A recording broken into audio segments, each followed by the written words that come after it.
Open sesame! What is going on, my Weeb and Weebats, and welcome back to another Weeb After Hour live stream. It's your boy Peter, and we're back again for another workday stream. Hopefully we'll get some work done, and then we'll get some shiny hunting done later tonight. Hope everyone's having a fantastic Thursday. Let's get into it tonight. Lower this down. Start some new music up. See if this playlist gets me copyrighted. Brandon, welcome to the stream. Hope you're having a fantastic day today. Happy Thirsty Thursday. I already said it before you. Ida, welcome. Hope you're having a great day today.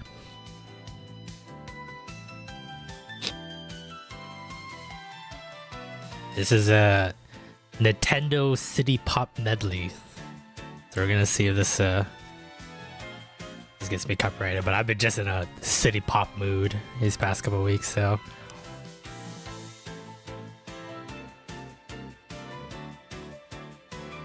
Oh, this is opening Super Smash Bros. I was wondering what I was listening to. Yeah, so the plan for tonight, we're gonna get some of Eden's videos done. I said videos like in plural, but we're gonna try to get one done and hope for the best from there. So gonna try to get that done, maybe work on some shorts, and then we'll use up the last hour or so trying to make a dent on our shiny living decks. 196 of 1025. I think I have a couple more than 196, but they're like alternate forms, and some Pokemon have female versions as well, so I have to get those, sadly. But the count's at 196, so we're very close to 200. I was hoping we could at least have had a couple yesterday, and then maybe today would have been the big 200, but unfortunately that is not the case. So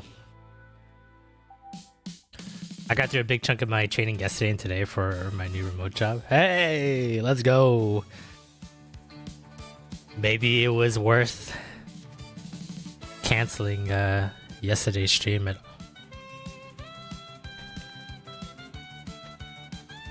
Holy shit. Sorry, I got no. Getting distracted here. Fucking gym leader music. I guess it was a good thing that you canceled yesterday, then. Hate that I canceled, but I feel a lot less stressed now. It honestly, it is what it is. I always feel like when you put a schedule out like that, you know, obviously you have to keep talking about it and keep reiterating that, like, sometimes life will throw a wrench in that schedule, but at least like people can somewhat plan, and if you know, if in an unfortunate case they can't make it, then you know, I'd say okay. I mean, it looked like from that post that you did that you had when you said it, when you said you had to cancel, everyone understood. Everyone was pretty fine with it. So I think those kind of things were like I don't do the schedule to, like, when I do when I put my schedule out. No, I don't do it as a I gotta follow it to a T. I do it as like I know everybody else has busy lives, and if they want to make it to a stream, they will have to plan accordingly. So it's more like a heads up to them, to the community, what I try to do. But luckily this community is very forgiving, and they are totally okay, or maybe not okay, and they just haven't said it yet. If I had to cancel, or if I had to be late, right, in a shape or form. So it kills me inside, because you know, to me, every stream or anything that I do, you know, I try to put my all into it, and try to give you guys a good time. So when I had to cancel those days, it does bug me, but I've been a lot more forgiving to myself as of late, just because shit's not easy, you know. Like it comes to it I don't know when it will ever get to the point, or if it gets to that point, but every day I spend working on content or streaming or anything like that, financially I am going into the red every single day. Because obviously if I wasn't streaming or making content, then I could just be working more, and then, you know, the you know, being able to save more money that way, or, you know, not living paycheck to paycheck. But you do the sacrifices because you believe in something and you want something to happen, and that's what's worth it in the end.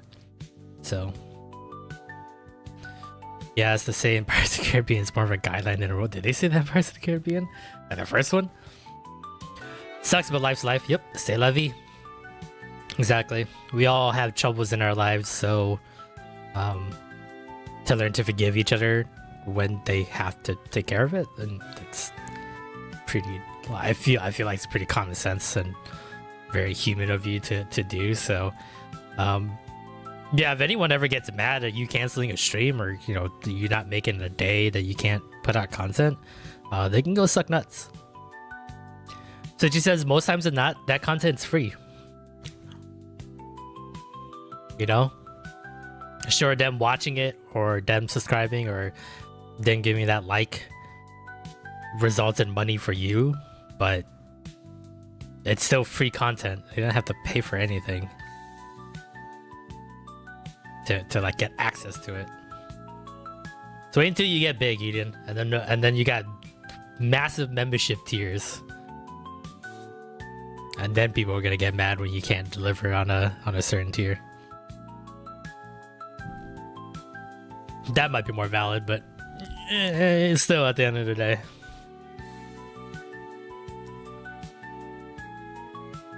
But what's this one? Ah, Zora's Domain. Oh shit, there's a Naruto one in here. Not Nintendo.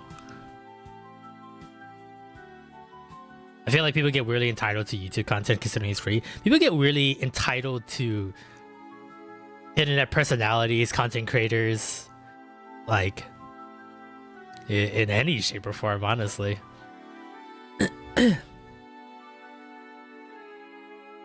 I think I've been fairly lucky as of, you know, lately, you know, especially when I play Pokemon, and the demands to like play Pokemon with other people hasn't been too crazy bad. So, but I wouldn't say that's like a big reason why I don't want to play online multiplayer games like that, because, you know, I do have fun playing with chat if that's the case, but I want it on my terms, if that makes any sense. Like, I'm the one who's putting my social battery out there for people to look at for hours a day.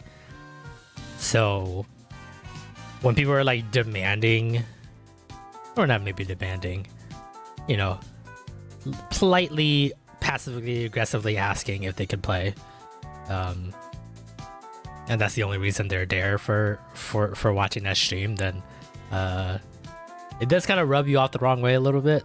But I try not to think too hard on it, I guess.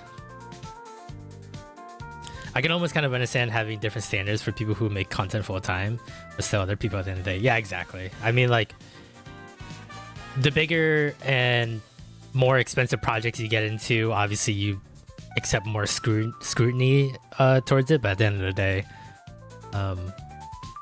people are just trying to make cool stuff, and if you had to wait a couple more days, or maybe the project ends up being canceled, boo-hoo, there's still plenty of other people that make awesome stuff, and you know, there's plenty of the internet around for you to find enjoyment in, or to cure your boredom, or to have something to perk up your day, you know. So like it's I never really like get those people who are like, woe is me, my favorite content creator can't make something, it's over, I'll never be able to find anything like that, or something as enjoyable. Like plenty of people, you just gotta go look for them. I'm not interested in multiplayer stuff either. Like luckily I don't play like any battle royales or anything like that. I think Pokemon might be the extent to it. Maybe if I get the Switch too, maybe I'll play Mario Kart with some people. But even then, I'm not gonna lie, I like Mario Kart, but I don't think I'm like a Mario Kart fanatic or anything like that. So I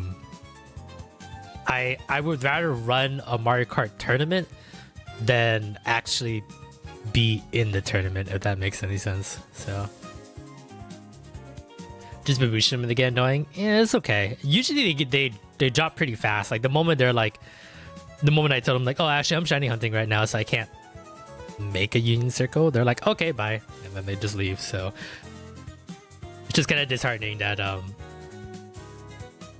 that people go around looking to just join other streamers stream.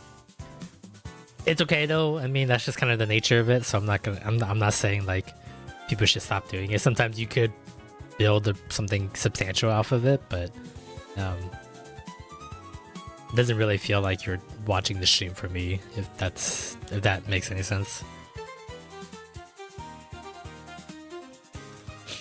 There's a streamer I watch and like her, but it's a full-time job. She'll disappear for weeks sometimes, which I get needing a break, but then she'll talk about how broke she is. I was like a mismanagement, but I don't know. Did you stream on Twitch and YouTube, or just YouTube? Oh, fucking Fire Emblem. Cause this is what's on. Well, how popular is she too? I guess it's full time, so that's the tough part with streaming, is that it's a monthly subscription and you want to try to provide as much entertainment to fill up the $6 or the $1 pay into that people want to support you in multi streams. Yeah, that's tough. I feel weird when I take a week off from streaming. I feel like I have wasted everybody's hard-earned money when they sub or gift a sub or anything like that. So, but also, I don't know. I guess it's give or take. You really have to. It's a fine line balance on that.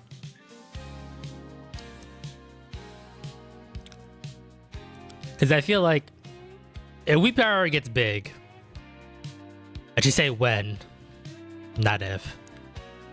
Just try to keep a positive mindset. When Weeb Power gets big, I know in my head, I know there's going to be a lot of different projects and different ideas that I would love to accomplish, but that will take away time and money away from streaming.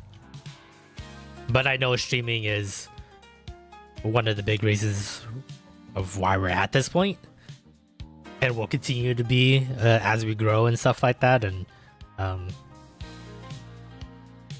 I know someday I will have to like cut back on streams to make time for all these other projects that I really want to do, and hopefully that transition wouldn't be too bad. And I'll still want to stream as much as I can, but I also know that realistically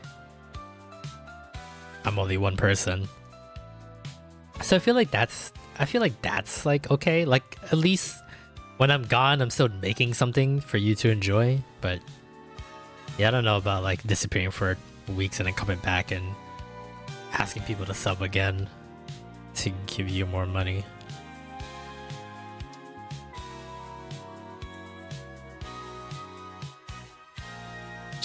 I guess she needs breaks, but that would be like if I didn't pick up shifts and then complain about not having money. Yeah, it feels like she streams to get the money and then dips for a couple of weeks, uses up all the money, then comes back, and someone's got to replenish the well, you know? That's what it sounds like. But I don't want to, that's speculation, and she's also like, you know, a streamer that you watch, so don't want to fan the fire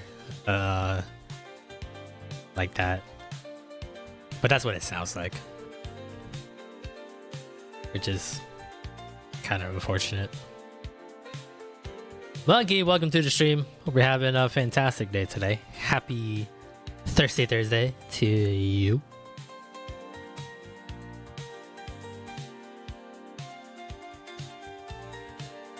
After you say it that way, it kind of seems like that. Yeah, because there's quite a bit of like OnlyFans streamers where they'll stream hard for like a month and a half, doing like almost like near like a subathon for a good chunk of it, and then they'll disappear for like 3 or 4 months, and then they'll randomly come back and then do it all over again. So just doesn't really feel like they're in it for the streamer life. But it sounds like she's entertaining, and at least like, I mean, the main job of streamers is to give entertaining streams, right? So at least that's done at the end of the day, and that's at least she does that. So, you know, can't falter for her integrity that hard, if that makes any sense either. Have fun with your adopted sister? Hell yeah. Oh no, I wasn't saying that you're the person you're watching OnlyFans girl. I'm talking about other people I've seen on the streaming platform.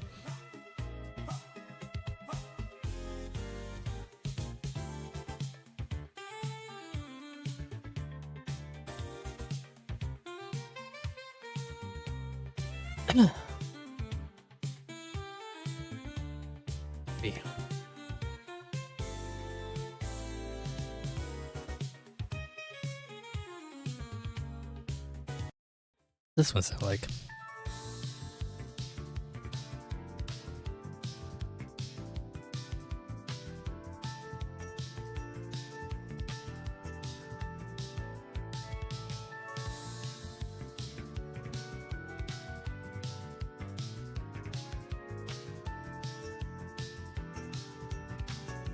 I'm just like going through all this stuff. What's this one sound like?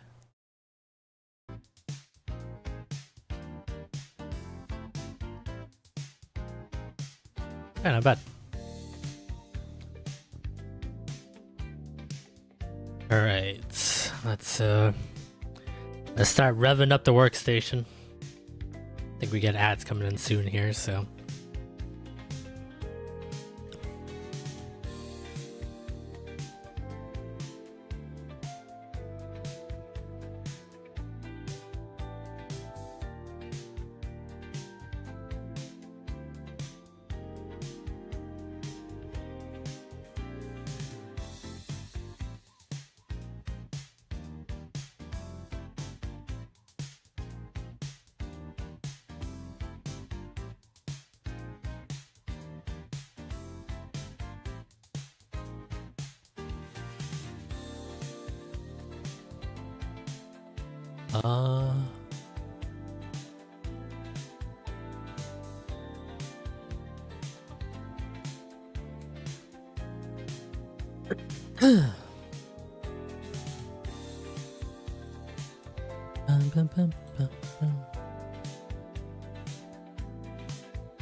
This one sound like.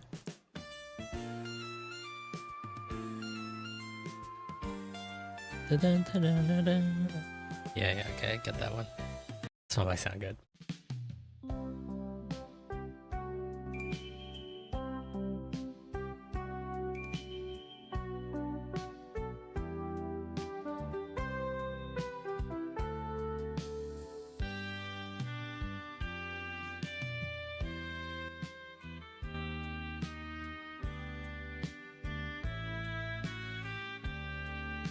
was a very slow high roll theme. You do see Eden.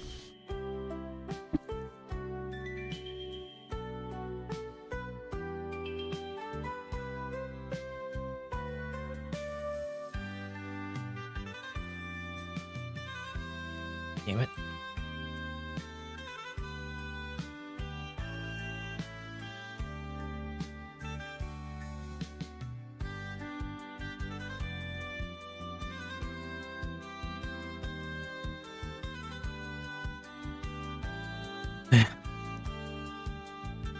Yes to both.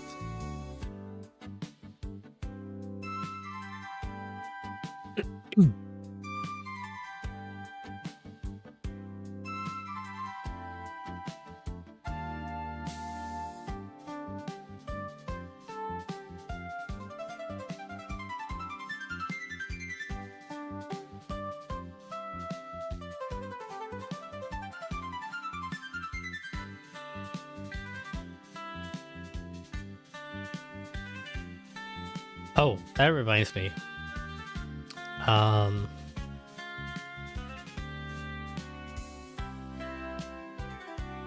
Put on here.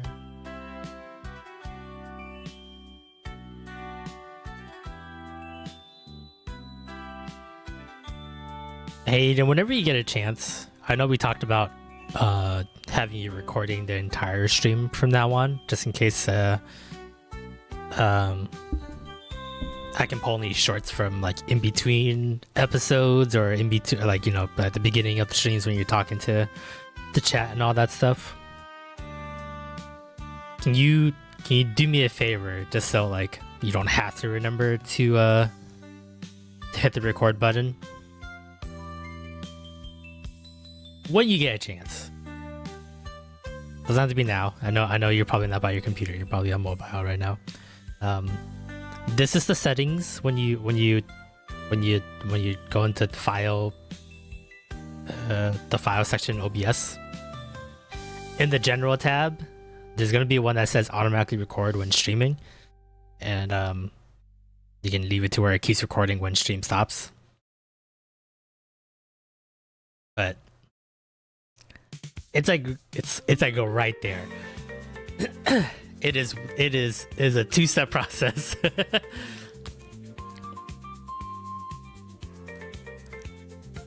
Yeah, I can do that.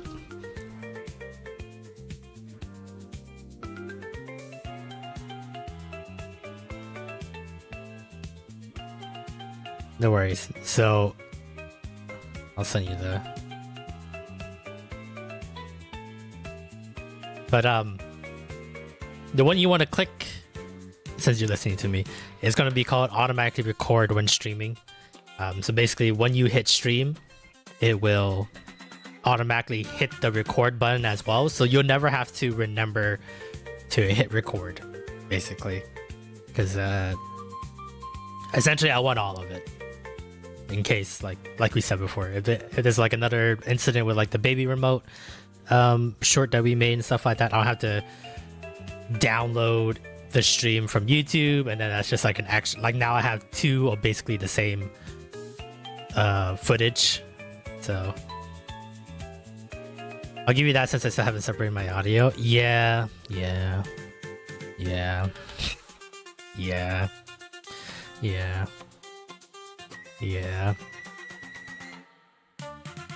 It's not a big deal, especially since like it's your content and you given the episodes a pass. But you have no idea how much I'm just like, I wish I can have the game audio separate from your voice audio. Because sometimes I would love to like mute your mic, but then still keep the game audio going. But that's impossible because it's all on the same thing. So then I have to mute the entire thing. It doesn't happen often. I look like I'm making a big deal of it. It's not that big of a deal, but it does. But it does kill me inside.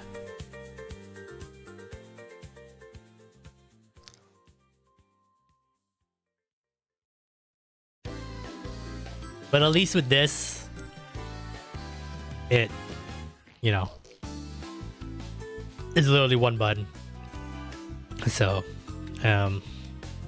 you can click all the other stuff too. There's like a keep recording when the stream stops, in case you have to like, you know, restart the stream for whatever reason. You can keep that on. If your videos get split that way, if something happens with Discord or with OBS, that's not a big deal. But yeah.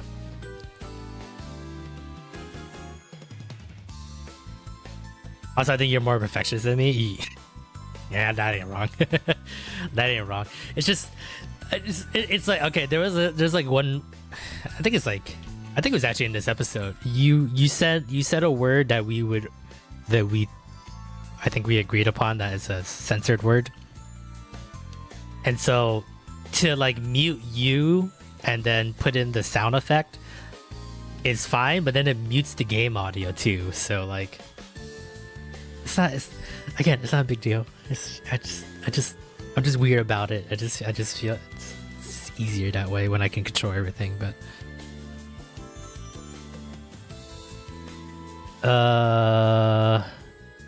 Brandon asked, did you have any more problems with the capture card, or did the HDMI cable seem to solve it? I know you're trying to catch your baby right now, so you're just listening. I think I can answer that. I would say yes, it did fix it, because I haven't seen anything flicker in any of her footage.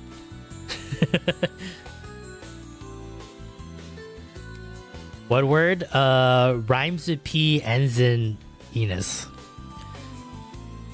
Donnie, welcome to the stream. Hope you're having a fantastic day today. Happy Thursday to you. Lexi, hello as well. Happy Thursday.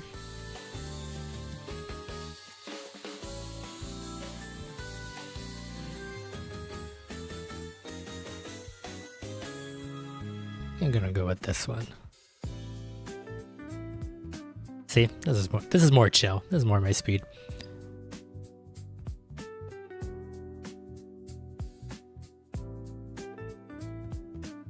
Was it in reference to that guy's hair? Yeah, it was. I think the context was, I'm still trying not to pay attention too hard on the trial. I'm only paying attention to cuss words, or when you take a break, or when it sounds like you're frustrated because you're trying to figure out the answer. Then I know there's probably going to be some cutting for you to get to the point to the answer. So I believe you were talking about, or the judge was telling everybody, or someone was saying that the kid needs to go to jail. Whatever the kid in the glasses that speaks in Pikmin talk, and I think one of the characters commented like, "Oh, he deserves to go to jail for that haircut" or something like that. And you were like, just because what? What about the guy with the penis-shaped hair?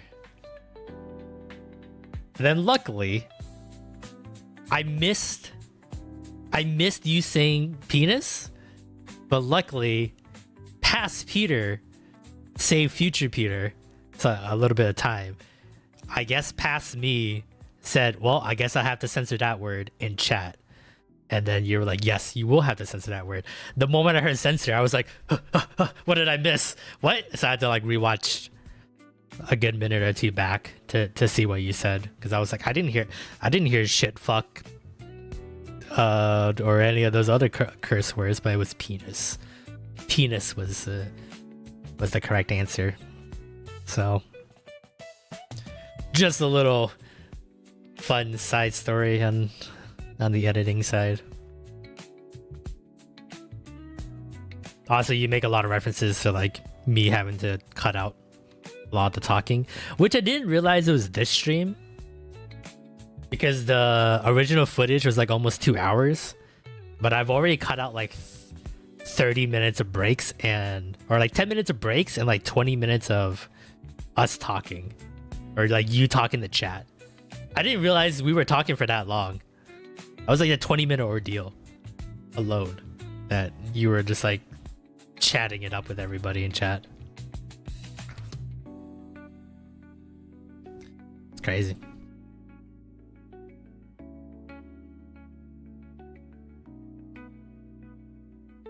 Lexi, at this point, we talk about anything on this stream, so like, sky's the limit, really.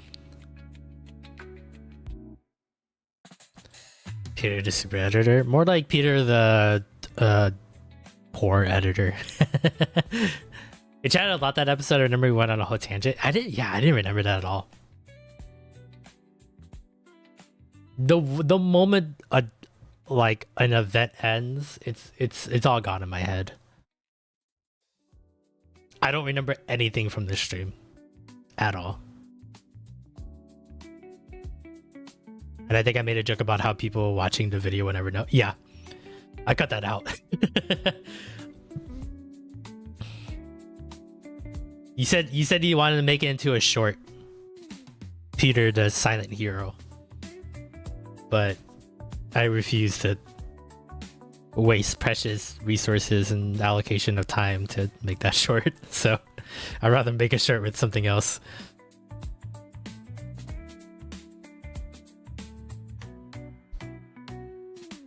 The goal is to make enough money to pay you one day. Yo, the goal is to make enough money so we can start putting money into the baby fund for college.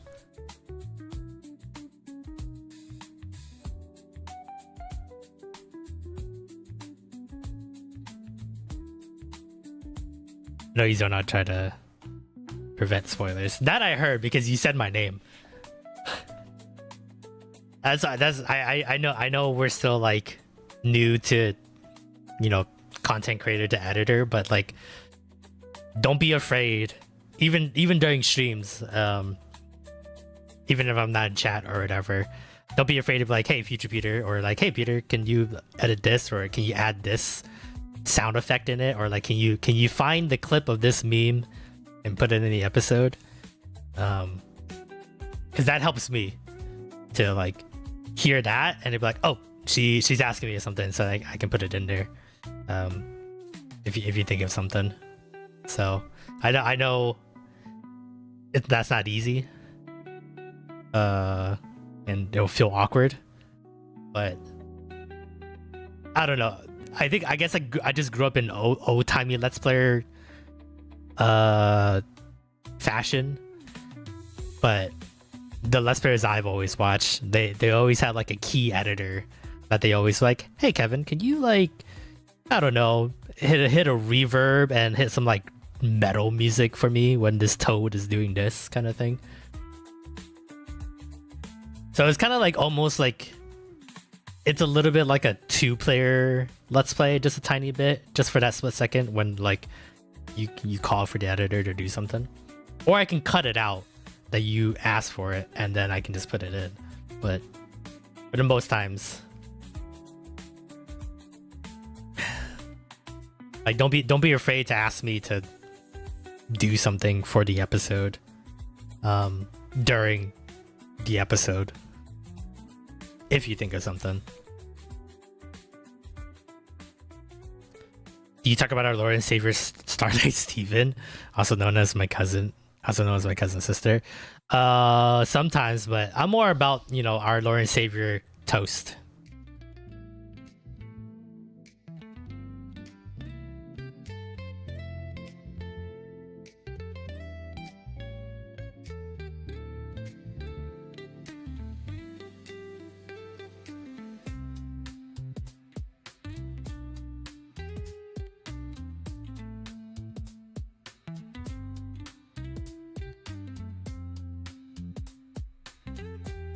Hail toast. And this, if that ever gets like put out of context, there's a really famous streamer, content creator called Disguise Toast.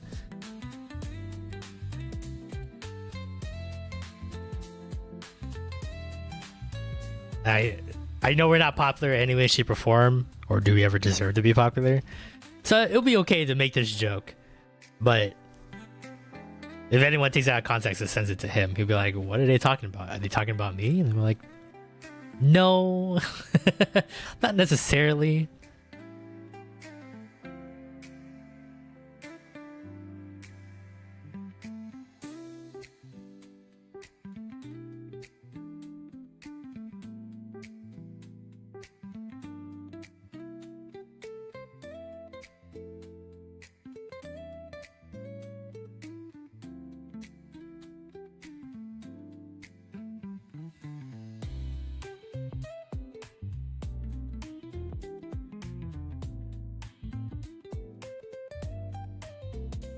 Person's love touches life. It is. I mean, bread in general is just great.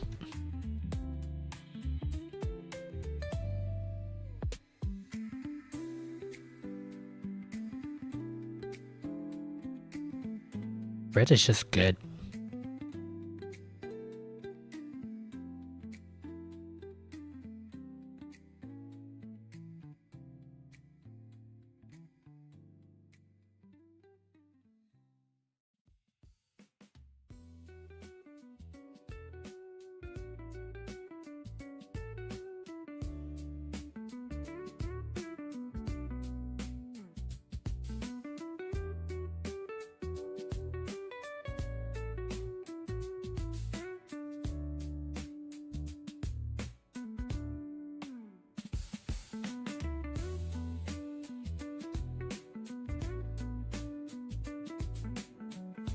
Yeah, I knew you were gonna say burnt toast is your favorite.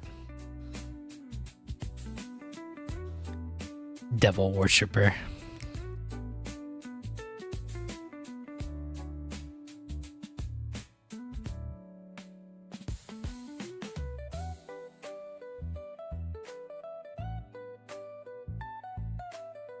Has anyone ever seen that?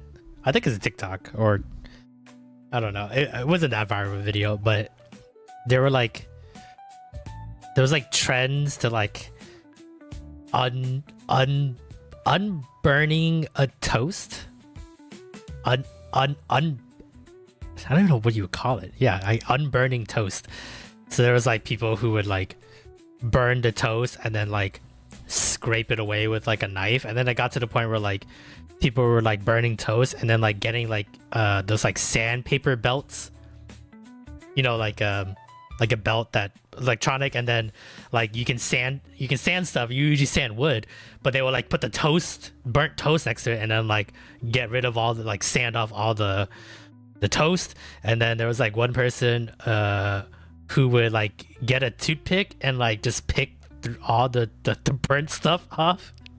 It was really, I think there was one dude that was like trying to lick the burnt off. I don't think it was working, but he was just licking bread or licking burnt toast for like 10 seconds, just licking it.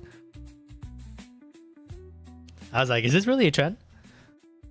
Trying to figure out the most ridiculous ways to get toast back. There was like one dude that was like had like a really nice knife, and he would like the thinnest slice of bread you can possibly make, and he was trying to like slowly slice it off without losing too much bread. Weird. Oh, you saw that too? Yeah. It was only like a thing for like, I feel like a day, and then people stopped. That trend moved on, but I thought that was really weird.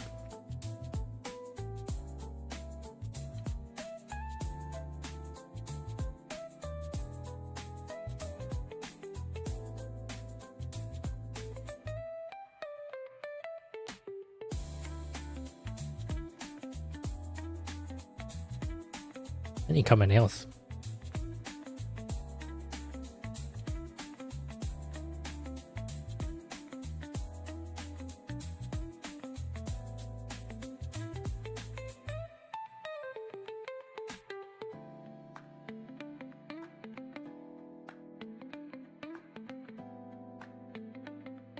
How's everyone's day today?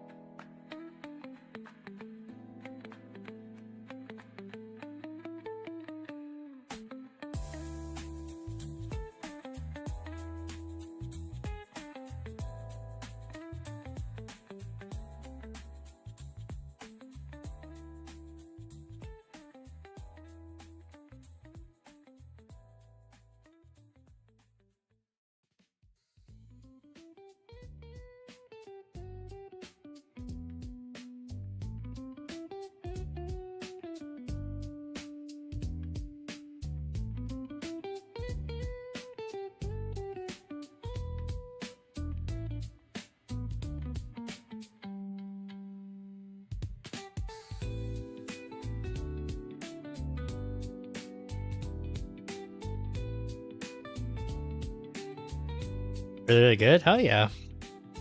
What have you guys been up to?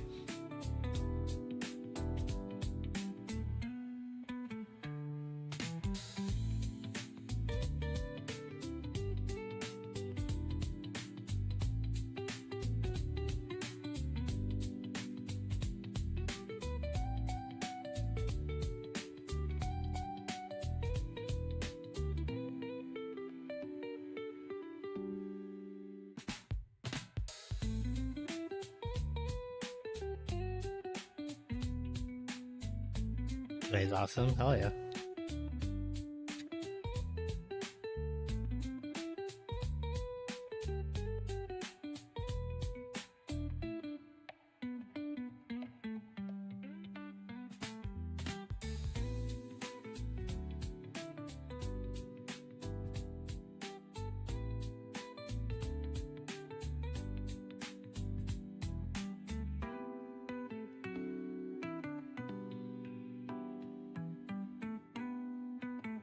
Yeah.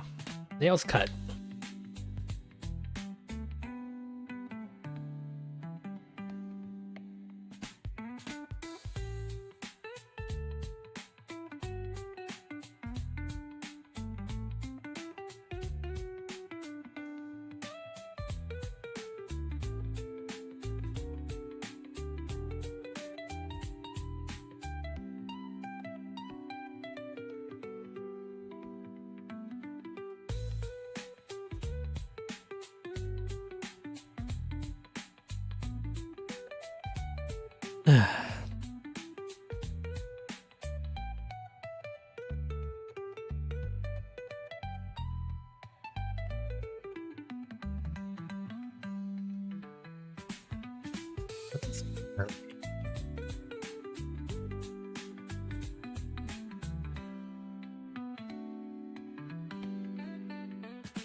Ah, Mr. or Sir in German.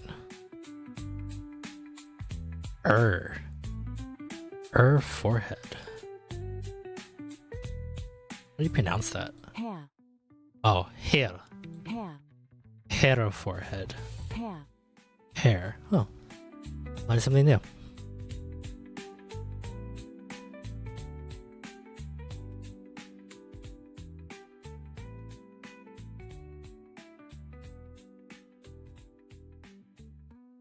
Sorry, I'm just looking at the camera. There's an update for the camera program or driver, so I'm curious if my camera's actually better now. I know it's been lagging the past couple streams.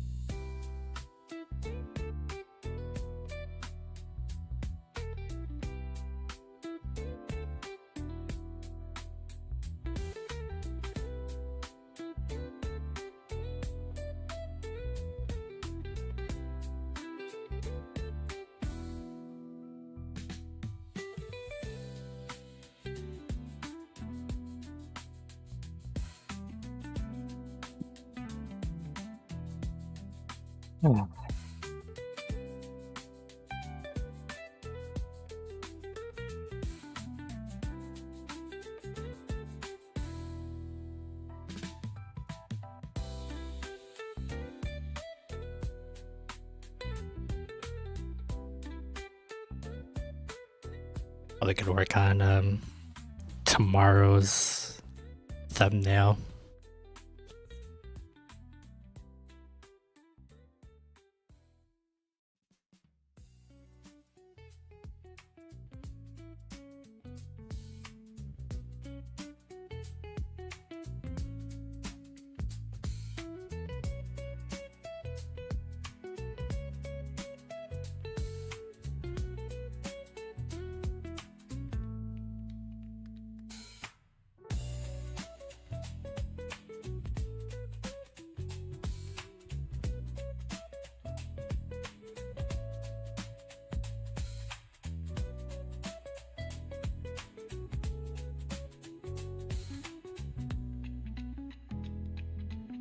Man, I made a good joke during the stream and I have to cut it out. What a shame.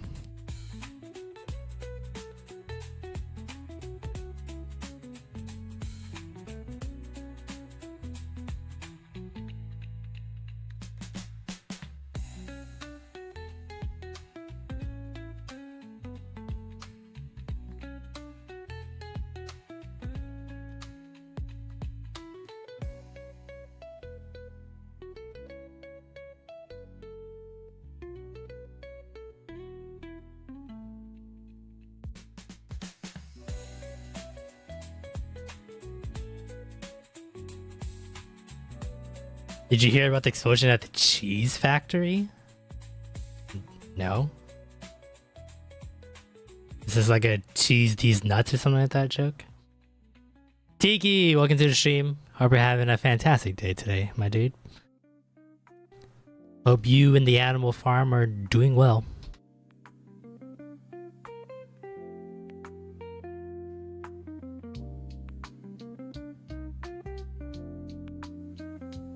I see what you did there, Brandon. All the mice had a good time. Wow, if the factory exploded, then absolutely. Debris was everywhere. All right, you know what? We haven't done this in what? Hey, you know what, Brandon? You get a seal, do a stamp of approval there for that joke. Same with you, Monkey. To the approved stamp. Hell yeah, nice, nice, nice. Those are pretty good dad jokes. Now I want brie cheese now for some reason. I'm doing well. I did pottery today on my Studio Tiki channel. Fuck, I keep missing those. Can you just do pottery 24/7 so I can somehow make it to one of those? Or I guess you re-upload them on the YouTube channel afterwards, right? So at least the VODs are there for people to check out. Probably the only time I'll ever be able to check something out. Whoops.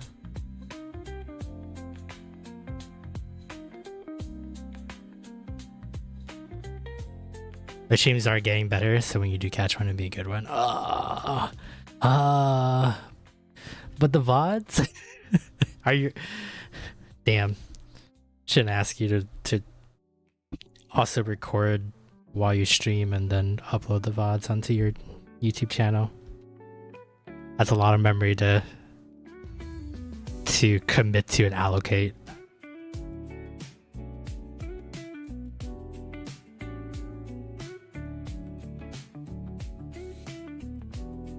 Wait a minute. Do you multi-stream? You multi-stream, right? To both Twitch and YouTube?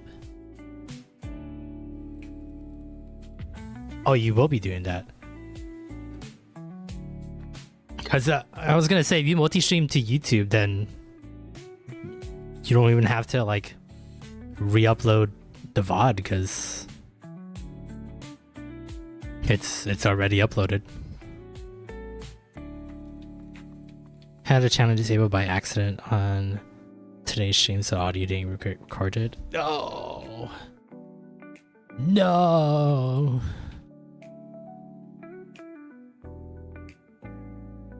I'm still a novice streamer. Hey, bro, I've been doing it for 2 years straight now, and I still fuck up like almost every stream. So it don't matter. We're all novice streamers at this point. I don't care if you got 10 years or 10 days experience. No matter what, there'll always be technical difficulties. You just have to learn to accept them.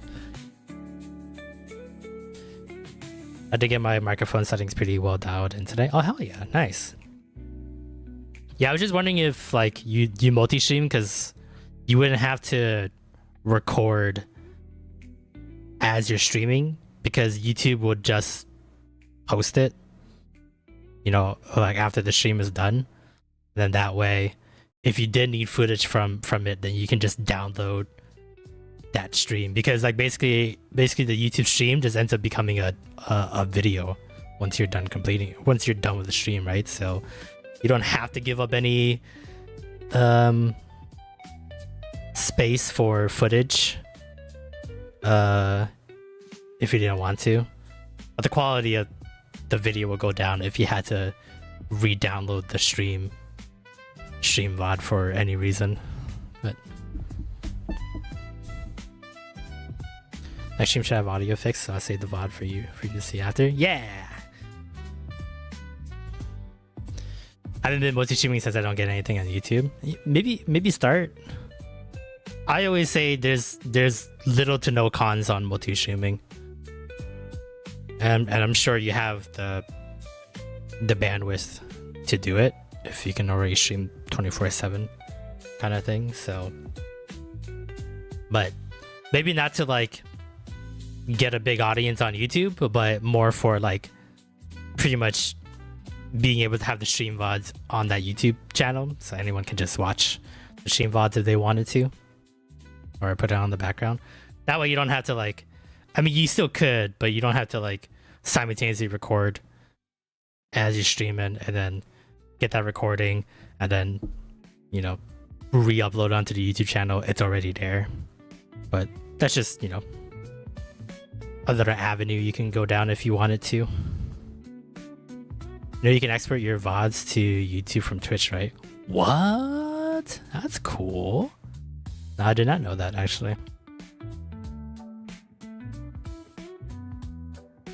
Is that what you've been doing? You just been exporting the VOD straight from Twitch to YouTube?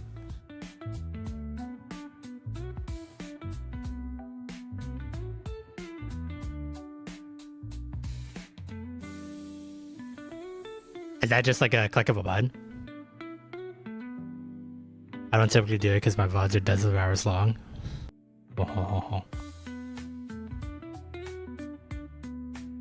With the clips I make, I do sometimes. Oh, interesting.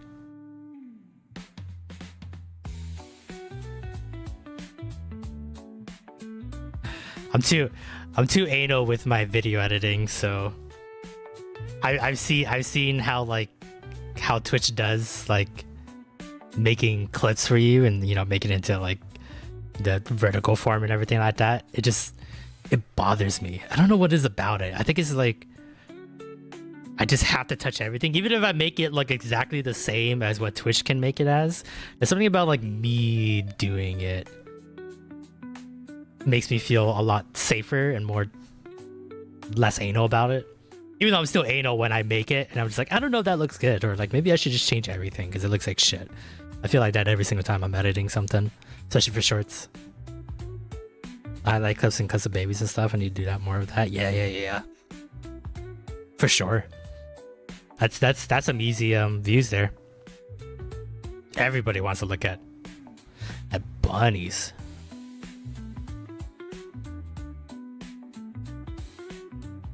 Cause I think it was Twitch, or there was like another website that does it automatically for you if you just give them a clip of the stream. But I don't know, something about it, I just don't like it. Gotta do it myself. Or maybe I'm just a workaholic and I don't want work to be taken away from me.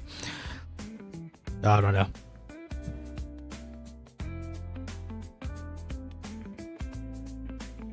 You're an artist. That's a lot of that word artist in that sentence is carrying a lot of weight there. It's more like I'm an anal asshole.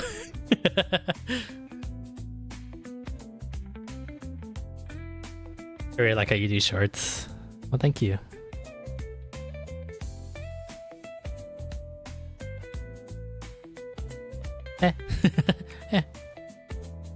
I'm thinking about putting the cheese shuck in the comedy routine. Ooh, yeah.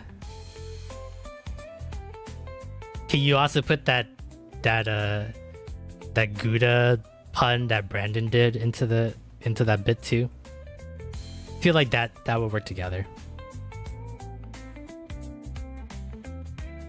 My belt carries a lot of weight since this is done often. My belt. cries with how much weight it carries. Yeah, artist is a strong word.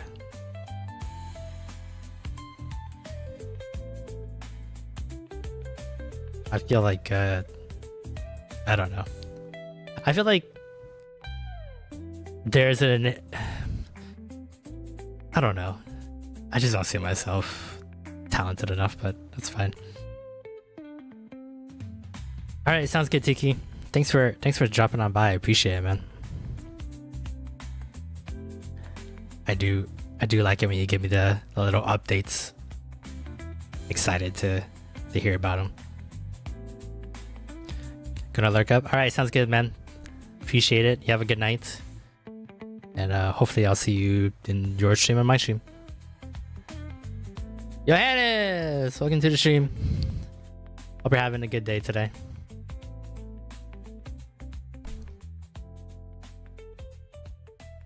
I don't know. That line was kind of cheesy. God, bro, I'm gonna run out of stamps if you guys keep making these good jokes.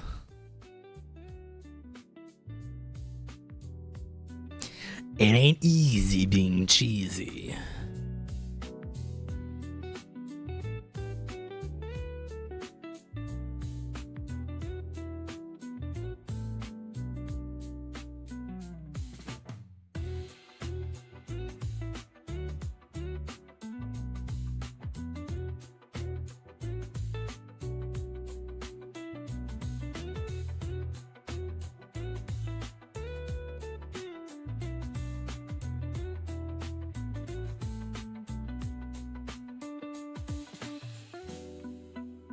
Is that Eden? It is. I am trying to finish up one of her Ace Attorney episodes before she fires me. Maybe come up with a cheddar line? Damn. That was a really, really nice pun there, dude. You're not the only one.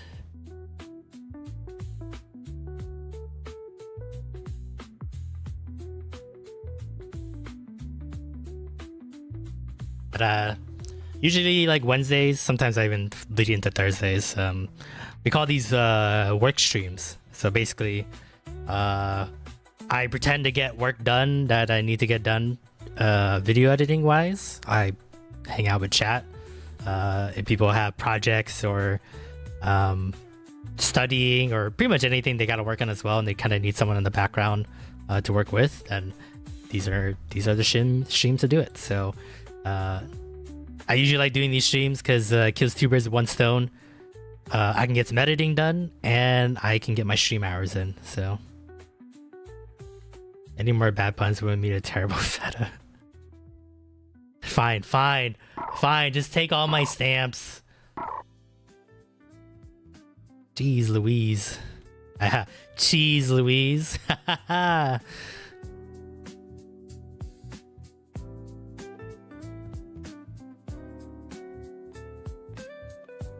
I don't deserve any stamps still, but you guys are absolutely. You're making the ink. I'm running out of ink for these stamps.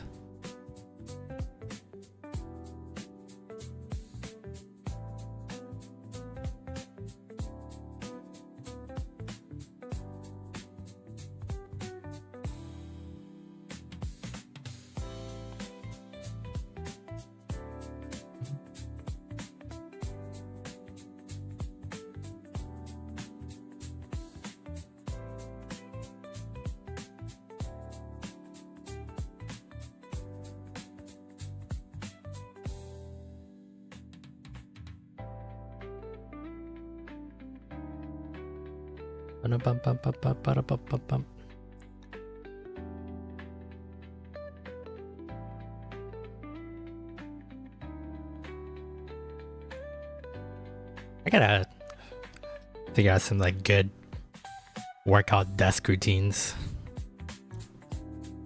I want to get one of those like under the table what is it called, treadmills, so I can like raise the table up and then walk as as I'm editing. I feel like that'd be pretty good.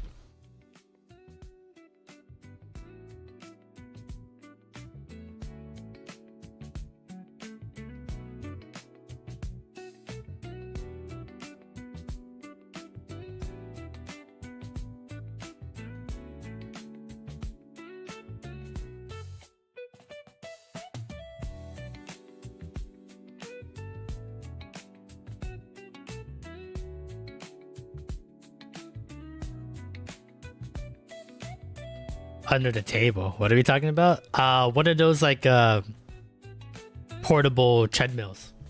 I would like to put like under the table so that I could like slide it out when I'm editing and then like walk while I'm working on the computer. Cause like I got 2 jobs, but they require me to be outside the house, sadly. So most times I'm not. What is it? What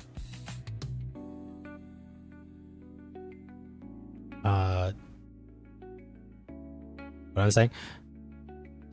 Sorry, I'm listening to Eden and her stories. I lost my train of thought there. What is it?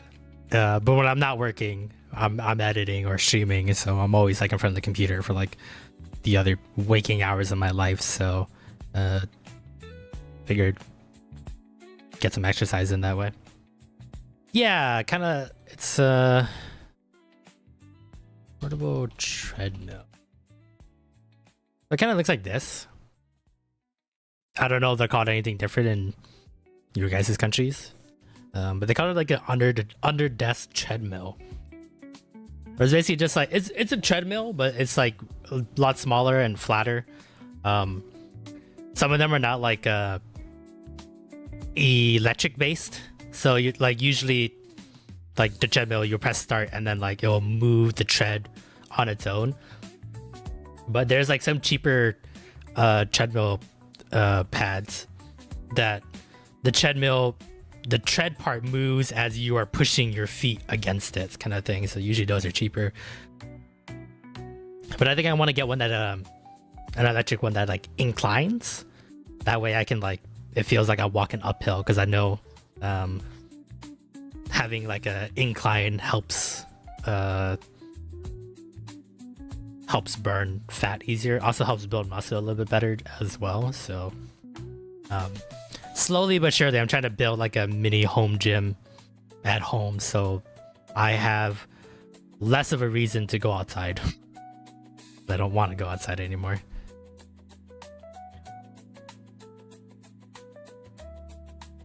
Yeah, I do have a table with that addresses. Actually I have 2 tables with that addresses.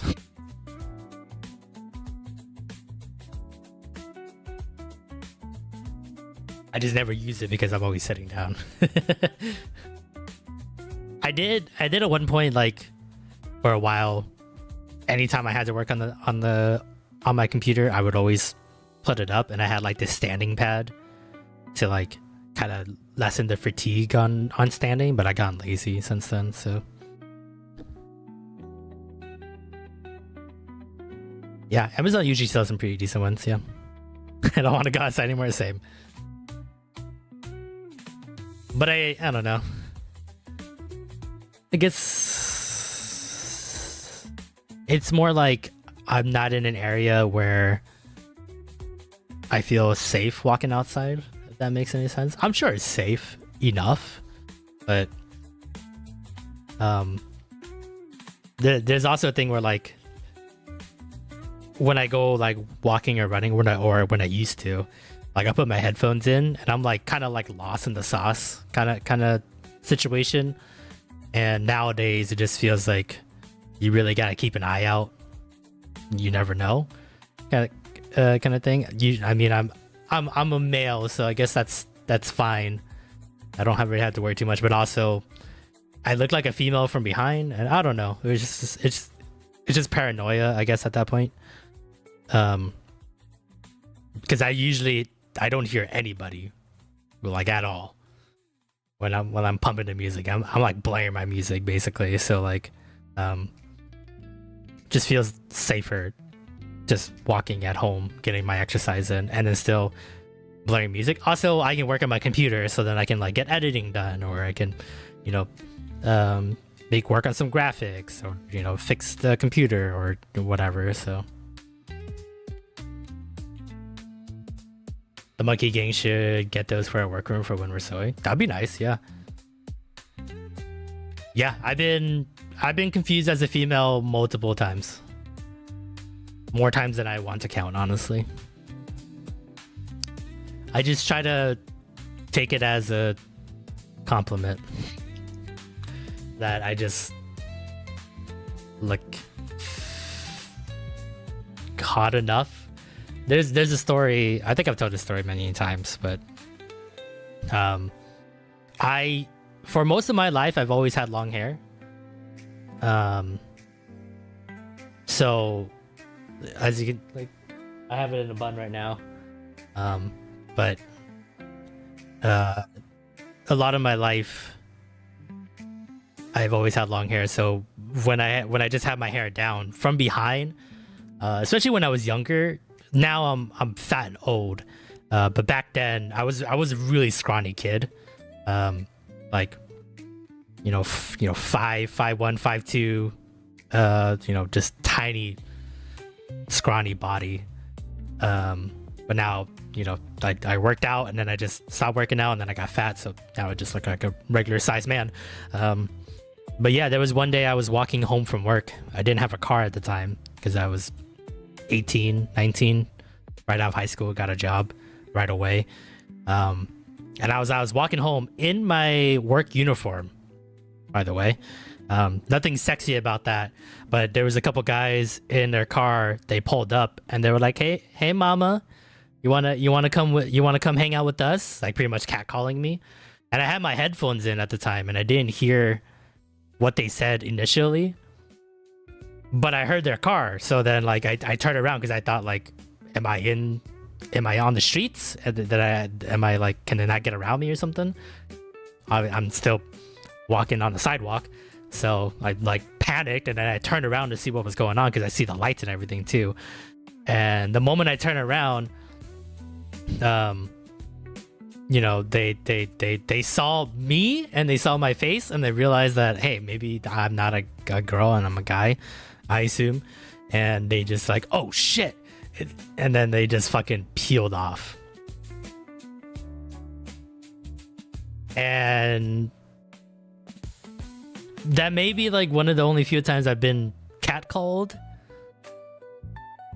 But yeah, like, for the record, I don't ever try to look feminine. I don't really have a good fashion sense because I'm poor, so I don't really buy a lot of like trendy clothes or anything like that. I usually just look normal. But yeah, back then I really had like I guess a more feminine body, so I guess they found that attractive. But I was wearing a PetSmart uniform. It was like a baggy blue, you know, jersey with like baggy khaki pants because like I bought baggy clothes back in the day. I didn't really like wearing clothes that were fitted, but you know. Yeah, hey mama. Yeah. I mean, they were of Latino descent, so you know, calling me mama seems pretty appropriate for their catcalling needs. So you're gonna greet me on stream? That's fine. I've learned to accept it. Just there will be times that people confuse me as female, so I think there have been multiple times where like I go eat out with friends. Yo, what up, mama? Welcome to the stream. There has been like times where like I'll go eat out with friends at a restaurant, and if it was with only friends that are girls and I'm the only guy, sometimes we'll go to like, you know, like a Red Robin was one of them, and the waitress came in, took our orders, totally fine, and then after we started eating and stuff like that, after she dropped off the food, like a couple minutes later, she came on by. It's like, how we ladies doing? Is everything great? And then my two friends laughed and just pointing their finger at me, and the waitress is like super confused, like had no idea why those two were laughing. And then I'm just like, oh yeah, I'm a guy, and she was so embarrassed that she was like, oh, I'm so sorry. It's like, is everything okay? And we're like, yeah, it's all good, it's fine. And she left, and then a waiter came in, or like another waiter came by, and he's like, oh, sorry, I'm taking over for whatever her name was. And I'm pretty sure she was so embarrassed that she asked her coworker to take over the table because she felt bad calling me a lady. So oh yeah, Johannes, you can absolutely burn me as much as you want. You can call me anything and everything. You can make fun of me, you can bash me, because it's all in good fun. Totally fine. So just don't do it to anyone else if they didn't ask for it. But usually I'm pretty used to being the butt of a joke, so. Was your food for free then? No, I'm not gonna ask her to comp the food just because she called me a lady. It was an honest mistake. So, but that one is like, she saw my face, and I don't know, like maybe minus the mustache, because I barely started growing facial hair like 2 years ago. But I don't know, I don't see it. I feel like I'm a very like average male face, so I don't really know where the female portions are taken. So, but yeah, it happens quite a bit nowadays. It used to be like of all ages, but I think it's because I've gotten like, my body has grown up a little bit, and I don't really have a more feminine figure anymore. Only old people get confused. I think it's because of the man bun. I think they see the man bun and then they automatically assume I'm a female. So I've had like plenty of ladies at like, every time I'm like at a retail store, it looks like I know what I'm doing, and people think I work there because I know what I'm doing, even though I worked retail all my life, so I know where everything is, kind of situation. But the old people always think I work there, and then be like, madam, can you help me find something? And then I'll be like, oh, I don't work here, but it's on aisle 12 if you need it. So I don't want to correct them. They're just trying to buy their stuff and go home. I get it. I'm not gonna get mad at them, but that's happening quite often. Oh, why can't you just be like, oh, Sunny boy, can this whippersnapper help me? Like, I don't know why they can't just call me that. TJ's humor is great. I wouldn't say my humor is great. I'm just saying I'm willing to be a punching bag. So that's a pretty bun. Thank you. I had my hair pulled back before and it was called a boy before. Yeah. But you're I don't know. I feel like, no, never mind. I got nothing. I thought I had a thought process there, but I didn't. So it happened to me at a hardware store all the time. People ask me questions because I mostly help my friends buy this stuff. Yeah, same. When I go to like a retail store with my friends and they're like, oh, where did we find this? And I'm like, oh, it's actually going to be in like this section of the store. I can tell. Even though I've never been to that store before, I just have a good inkling about it. So then when you walk around in confidence in a retail store, people just assume you work there, even though I'm not wearing red and khaki like at all. So it's that Target curse. I can get out of Target, but the Target can't get out of me kind of situation. It sucks.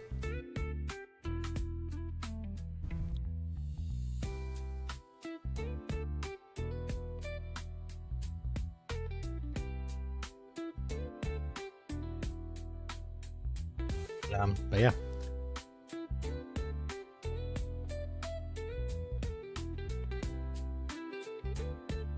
Here's another story. Has nothing to do with people who thought I was a female, by the way. I was confused with the girl on my ID, so even the voice, my parents wouldn't know who's calling. Oh. Has your, well, I guess I've heard your voice. Maybe your voice chopped a little bit better as time go on. What was I saying? Oh, right, story. This has nothing to do with being mistaken as a female. I don't know why. I just remembered it because of Target, I guess, because Target's the bane of my existence. I do remember one night I was working a night shift and I was putting stuff back onto shelves because customers love to grab stuff off the shelves, decide not to buy it, and then they'll throw it somewhere else in the store. So I just had like carts and carts of all these items I need to go back in the correct spots, right? So I'm like walking around, I'm putting stuff away, and then this guy comes up to me, right? He like jogs up to me, taps me on the shoulder, and he's just like, hey man, I need your help with something. I'm like, yeah, what's up? Right? Turn around. I think I had short hair at the time, so I'm assuming he thought I was a guy. I guess we'll make that the baseline right there. And he was like, hey man, I need your help finding something. And I'm like, yeah, what's up, man? And he was just like, I need help finding handcuffs. And I'm like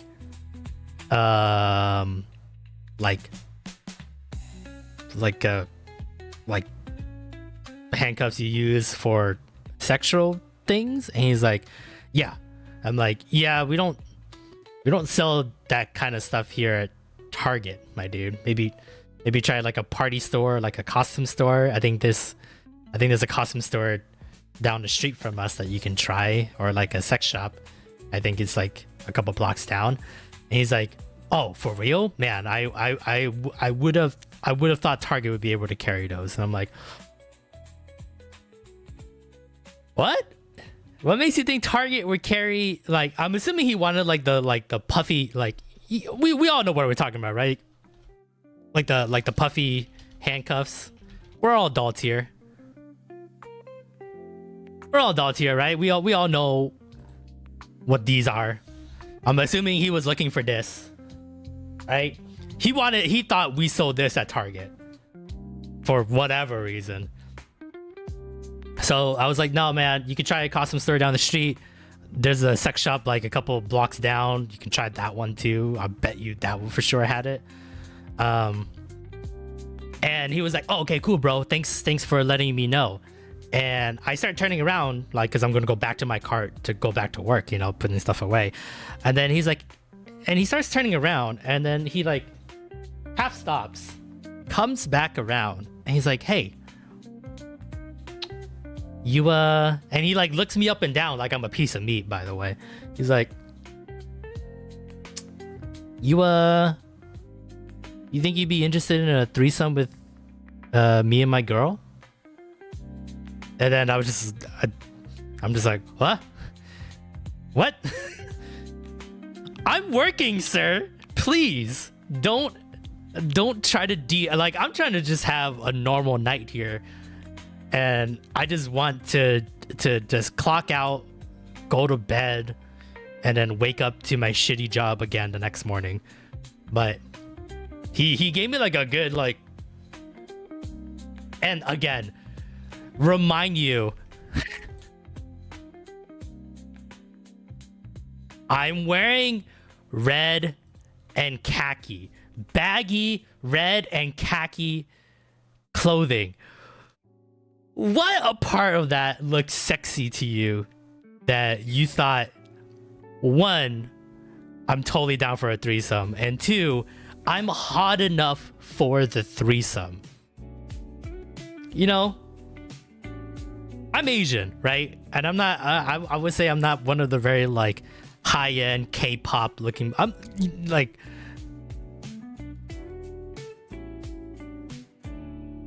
I don't look like this.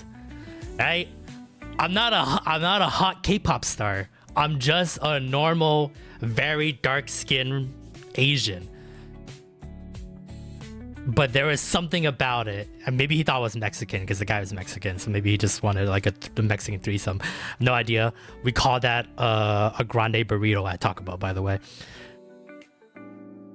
But there was something about it that he thought, I gotta get me a piece of that, and my girl will want that too. And I'm not even Korean, exactly.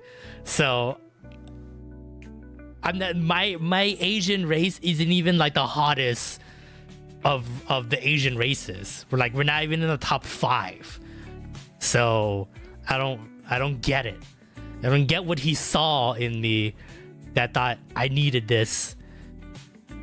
I needed this little pho boy to in bed. So yeah.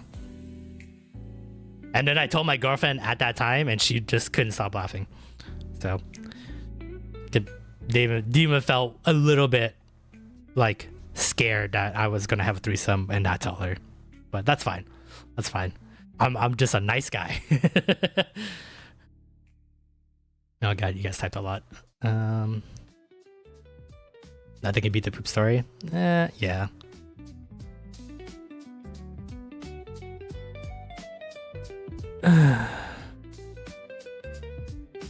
Maybe he was colorblind. Maybe that's harassment. I try to convince myself that it was in good faith. Like he actually thought I was hot enough to be a part of his threesome, but yeah, I'm also working, so no. It's the khakis probably. Yeah, I'm just a little pho boy. Just understand. Poop story? Do you not know the poop story?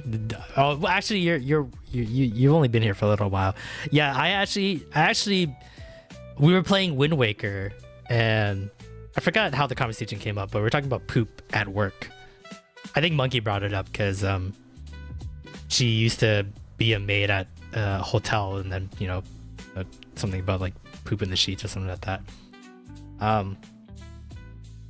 And I brought up my own poop story, and it was like a 10-minute ordeal of telling that story, I think. And I was convinced to cut that portion out and edit it down a little bit and upload it individually on the YouTube channel, so people can relive the poop story moment. And also I don't have to, I guess, retell the story every single time. Filipino dudes are the hottest, changed my mind. No, there's a lot of hot Filipino dudes. I agree. Vietnamese is like on the bottom of the barrel, honestly. That's what I'm saying. We're not even top 5. So I don't even know where did, hey, let's not forget. We talked about this in, was it Spirit Fair, right? Talk about this guy. Okay, this fucking hottie with the body. Like, come on. How do I compete with this? Hey, hold on.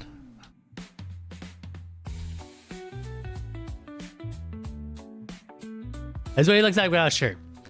How the fuck do I compete with this? Huh? Someone tell me. How do I compete with this? It's bullshit. Bullshit. So. Oh, thank you for posting the link on the poop story. I was just gonna play it right now on stream, but I don't think anybody wants me to do that, so.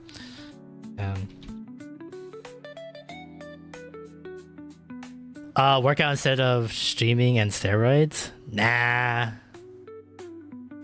That sounds like a lot of work.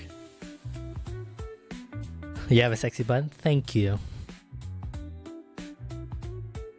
I was talking about taco, but alright. I mean, I'm just saying, like, in general, there's a lot of hot Filipinos out there. I just use a prime example for everybody to see that they're in the top 5 of Asian races that are really smexy. So and the Vietnamese, as much as I want to be prideful in my culture, we are not there. So I can safely say we are not there in terms of being the top hot Asian races. But we are good at pho and nail salons. So we got something. Oh, and VTech. We're really good with Honda Civics. And that sounds racist, but trust me, it's more of a fact than anything. So can't really be fully racist on that. So,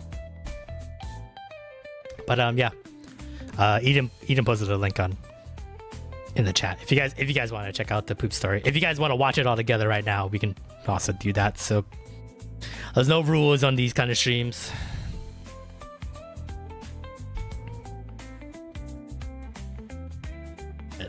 I feel weird pushing my own content like that if you guys don't want to watch it. So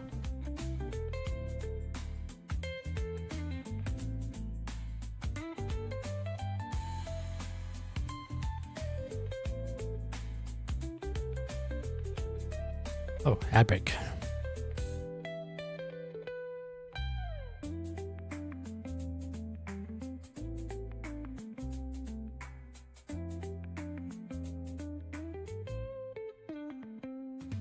Do you guys want to watch the poop story?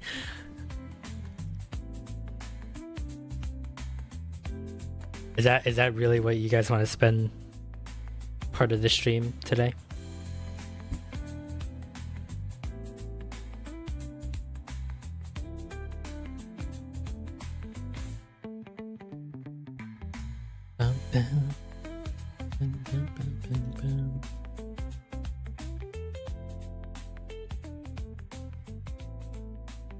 You want to see it? You seen it.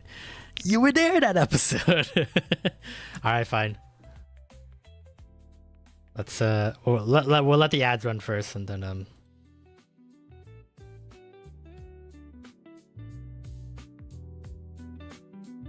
we'll watch it again. You know what sucks is that I should be advertising for you guys to watch it individually, so then I can get the views from it. But it's, who gives a fuck?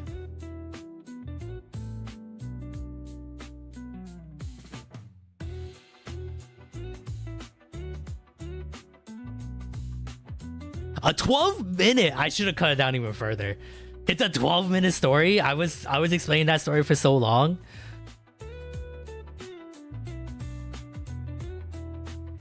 That story didn't. I feel like every year I tell this story because it's been over 13 years since it happened. That I feel like maybe I'm embellishing a little bit and I'm like adding minutes to the story. Because in my head, it doesn't feel that long of a story. But it's a 12-minute story.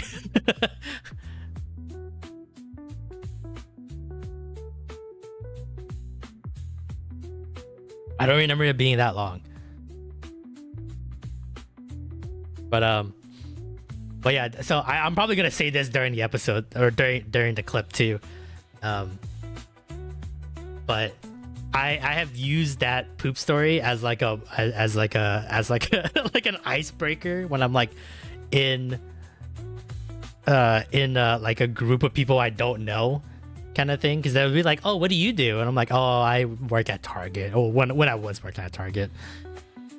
You'll be like, oh yeah, it's like, is there any crazy Target stories and stuff like that? And I'm like, oh, actually, you know, and that's how I break the ice and get people to think that I'm the funny one of the establishment party that we're at, kind of thing. So, but now I don't go outside at all, so you know, I don't really have to worry about breaking the ice, because well, who needs to do it? So All right. Hey, just know I'm gonna try not to say anything during the time this video is playing, so you guys don't get confused on who's talking. Because obviously, I'm talking in the video, and then I'm also talking here. So, yeah. So if I won't say much. So I'll talk if I have to pause it or at the end of the video. So, is everyone ready? Everyone got that popcorn? It's 12 minutes. It's a very long video.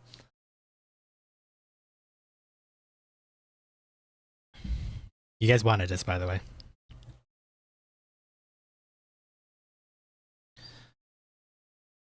When I was working at PetSmart, we had like a cat adoption area, but it wasn't run by us. It was run by a cat adoption agency. Why is Avatar A here? And one night we were closing and she just like absolutely like the cat adoption area was in the front of the store and our bathroom was in the back. And she absolutely just like bolted from the front to the back. Unfortunately, I didn't see her run back there because I was in the back feeding some snakes. And Mimi works at PetSmart and doesn't have stories like this. Yeah, lucky her. I had picked up human shit twice at PetSmart in the 1.5 years I worked there. So it was a very short time, but most people love pooping. California, man. Where was I? Yeah, so I was in the back feeding snakes, and so I never saw the lady run to the bathroom, nor did I see her basically poop on the floor of the store. But when you work at PetSmart, you're trained to pick up dog poop off the floor. Because most times owners pick up their dog poop because, you know, you could bring your animals into PetSmart and stuff like that. So most times than not, people pick up their dog poop. But some people don't, which is incredibly rude.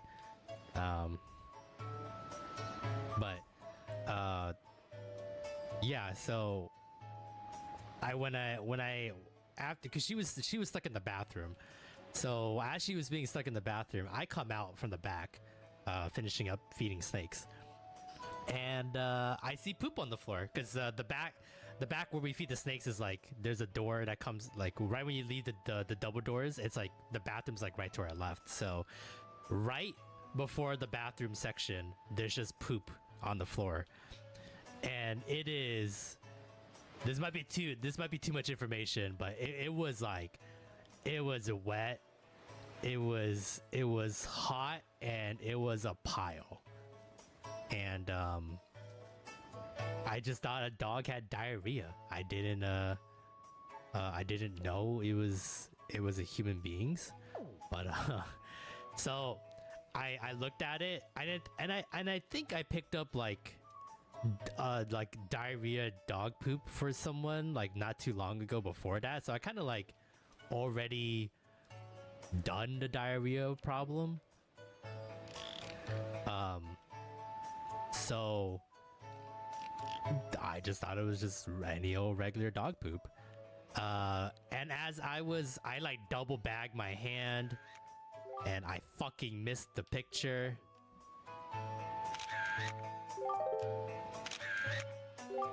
Oh, he sees me. I gotta do this again. I gotta fucking do this side quest again. So as I was double bagging my hands and double bagging the doggy bag to pick it up and everything like that, it was a fat like pile of poo too. As I was like trying to pick it up, it's like falling apart on my hands and stuff like that. It was hot too, so it's kind of like steaming the bag and like steaming into my eyes. What was it? I hear my manager's keys, cause like, you know, all the managers had like a shit ton of keys on them, and they were just like, I can hear her like power walking down the aisles, and then she came up to the last aisle where I'm at, and she's like, oh my god, what are you doing? And I'm like, my job? I was like, what are you talking about? And she's like, that's not animal poop. And I'm like, what? What do you mean is that animal poop? What else could there be than animal poop in this store? And she was like, oh, the cat adoption lady had an accident. And I'm just like looking at my hands, just holding it. I don't know what to do with it anymore because I scooped it all into the bag now, but I'm still holding, like, I haven't like tied up the bag. I'm just holding it, and I'm like looking at my manager. I'm like, what? Like I'm holding like a bomb that's about to like blow. I'm just like, what do I do with the bag? What do I do? What's policy for this? This wasn't in the manual or the handbook you were giving me. And she's like, just go to a far trash can somewhere else and just dump it. So I went like to the other side of the parking lot where the McDonald's was, and there was a trash, they had their trash can over there. So I like tied it up. I like triple bagged it, quadruple bagged it, and I just fucking just slingshot the bag of human poop into that trash can. And then I went into the back and I cried and tried to wash my hands for like 15 minutes. As all this was happening, the lady was still in the bathroom, stuck because she pooped her pants and she had nowhere to go. So, we kind of figured it out, right? That it was her because someone saw her running in. No one saw her sliding the poop down her leg though, but like she didn't pull down her pants to get rid of the poop, right? So yeah. So she was stuck in there, and we had to go to the Ross next door to buy her some shorts. And she was very thankful, but she never said sorry to me for picking up her poop. Perfect. I got the right picture now. It was very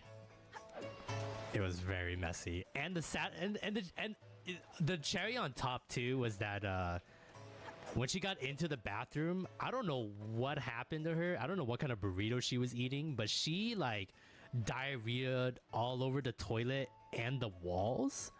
Like she just sprayed like a skunk. And seeing as how I already picked up human poop, I was just like, fuck it, I'll clean it. And so I was slapping a mop against the walls to get rid of the poop that she hit not on the toilet. So yeah, she kind of apologized, but not directly to me. Then you apply Target too much, they realized that poop was the least of your worries. Well, yeah. I mean, the poop never stopped following us. There was still people pooping in the store. I'm sorry about working with kids in the daycare I work at. Yeah, I mean, but see, like kids at the daycare pooping is like, I would expect that from that job, you know? But this lady absolutely, like, okay, can I where's paint? Let me draw you like an idea of what I was like dealing with here. It's gonna be very crude setup here. All right, so wait, hold on, where's my brush?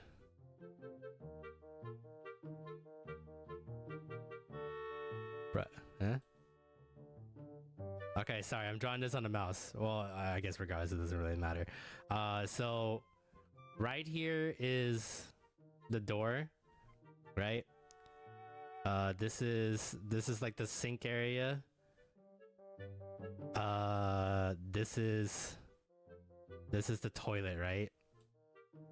So there's like these handlebars right here and here. I mean, everyone knows about these handlebars, right? They just to help people who are like on wheelchairs to like get off the wheelchair and stuff like that. But we have a storm drain drain. We'll call that D right here. We have a storm drain right here. So like when we mop the floor or like whatever, like the water can all seep into, you know, this drain and stuff like that. So it'd be easy to mop the floor. But somehow, some way, when she was rushing in, oh, let me draw that in a different color. When she was like rushing in, actually let me draw that in brown. when she was rushing in with her brown poopy, so like I don't know, right? We don't have a camera in there. This is just me speculating, and I'm allowed to speculate since I'm the one who had to pick up her poop. She stopped here at the drain. She thought she can waffle stomp her poop down the drain, so she just absolutely covered the drain in poop, and then rushed over to the toilet, realizing that she couldn't do that. And then I don't know, because the toilet's here. This is where the toilet like is. This is the toilet area. She stood like 10 feet away. No, that's way too far. Wait, like 2 feet away from that. And she just absolutely just like all over like this wall and all over the toilet and the back of the toilet and like the area of the toilet. So as we gave her the shorts to, you know, clean herself up and stuff like that, and she leaves, we gave her a bag too to put her pants in and stuff like that. I go in, the drain full of just poop, and she like put paper towels and toilet paper over it. I don't know if she was trying to cover it or she was trying to pick it up with the paper towels and stuff like that. She stopped picking it up. She left it there. The poop was so hot that it started melting the paper towels and the toilet paper onto the poop. So it was just like an extra layer on top of the mountain, and then obviously just poop all here and all here. And I was slapping the mop all on the walls and stuff like that, and a little bit of the sink got hit too over here and stuff like that. Luckily this wall, this whole side of the wall here never got hit. She was mostly facing this way, but come on. And there you go. That's my like classic poop story that I like to bring to parties. That really gets new people that they get introduced to me really understand who I am. So yeah, there you go. That was my classic poop story. If you ever want to use that poop story at your like company parties or like a party you don't know anyone, you're trying to make friends, take it, use it. And there you go.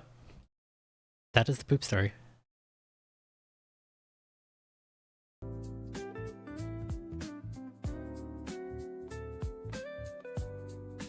I could probably put my webcam back on. Maybe she was the dog and the dog wanted to explain you guys the problem. You can't play someone's YouTube on your stream. What the fuck? Copyright gets struck? Hell yeah. I hope the Weeb Power Hour fucking reports their ass.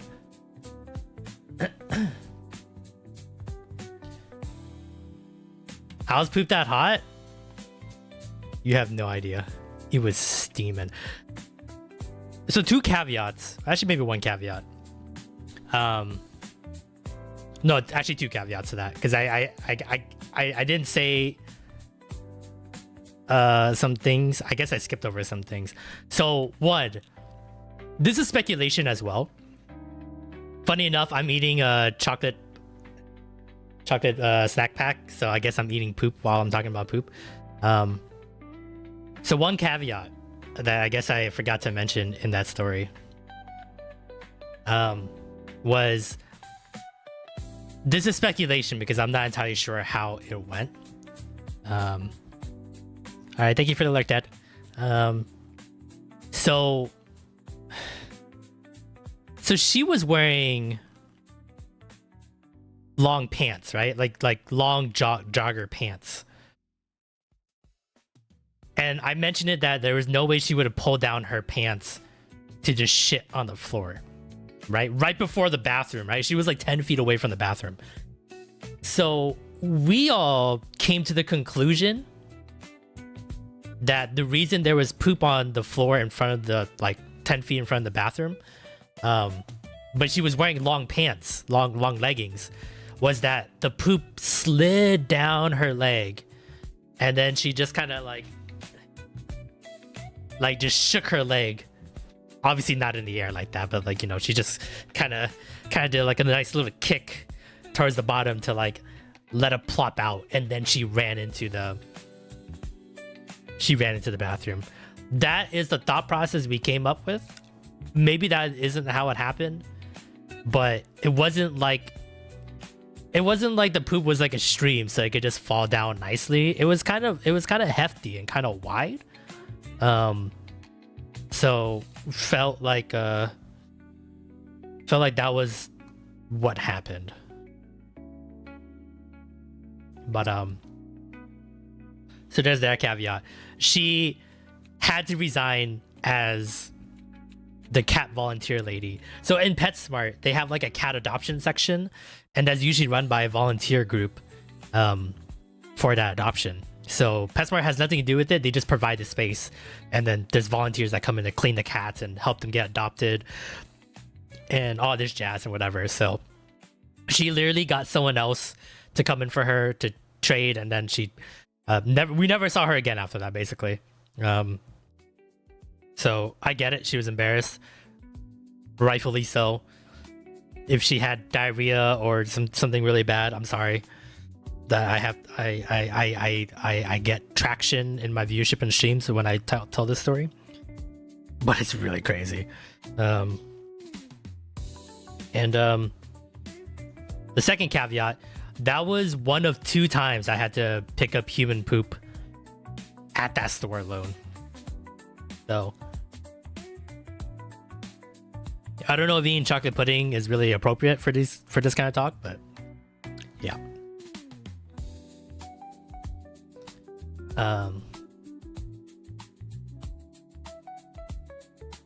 What's the GSA? All right, you continue your story here, Zach. At my old high school, there was always someone who would poop in the toilet of the boys' locker room in the gym from the night before, so it was ripe. It got so bad all of us couldn't change clothes to the smell, so we had to wait for the janitor to disinfect the locker room. They did catch a guy doing it. It was a basketball player. Damn. Yeah, it was hot. So, you know what the crazy thing is that like, I think I mentioned it in the video, but like the paper towels and the toilet paper she like tried to put over the poop. I don't know if she was trying to hide it or she was trying to like try to pick it up, but like it melted. Like it just like seeped in. So like I couldn't even like attempt to try to do that, to like pick it up with the paper. Like she put a lot of paper towels and toilet paper on top of it, and I was like trying to like, can I pick it up? But it was like if I try to pick it up, I'll be touching poop because it's like melted and mixed together all of a sudden. So I had to like get, yeah, it's like biodegradable. Like it just started like melting on its own, and it's just there. So it's like, fuck.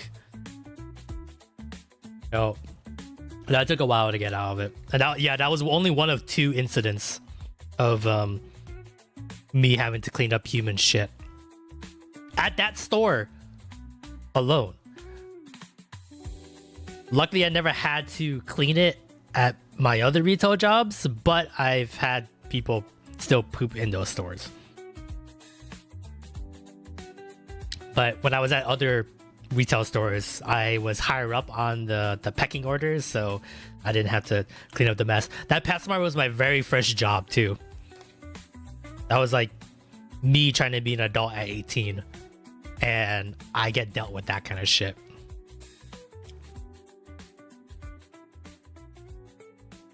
All right, so what are you saying, Jenny? I used to work at Wendy's. This person came up with a complaint about their food. Turns out the person pooped in their burger to try and get free food. Ew. So they just like showed up and like, hey, someone pooped in my burger? What the fuck? You put that on your CV, I guess. Yeah, if the streaming doesn't work out and I have to go back to getting a regular job, I can put on my resume that I've been a 2-time poop cleaner, human poop cleaner. Hopefully that would help me land a job somewhere if I have to go back to being a regular civilian. So yeah, that's yep. Chocolate pudding is great, by the way. Snack packs are great.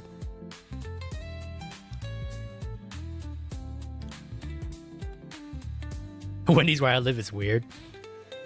Everywhere is weird, sadly.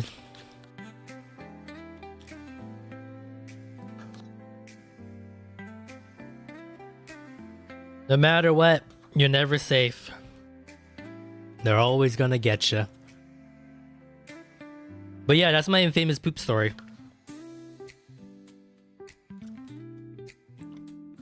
Funny enough, that's the one story that always gets people.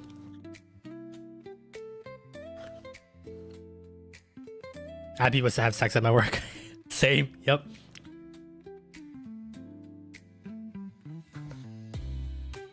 I have not walked in, but I literally was like waiting for the bathroom.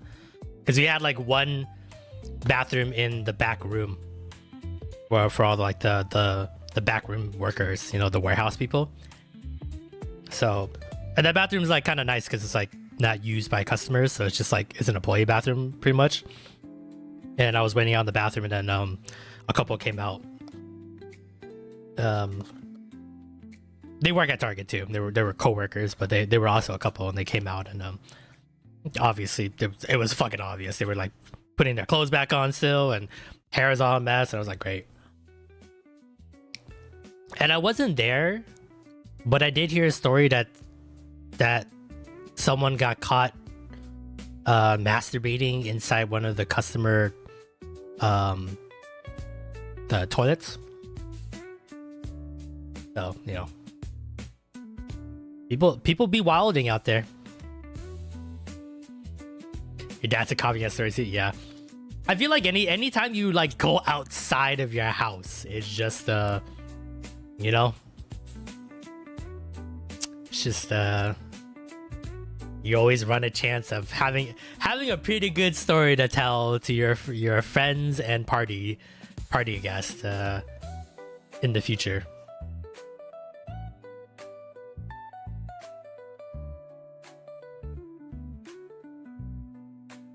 But usually, you know, it is what it is. So yeah, so there you go. Well, like past Peter said, if you want to use that story for an icebreaker or anything like that, or you're trying to be the life of a party, usually that one has worked out for me. So I had a customer masturbate in front of everyone just on January. Shit, holy fuck, the balls on that guy or girl. Every store has that masturbation guy story. Yeah.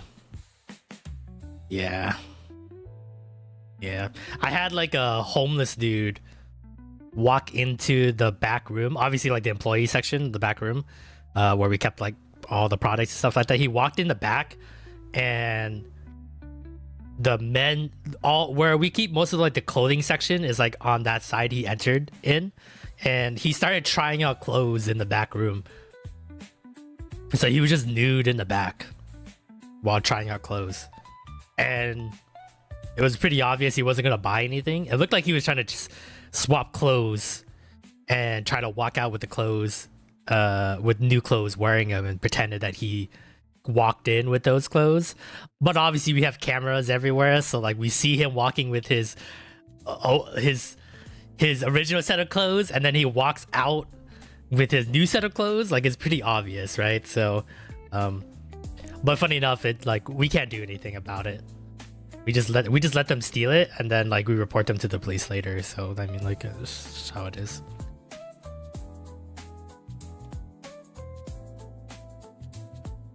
I have a non-zero amount of stories about people sticking things where they don't belong. Hell yeah. Let's go. I had a person ask me if I played with myself at work before. Like just a random person?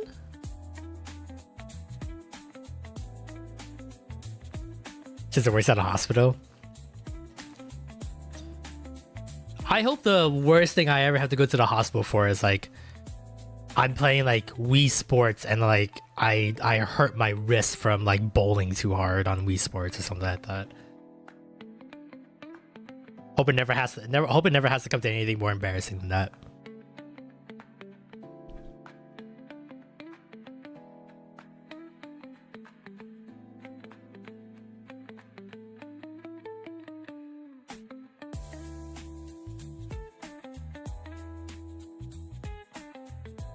Did someone ask you to buy your socks at work? What the fuck? That's amazing, actually. Customer always trying to sell stuff too. Interesting. I can't even imagine what you would be saying to like feel like they had an alleyway to segue into that question, you know?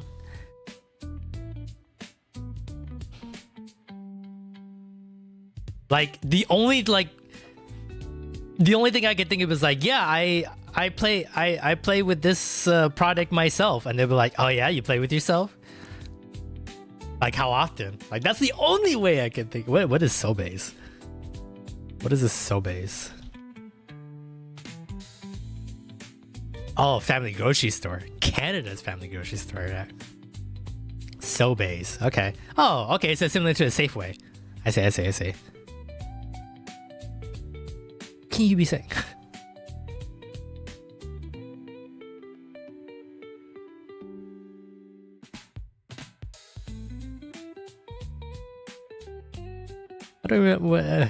I sometimes play with.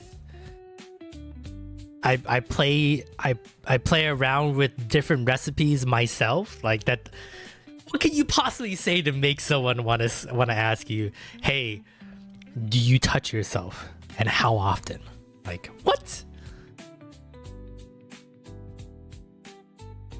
No, Sobeys is apparently a Canada family grocery store. So that is... It sounds like it's not like a big retail.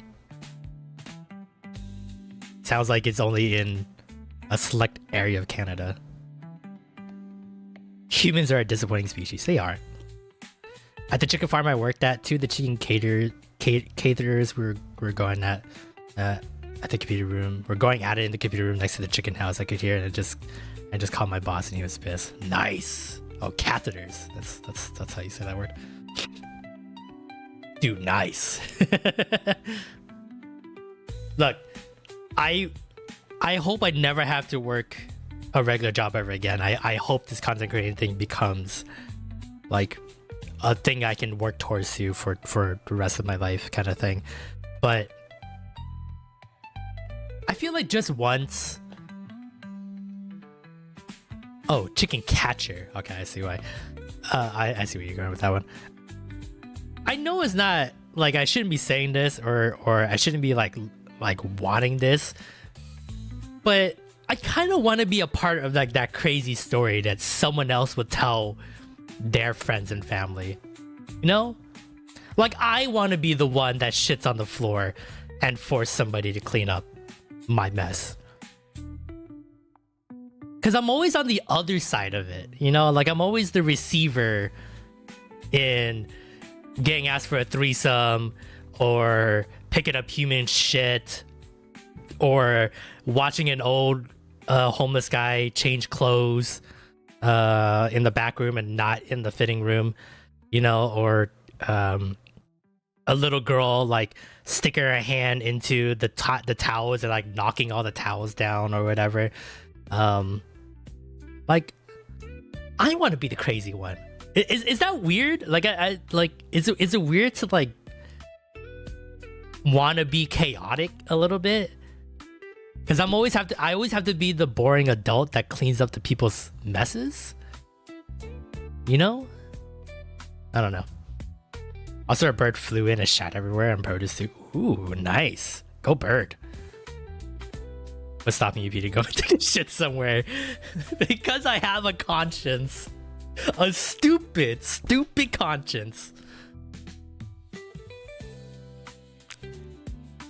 I want to do something cool though, like have sex in public or something like that. That seems like a cool thing to do. You know? But I don't have a hot bod, so I don't want, like, if I get caught, I want somebody to be like, damn, I can't believe this person fucking had sex out in public, but man, what a bod though. Like, you know, like I kind of, like, I'm, like, I want to sound cool in the story that they tell other people at the party as an icebreaker, you know? I don't want to be like, oh yeah, this is like fat piece of shit Asian kid thinking that he was all the way in. And they were having sex like in the back of the store kind of thing, you know? Like if they're gonna tell a story about me, I want it to be like a fucking like a Greek legend, you know? Like oh, Hercules saved the world kind of situation. You know? It can't be just me, right? Like I'll never do it. You know, but at a Super One store, teenagers taking off all the balloons of where we clipped them and to make them fly to the ceiling. Then I had to pay for all of them. Damn, that sucks. Don't be so hard on yourself. What happened? I just gotta believe. If I believe in myself, my dreams will come true. I just have to work hard towards it. You're right. I should never give up on myself like that.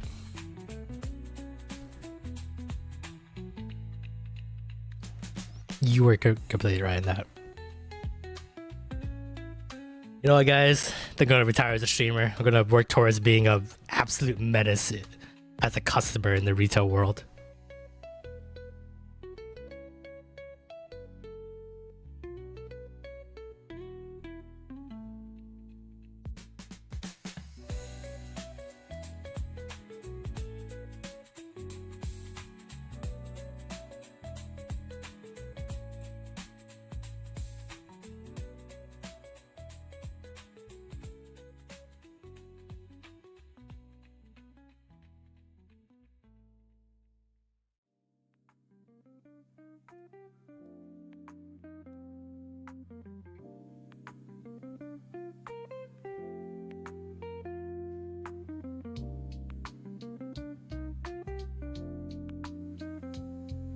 I know Puffy had this child wreck a bunch of display stuff at work. Yeah. This little, I think she was 10. It's not that little. She wanted a toy or something like that, and her grandma, she was shopping with her grandma. I wasn't there at the time. But it's like, this is like my area that I was in charge of. And it happened like at night that I wasn't there. So I came in the next morning and I just noticed like all my product was on the floor in my section. But apparently a grandma told her granddaughter that she couldn't have the toy or whatever, and she got so mad that she went into the towel aisle, and my Target had like 3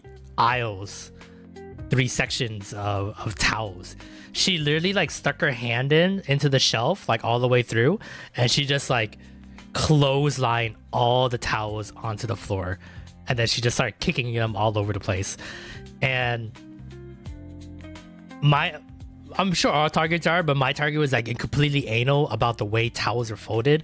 There was a very particular way they wanted their towels folded and shelved onto the shelf. So because this girl knocked over all the towels and then she started kicking them around, they got unfolded. So I literally I came in the morning having a game plan of other stuff to do, but I spent my entire shift refolding all the towels that she knocked over the night before, because no one helped me. The night team didn't help me. They just threw it all in a cart, and then they just left it there for me to see the next morning. Yeah, I had to refold everything in a very particular way, and then make my area clean again. And then my manager had the audacity to be like, "Hey, did you get that stuff that I asked you to get done today?" And I'm like, you do know that I've been folding towels for like 8 hours, right? And he's like, oh, well, you know, you still have to figure it out. I need that stuff done as soon as possible. And I got so pissed I like clocked out. I was like, fuck this shit. So should have had help. I should have, but because I was a team lead at the time, I'm not allowed. Not like it was like forbidden, but like I don't know if like other like countries and their managers are like this, but from what I've experienced and learned, most times than not, my managers expect me to get everything done on my own, because I'm a team lead for a reason, you know, like I'm a leader for a reason. It's because I can finish work faster than most people, even if it's something that's out of my control, kind of thing. Also, we were cutting back hours at the time, so they didn't give me any team members to be in charge of in my immediate area. I used to be cross-trained in almost every department in Target. Like I could be in any department in Target in any day of the week. But because they made me a floater like that, I couldn't have a permanent team under me to help me work on my area of the store. So technically I was in charge of my own area, but then also I was a floor worker for other team leaders in their areas to help them, because I was such a good, like I was so good at multiple different departments that I could like basically be two people if someone called out. So I always had to neglect my area to help other people in their areas, and then scramble back and try to make my area look nice with half the time and like essentially no help. Like luckily I had one manager, team leader that was like, she wasn't a manager, but she was above me, and she was amazing. She was probably one of the best leaders I've ever had. And she didn't have to, but she absolutely did what she could to where like if she saw me struggling, she would try to find team members in other departments that weren't doing a whole lot, and she would like kind of push them towards my area to like get my section done. Or she would be like, okay, let's have the whole team just fix up your area for like 20-30 minutes, and that should give you a little extra leeway. She was always great about that. And yeah, one of like, I've had many managers in my retail life, and she was like, I can count on my hand how many like really good managers I had, and I learned a lot from her. And it was unfortunate that we both got shafted pretty hard in terms of getting promoted and moving on up in the chain. So, but luckily, I take it as a silver lining. If I didn't move up at Target, I never would have this life that I have now, working paycheck to paycheck, 2 jobs, no sleep. But at least I'm making internet content for $0.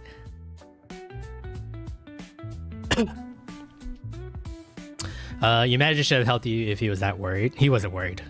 He didn't care. As long as the work got done, that's all that mattered. Yeah. Yeah. Yeah. It's a sweater. It's a sweater. But yeah.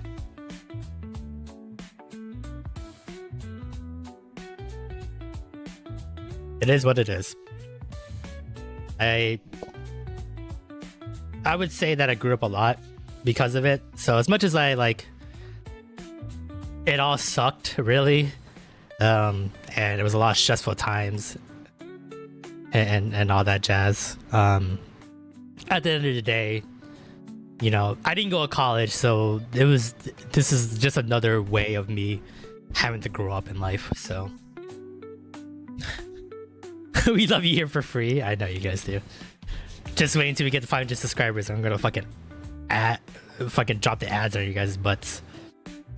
What time is it there? It is 7:10 p.m. for me at the moment. I am Pacific Standard Time for my my time zone.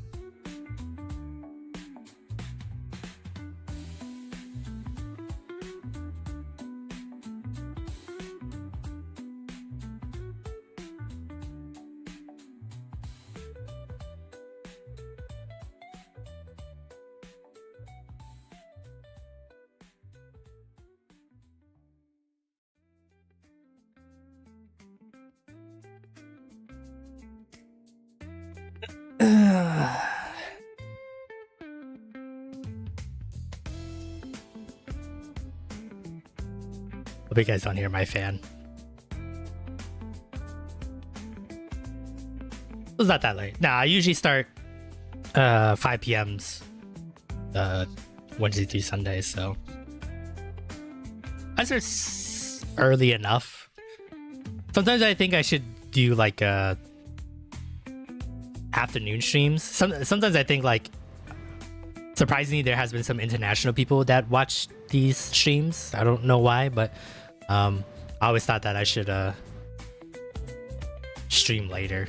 But from what I've noticed, it seems like this is kind of like a nice sweet spot for everybody. But yeah. Oh, hell yeah. You're in Chicago. Nice. Get them Chicago dogs. Went to the Harry Potter store. Very nice. What's your house? Do you know? Do you know what house you're in? 2 hours behind you? Yeah. It's 9 p.m. So, and I'm off to bed. Oh, okay. Sounds good, Zach. Thanks for hanging out. Thanks for dropping on by. I appreciate it. Yeah, you. Yeah. I've noticed that some people would love to have me stream like late night, which would be like early morning for most people, or like at least the afternoon.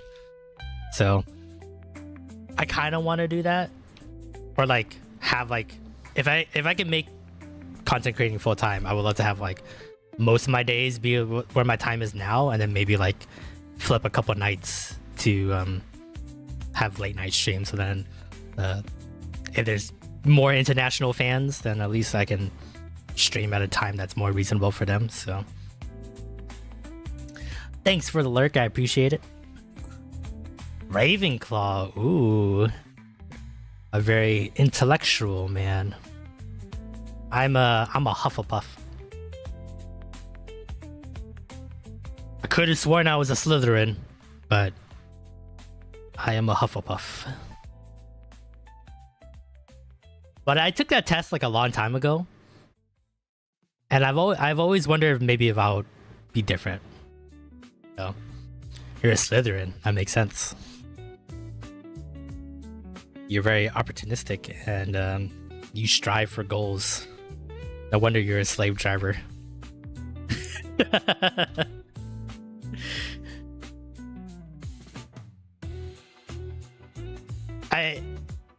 I wish they didn't write Slytherins the way they did in the book. Like, I know they were like technically the evil house, but at the same time, there's so many like good Slytherins, and they talk about it like in other books and like other lore and stuff like that. I get story-wise and writing Harry Potter, you need like an antagonist and stuff like that, but Slytherins are pretty cool.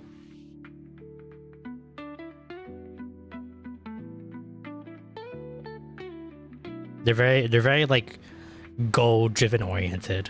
I'm talking like it's true, even though whatever house you're in Harry Potter is basically like a fucking horoscope. So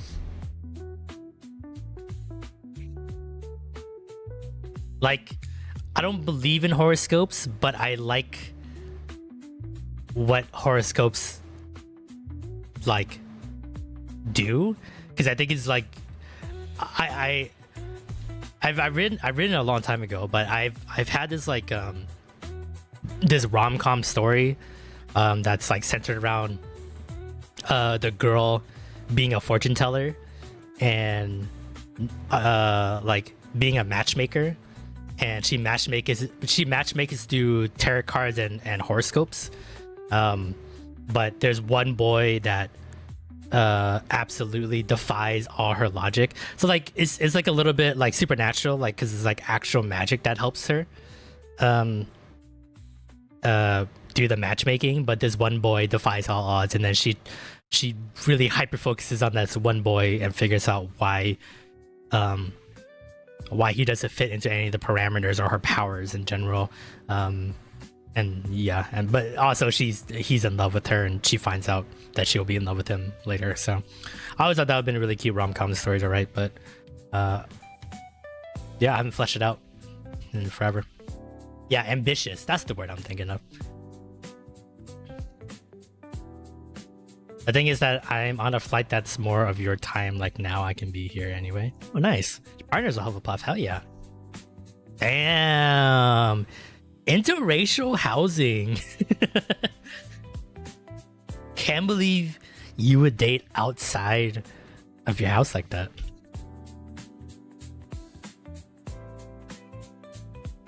Just kidding. I've always dated a Gryffindor, so you know. I've also dabbled in other houses.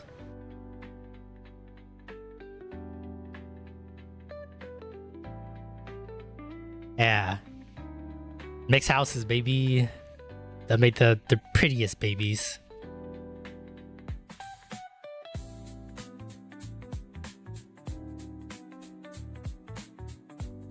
The twist brings the flavor. Hell yeah.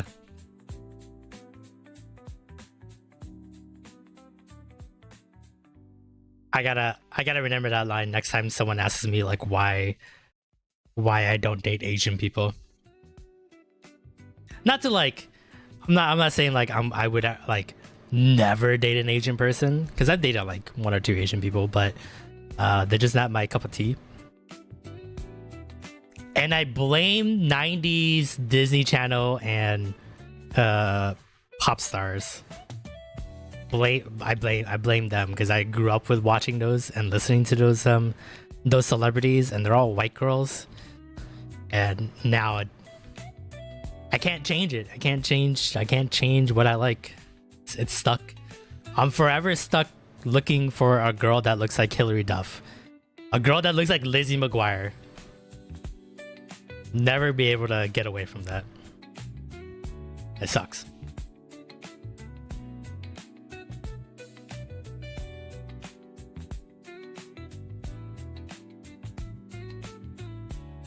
I feel like if I had just stopped being stubborn and not have so many ideals of a future partner, I could just,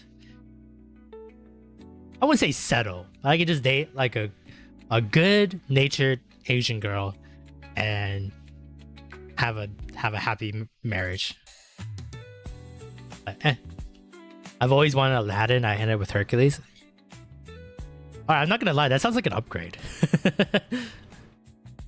Let's all remember Aladdin was homeless. His best friend was also a monkey.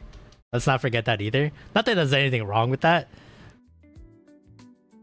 but the future was murky at best for Aladdin. We're not even sure he would have gotten a job after getting married to Jasmine. He could have been just mooching off the government money. Like monkeys that should have known. He stole food for a good reason, but technically his occupation was thief. And once a thief, always a thief. You can't turn that off. You think he can work a 9-to-5 computer desk job? Nah. He's gonna see all the angles. He's gonna be like, I gotta steal. It's the only way I can like fix the tick that's happening in my head. I'm only quoting like Ocean's 12, I think.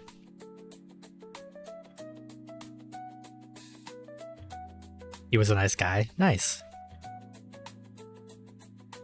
He can steal a car for you. Yeah, but do you always want to be on the run? Do you always want to have to always look over your shoulder because you never know if the police are after you.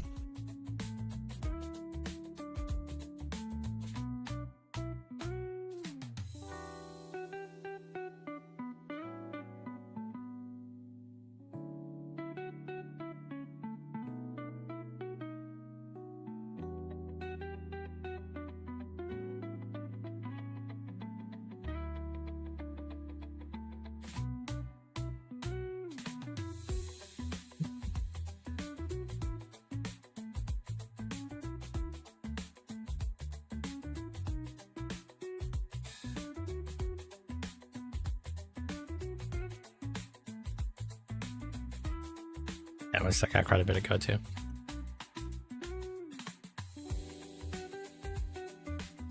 Other sign that the universe knows what we need and is mostly not what we want. True. That's true. I also believe that as well. I feel like it's one of those kind of things where like understanding that gives you a sense of forgiving yourself when you can't accomplish something you really want in life. Not to say that you should not work hard or like always assume that dreams or goals are not gonna happen.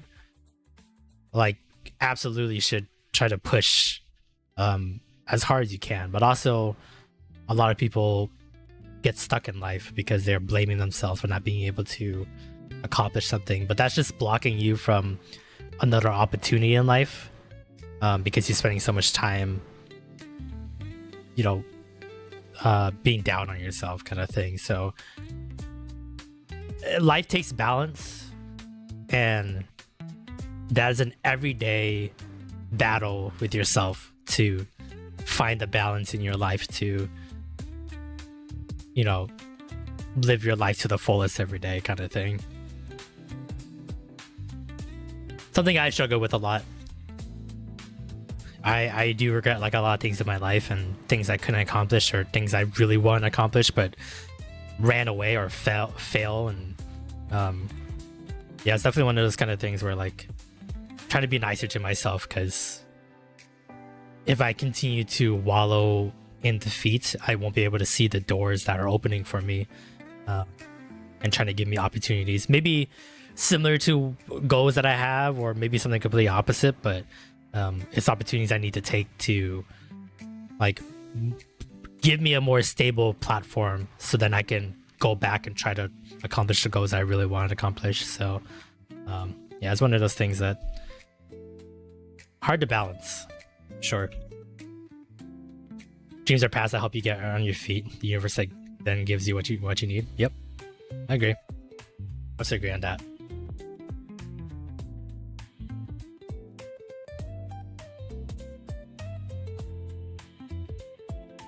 Oh, you still have time? Yeah, I don't know about that.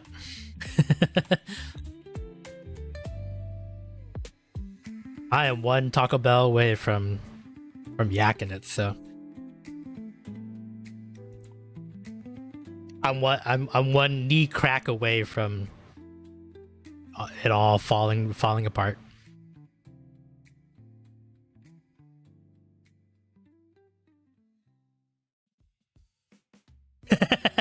Sure do, mama.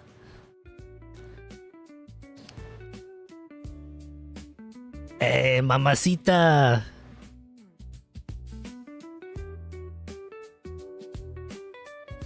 I think they thought I was Mexican though. Like I'm not as like light skinned. I'm not as dark skinned as I used to be because I live in a state that is not as sunny as Southern California, but I used to be a lot darker, so maybe they thought I was Mexican like them. And they you know, maybe they thought they were just picking up a little mamacita baby girl, you know. I don't know. No idea. I never understand it. Also, I don't have like a deep voice, but my voice was a lot higher back in the day as well, so that might not help out if I'm a girl or I'm a boy kind of situation.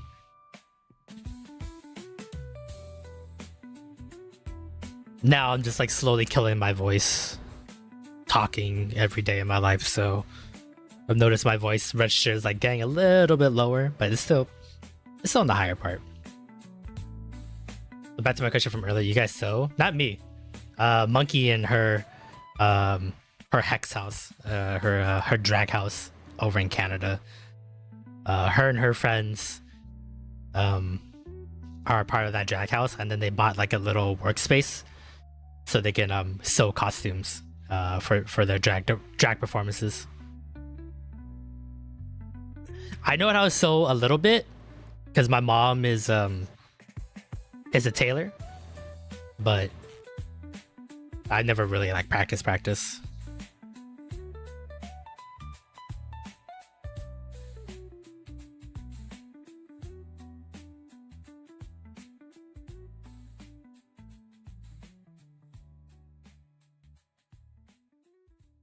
That's cool. I'm learning some of my pants. Yeah, I should have learned it because my mom always wanted to. I think my mom was down to teach me and stuff like that. One, just so I can like do my own tailoring if I needed to. But two, I'm like kind of low key into like fashion. If that makes sense. Like I watched Project Runway like a lot when I was a kid, and I'm hoping someday, hopefully, if Weeb Power Hour gets big enough to be a company and we can do all this stuff, that when we do merch down the line, that part of that merch can be like a fashion line kind of thing where I can make a cool like 10-piece set of clothes fashion line for the merch store that I can design and you know, choose the fabric and choose what kind of designs I wanted them, how they're cut and stuff like that, and then, you know, manufactured, and hopefully people will like hopefully like what they see and buy it and wear it and look awesome in it in public. So I was always being a low-key, and I feel like if I had listened to my mom more or like wanted to spend more time with her and learn, because my mom has great fashion sense, and she has made clothes before, especially for herself, because she's a very tiny woman, so she had to make a lot of clothes for herself because there wasn't anything her size. And I felt like if I had learned a lot more about that, I would have a better base to make that fashion line kind of come true. But I'll learn once Weeb Power Hour gets big. I'll definitely want to focus on making a pretty cool clothes line or fashion line. When Eden gets a Modelo sponsorship, then we can make our own t-shirts. I'm pretty sure she has her own bills to pay with that money. Honestly, whatever she gets that Modelo sponsorship, that money better go to her child's college fund. That's what I care about the most.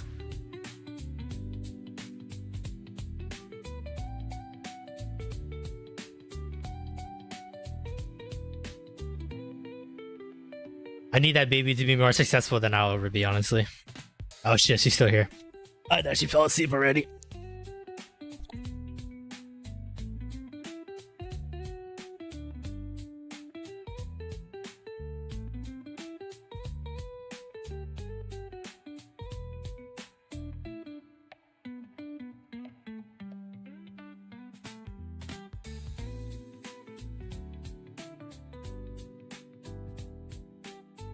I was about to, then I heard you talking about me. Damn. I'll hold out for like just a couple more minutes. Alright, thanks for this, like, Eden. You have a good night. You randomly wake up later in the stream. We'll be here.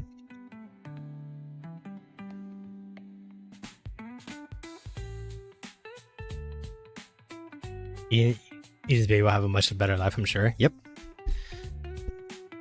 That's what I tell myself when I save away working on Eden's videos.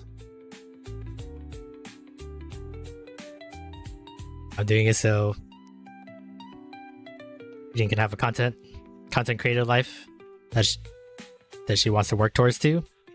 And A good chunk of that money can go to the baby.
Barbara.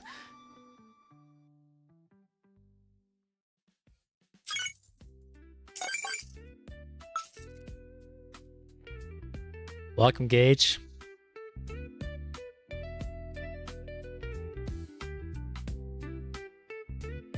Hey, that crane game.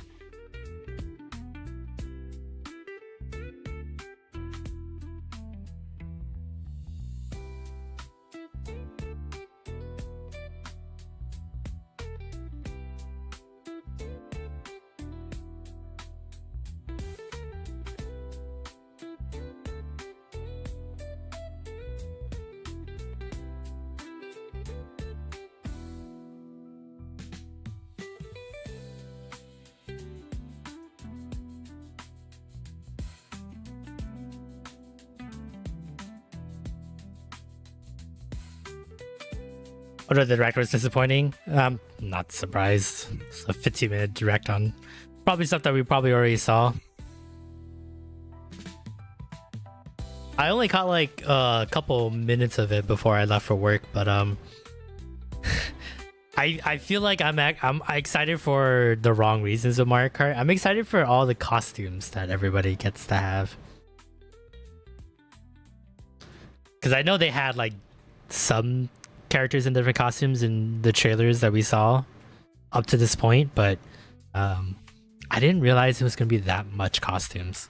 Like everybody has like, it looks like maybe like double digits of different costumes for them to wear. And the fact that like you can go around in free mode and look for those like little Yoshi pit stops to get costumes, I thought that was really smart. So I was great. I loved it. Yeah, and everybody looks fucking great in it, and they're all different too. It wasn't like, hey, let's just get everybody a cowboy hat and call it a day kind of thing. Everyone has like their own like kind of almost distinct version of a cowboy that pertains to their character, and I thought that was really smart. And I really want to see it. But yeah, you're right. They didn't really show anything new. I wish they stopped showing the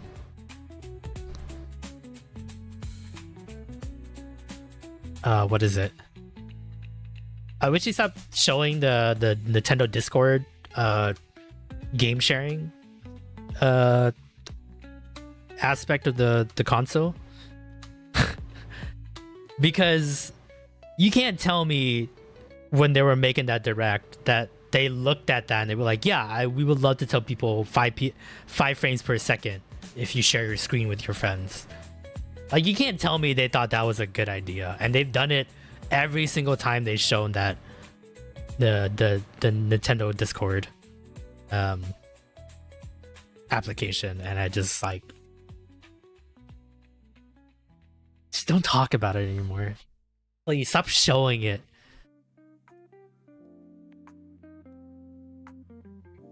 Don't get me wrong, the game looks amazing, but they didn't show anything to justify the $80 price point. I feel like it's one of those things they might have to keep on the wraps until they do it.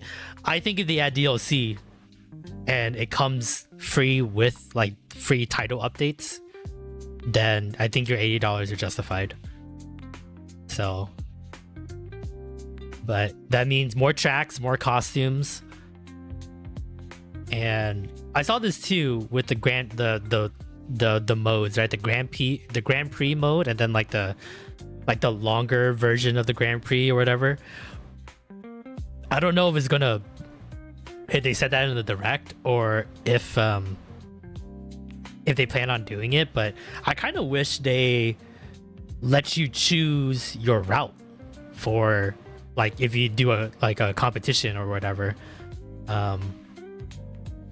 because it looks like they're all fixed routes, and I kind of thought it would be pretty cool if I choose like one route starting all the way from the west, and then like go all the way to like the middle, and then maybe like go up a little bit, and then maybe go back to the west and go back down, kind of thing. But it all looks like it's gonna be like, oh, this is the beach area, and these are all like, or this is the desert area, and these are all like somewhat similar desert tracks. So this is one cup, and then this cup is like up here, and then all the, you know, relatable tracks will be up there only. So I hope you can choose your own like Grand Prix setup, but it didn't look like that from the trailer. Yeah, if they do free DLC. Honestly, I'm surprised we get costumes for free. Like, that could have been a microtransaction if I've ever would believe the gaming industry. So you can choose your route online. You basically do your own custom cups as long as the courses have roads that lead to each other. Yeah, but I mean, like, that's the thing, is that they still have to be within the same vicinity of each other, right? Like, I can't choose like one on the west side and drive all the way to the east side of the map. It seems like there's still, like, I want like a no limitations on the kind of route I choose. But it seems like they're still limited on if it's in the same area.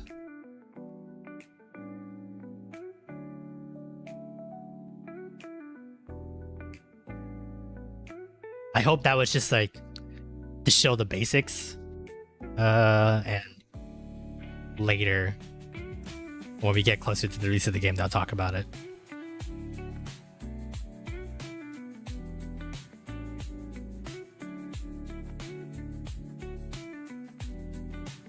But who knows?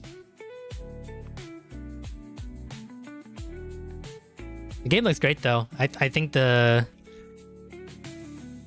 some of the new items that they showed, some of them are pretty like standard, like just attack items, but the feather item looks really, I thought was the most interesting one of all of them, because they actually add that aspect of like trying to find hidden routes or like faster ways to get through a course, and the whole Tony Hawk Pro Skater grinding aspect was really smart. So I thought that was a really good addition too. Well, I don't know if you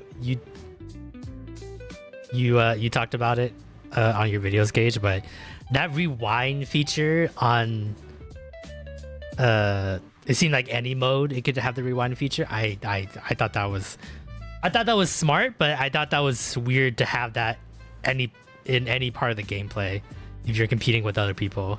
I thought that was going to be like for time trial, or like maybe like a practice mode, so you can like learn the track better and practice.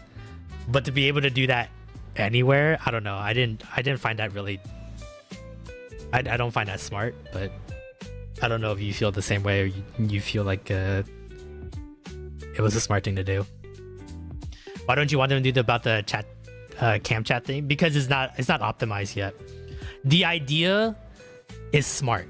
The idea is there to make the Nintendo Switch a hub, right? Because most people, what they will have to do to have that similar setup would be to have the console and then have a computer and then talk on Discord or, you know, talk online. So I get why they want to centralize everything onto the Switch, so you don't have to have other things like a computer or other like a webcam and stuff like that. But the execution is not that great. The camera looks fine. You'll still get 1080p. You'll look great in front of the camera and stuff like that. But the sharing with friends doesn't look great. if you look at a lot of the video like footage that they showed in the trailers, when people share their screens to show what game they're playing, it runs at like 2 FPS. Like I think Newgrounds Flash games run faster on like dial-up connection than what they showed on the Nintendo Discord sharing screen thing. So I think it's a step in the right direction, but I don't think the execution is there. And unfortunately, I don't know what they will have to do to upgrade that, other than hardware and online server capabilities. And they've already upgraded the hardware to begin with, so they have to do it again. And I don't think we're in the cards to make that happen in the next like 5-6 years for this like life cycle of the Switch 2. So we have to wait until the next console cycle to do that, I guess. So that rewind feature looks kind of weird. I think you can only do it in single player though. I'm not sure on that though. Yeah, I just like when they were explaining it to where like, oh, we can rewind it, but if you rewind it during a race, you'll fall back into like 10th place, 7th place. You'll fall back on the race column, and I just felt like that's just weird.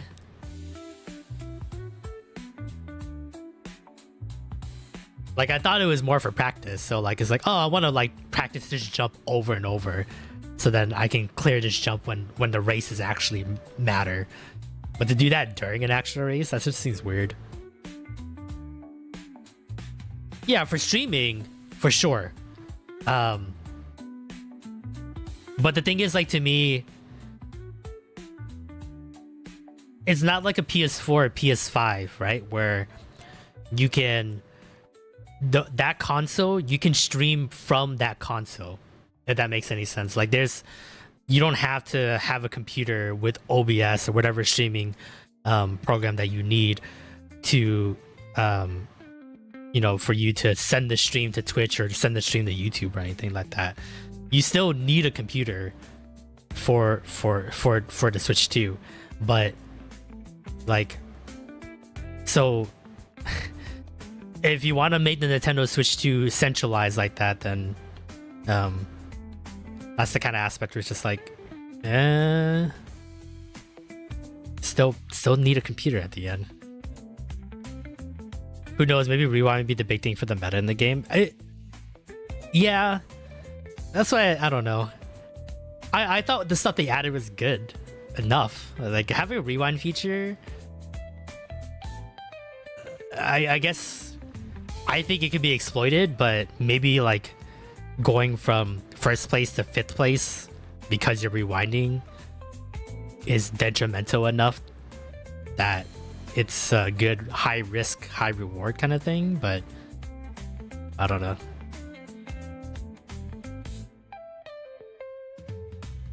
I thought that driving on walls and all was a bit too much for me. It's because you're old school.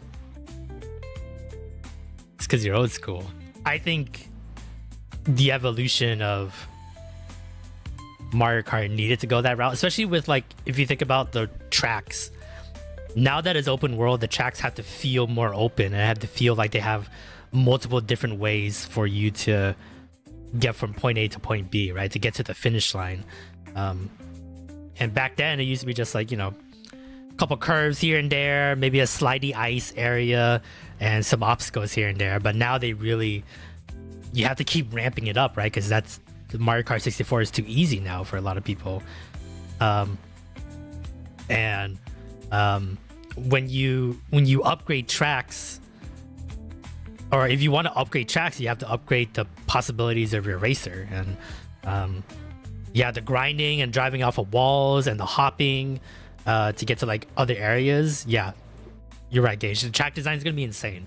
It has to be insane because the possibilities of your driver is almost endless now. Like you can get to a lot of places on your own now without too much help, right? Like sometimes you have to like either glitch your way through or like shoot a shell against a wall to hit you over a wall to get to like the other side, kind of thing. But now that it's open world, there is a certain idea that you have to make everything accessible. and drive pretty much anywhere on the map. So yeah, this to me is like, this is the full evolution of what a Mario Kart game would be. So I can see myself playing and I can only see chaos. Exactly. Well, that's the thing too, is it's chaos, right? Like I think that's what they wanted the most out of it, is that 24 drivers all driving, trying to, yeah, you know, like it's going around the world in 80 days kind of situation where you're just trying to beat each other any way, shape, or form. It's like a Mad Max kind of race kind of situation. I think that's what they wanted this time around, except for just like the basic, like running a track, basically, just like a boring race.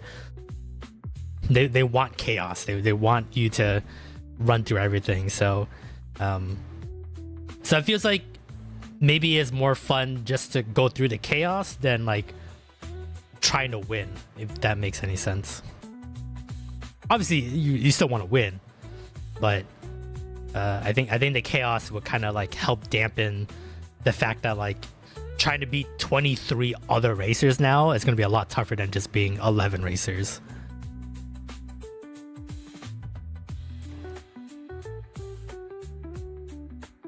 This year's gonna be good for me. The next year I got Tomodachi Life. I'm just waiting for the Panty Hunters 3 to come out this year.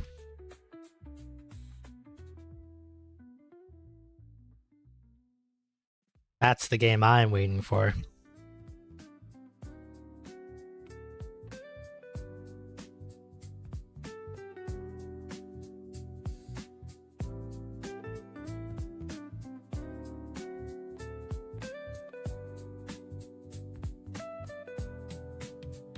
Mario Kart Switch 2, Metro Prime 4, Tomodachi Life. Panty Hunters 3. That's the trilogy I want.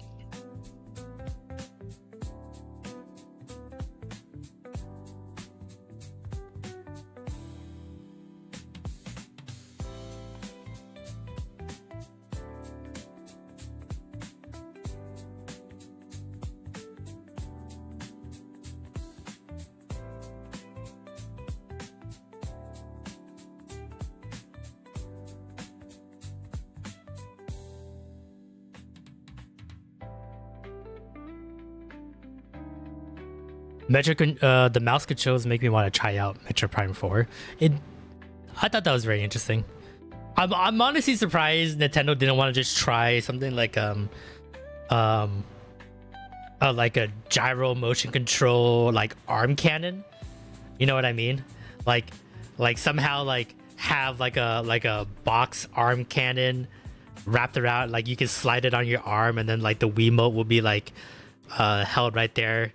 Then you could just go and just shoot and like aim it at the screen or something like that.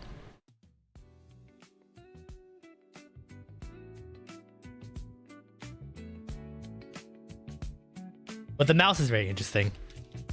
Honestly, I'm more interested in playing that wheelchair basketball game with the mouse controls than the Metro Prime 4.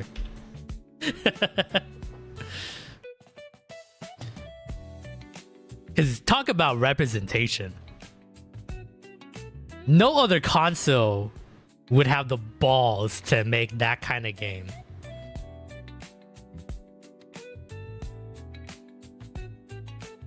Dude, it combines the two of my favorite things. Basketball and not getting up off my seat. Like, honestly, that's a slam dunk.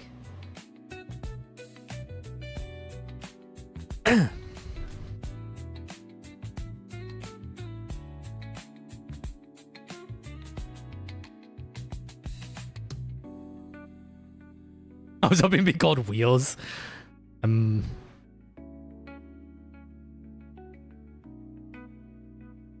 know about that.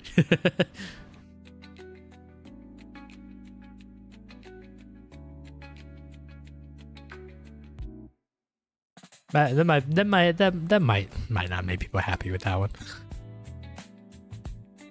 Imagine winning against a real wheelchair person. I know, beating them at their own game. Be pissed. That'd be funny though. Oh yeah. I could become a better wheelchair person than actual wheelchair people. Now you just asked me to get the Switch 2 so I could practice every day on stream to be the ultimate basketball wheelchair champion. Also, all the characters are robots. Yeah, why is that? Do they feel like it was in poor taste to have the Miis sit on the wheelchairs? I would think like people who have to use wheelchairs in life would think it'd be pretty cool if they had their Miis sitting on a wheelchair in a game, you know?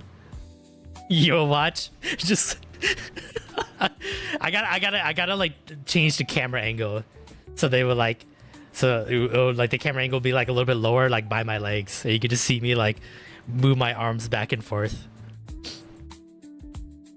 Maybe they didn't want to offend anyone. It already kind of feels offensive to make the game, right? A little bit. Like representation only feels good if you go all the way. If you kind of half-ass it, then it doesn't really feel that genuine. I don't know if anyone else feels that way, but it's like I'd rather be someone like be upfront with it, I guess, than just kind of baby around it. So.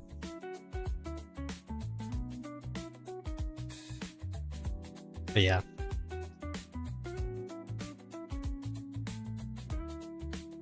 But yeah, honestly, that's the only game that really excited me on the Switch 2. So you wear your Nike headband and be sweating going all the way on those Joy-Cons? Hell yeah. Hell yeah. I got the what's it called? The Wii Sports Resort or whatever on the Switch 2. I haven't figured out a way to do it. But I wanted to set up my camera to where like it's more up and then I have to stand up and then I wear like all the sports gear and do Nintendo Switch Sports. That's the name. I wanted to do a stream where I like pretended to be an athlete. But I haven't figured out like how to get my camera at a better angle to like catch me more higher up because I can like raise my table up, right? So, but haven't found a good one. call the game Hot Wheels. That'd be great. Wheels and hoops. Just combines my two favorite things, man.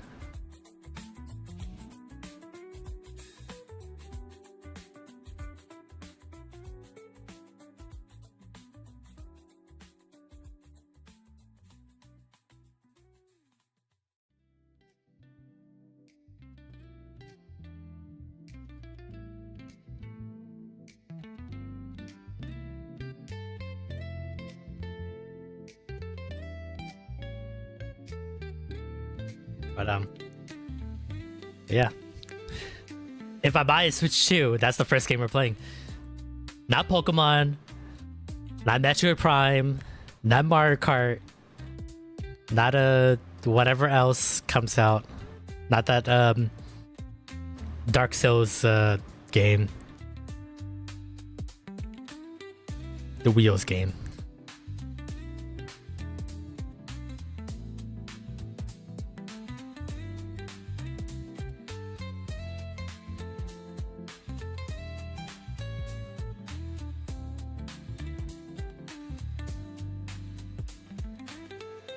If I do review that game, you know for sure I'll be calling it Wheels and Wheelchair Basketball throughout the whole thing. What is this game called? I don't even know what this game is called.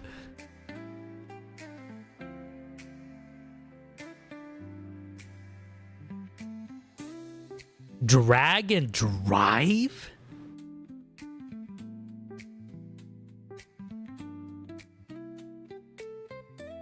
Drag and Drive. That feels weird too, actually. I don't know about that name, actually.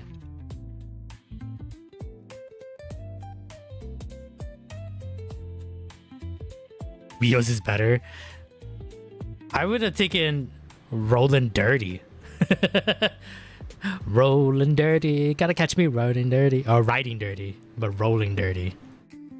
That makes I was making the reference. I don't know if anyone would get that if I didn't explain myself.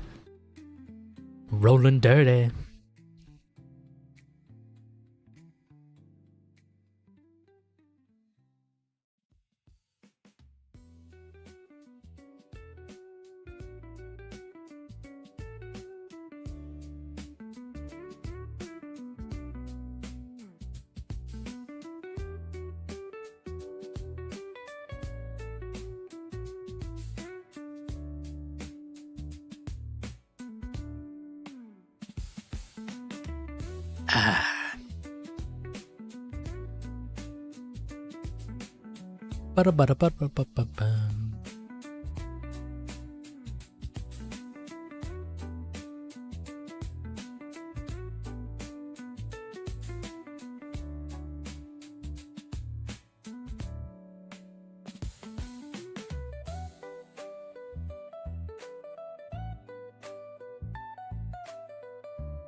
I know most folks in wheelchairs, at least those I've met, would find the name Wheels funny and probably look into the game because of it. Oh yeah, for sure. Like that's where like you just gotta go full into it, because like most times than not, like any paraplegic I think would just be happy that we can talk about them in like a normal sense, you know? Like I've seen plenty of people hate comedians if they make like a joke about the paraplegic community or, you know, someone on a spectrum or anything like that, but like those people want to feel normal, and they like obviously there's like in poor taste, or like depending on the joke it might be bad, but for most times not, comedians are really smart and they know how to like include these people in the jokes like they're just regular people like you and me, and I think it's good for representation. I think they would enjoy it. I don't know if the game will actually be good, but it is something that is interesting to showcase the controls of the Switch 2. So I hope one of these characters get in the next Smash like Min from ARMS did. yeah, you want Hot Wheels to be rolling around throwing basketballs at people?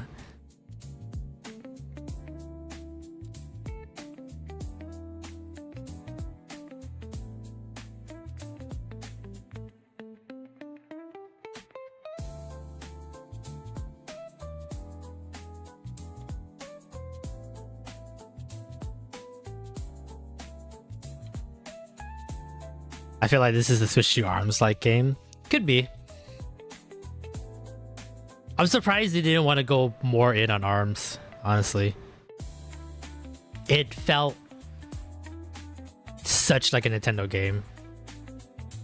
But who knows? Would you need a table all the time though? I from what it sounded like, you just needed a flat surface or somewhat flat surface. I made a joke that can I use the mouse controls on my belly? Because it's sturdy enough to handle me sliding a Joy-Con on it, but I'm not sure. I guess it depends how well the mouse gyro is. I would assume it needs to be at least flat.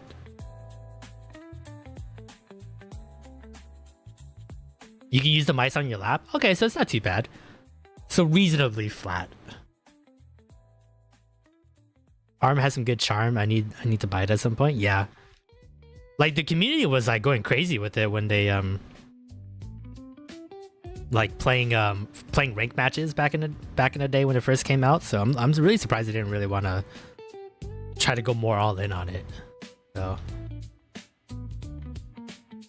like on your legs and your pants will be all marked up for life.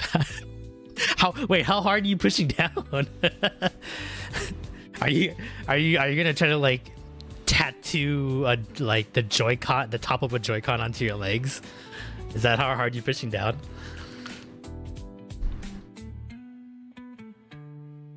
How strong are you?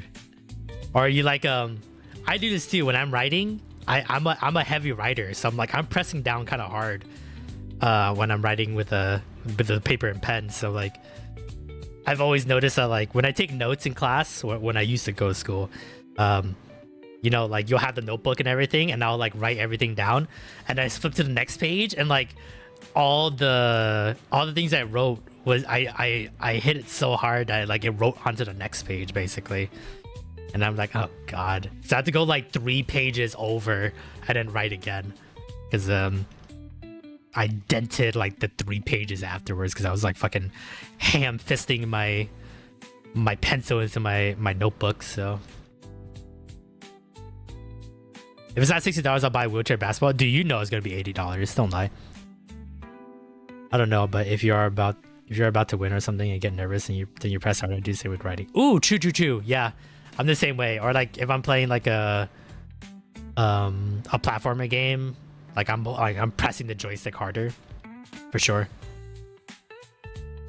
Damn. So you have to buy thigh pads, not knee pads, thigh pads, to protect yourself from drag, whatever the game is called, drag queen.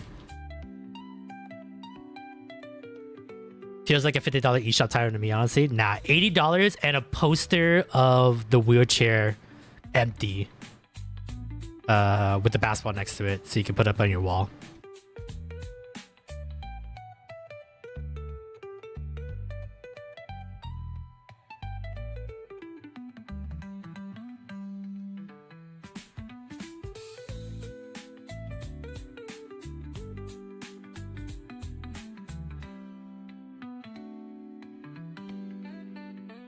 I want that not directors. Yeah, I want the hardcore collector's edition for that one.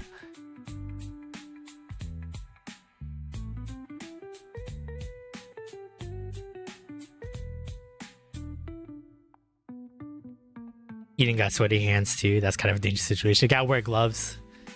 You gotta put the gloves on before you start playing. Cause like people who do like the Paralympics and they like the wheelchair people, they usually have gloves on. Like wheelchair basketball is like an Olympic sport. So you know what? If the game, the drag race game is $80, it better come with fucking gloves. So at least I can be all in on this game. So this feels like a game that would be very obscure in 10-20 years. It's gonna be obscure in 10 to 20 days after it's releasing. If you go to the beach or something and people have blue lines on their legs, then you know. That'd be really funny if they actually like have some kind of markings on the Joy-Cons. One blue, one red. Oh my god, honey. He has the blue-red syndrome. And he's like, huh? He's just a nerd. He just plays Switch 2. Yeah, the gloves. Give me gloves. They gotta be red, blue as well, so they can match my Joy-Cons. I'll buy it quickly if there's a physical. Yeah, I bet you the physical will be like limited, and then the resale value will be like fucking ridiculous. The yellow kitchen gloves? You mean like the rubber gloves you use to wash dishes with? I'm pretty sure they sell fingerless gloves wherever you're at. In any shape or form, use fingerless gloves. We'll start the Weeb Wheels Esports team. If it doesn't cost me a lot of money, hell yeah, I'll fucking sponsor that team. If you guys could bring home a championship, I'll definitely sponsor that team.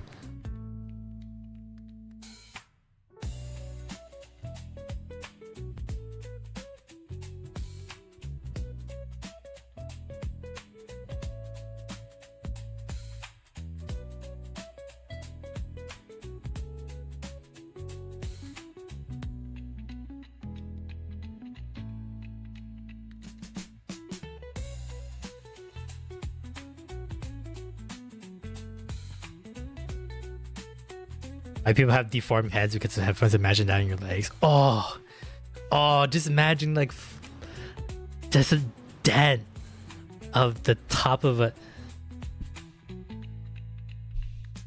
That's like. You can't see it, right? Like that's actually like pretty like. That's a long square indent. Like you can fill up water inside of that dent. Like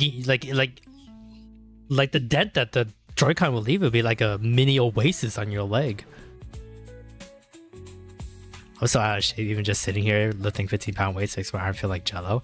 Oh, you always gotta start somewhere.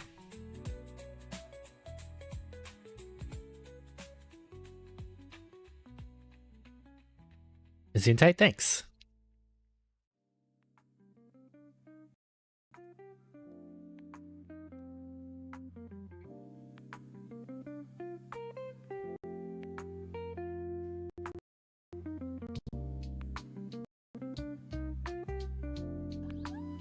For some reason it looked like it wasn't working.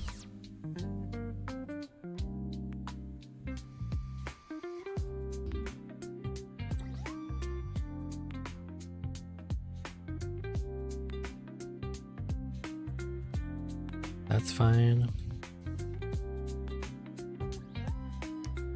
Or her legs were bent backwards like the alien from the 90s. What was it called? I don't know, actually. Alien vs. Predator? Moo dang!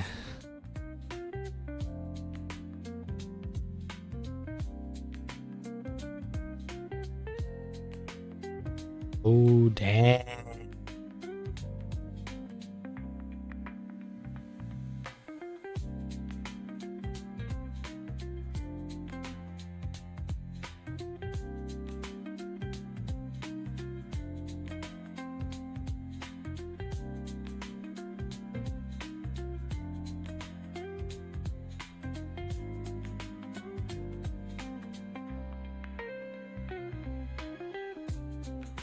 Charlie Sheen was in it. Oh, you're talking about Scary Movie, right? Was it like a joke? That's the only thing I can think of Charlie Sheen that had anything to do with sci-fi was that the Scary Movies. I think it was like Scary Movie 2. He was fighting aliens. Oh, The Rival. Oh, okay. Never seen it.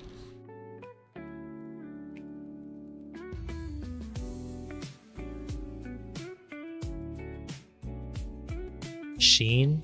Charlie Sheen.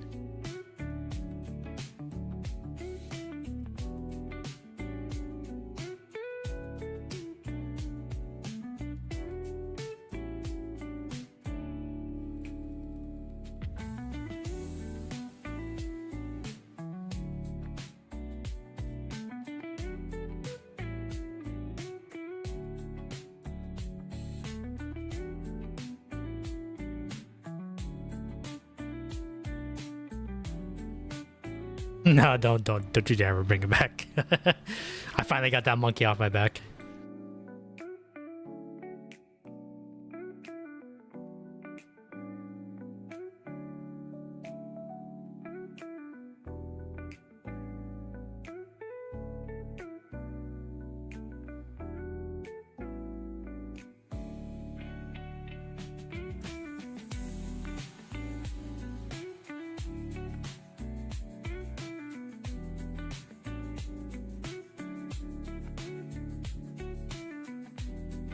Yatta!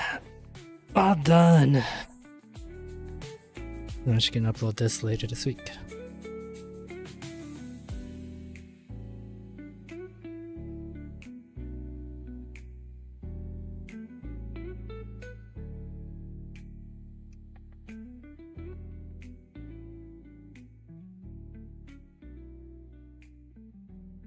Let's finish this thumbnail, and then we can play some Pokemon.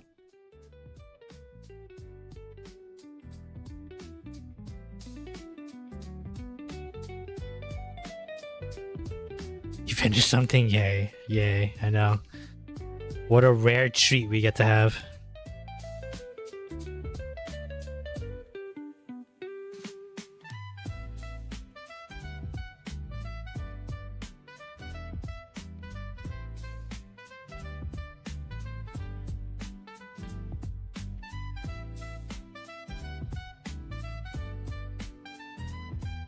It's a picture of Raggedy Steel Silver.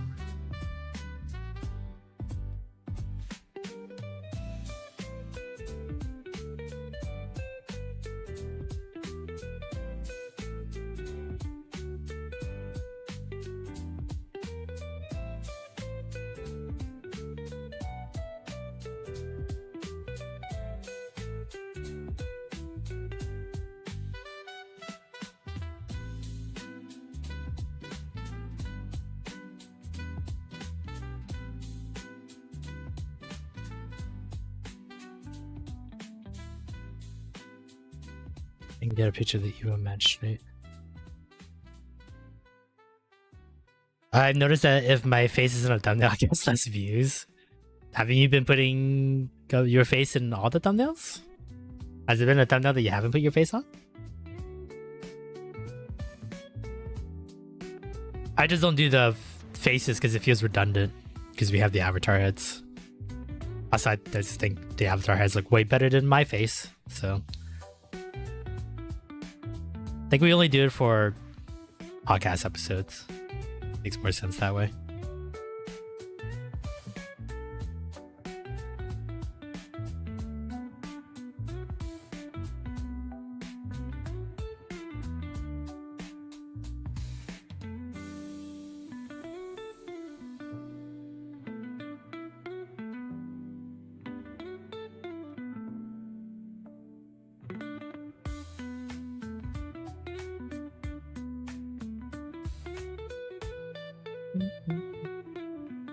Come on.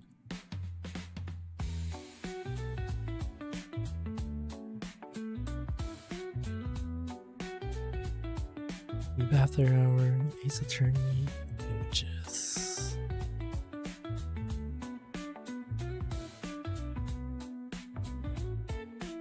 My face isn't in most of the thumbnails. The four most recent has it there though. Oh, I see, I see.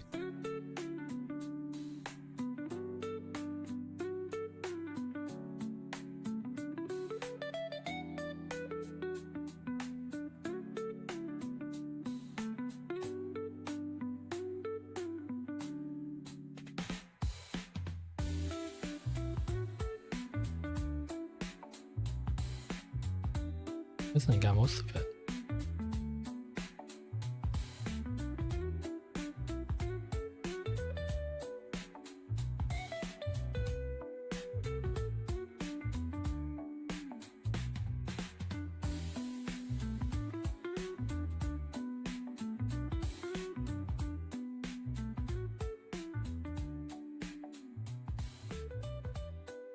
Ah, you can get the ball back.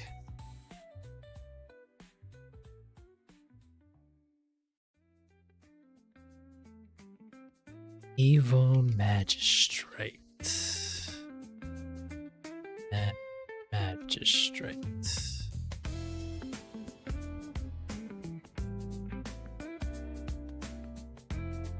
Oh, I don't think he looked like that in the game.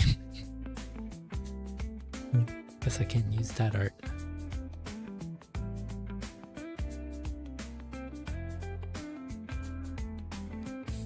I'm really enjoying these videos recently. I wanted to do more weird edits with it when I find time. Hell yeah. I get you on that one. As much as like it's sometimes a pain, that's why I like doing shorts, because I can do a little extra with them. I've been doing that a lot with Eden shorts.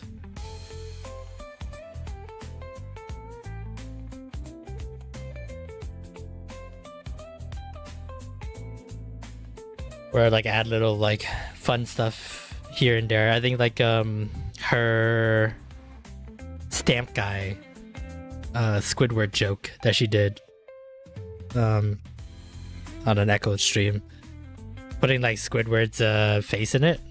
Oh, it was really fun to get that edited in. So I definitely feel the sentiment on that one.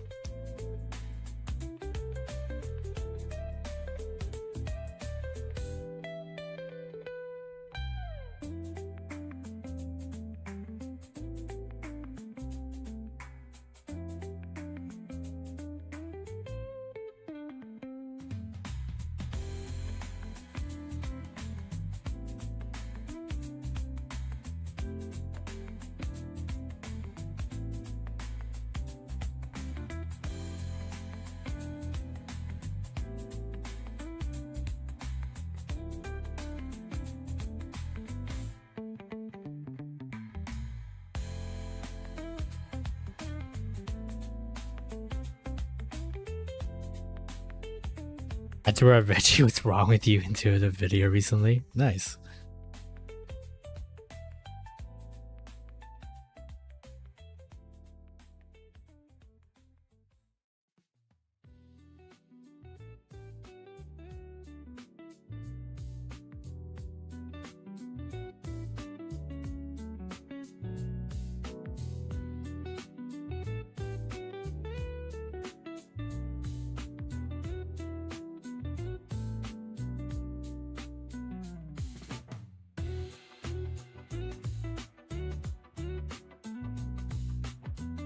I don't even know what that meme is.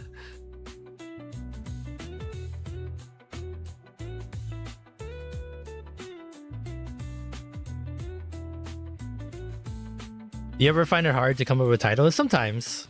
I use ChatGPT a lot though. It really helped me out.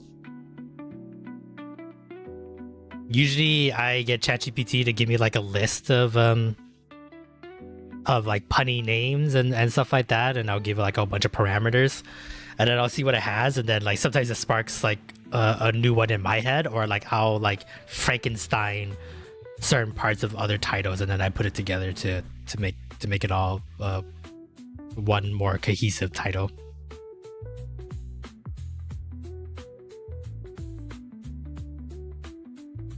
So ChatGPT has definitely saved me quite a bit, especially for like I have problems with, like naming podcast episodes sometimes because we kind of go on tangents a lot. But I gave ChatGPT like key points that we talked about in the podcast, and like give me a whole bunch of punny stuff, and usually where it works out. I just watched you big parts of the video to figure out what to name. Yeah, for sure. That's something that ChatGPT can help you with. Like usually I put in like, I'll ask ChatGPT like, hey, ChatGPT, can you give me a list of punny titles for a YouTube video on the Phoenix Wright Ace Attorney Chapter 3 Turnabout Samurai. Please include the characters. Please include any characters like Cody Hackins or Phoenix Wright and stuff like that. And it'll give me like a whole bunch. And then I just kind of play around with the names and stuff like that. So was Xenoblade easy because all the cutscenes have names like its stars? Yeah, for sure. That's always helpful too. Anything chapter related always works out.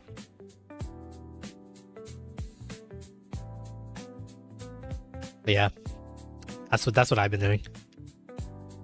Been very helpful for sure. I think like even some segments that we've done on the podcast, I've taken inspiration from ChatGPT.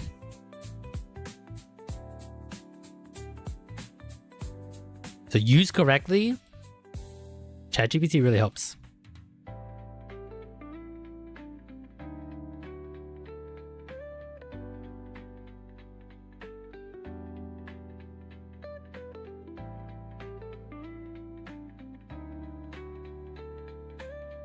Fuck.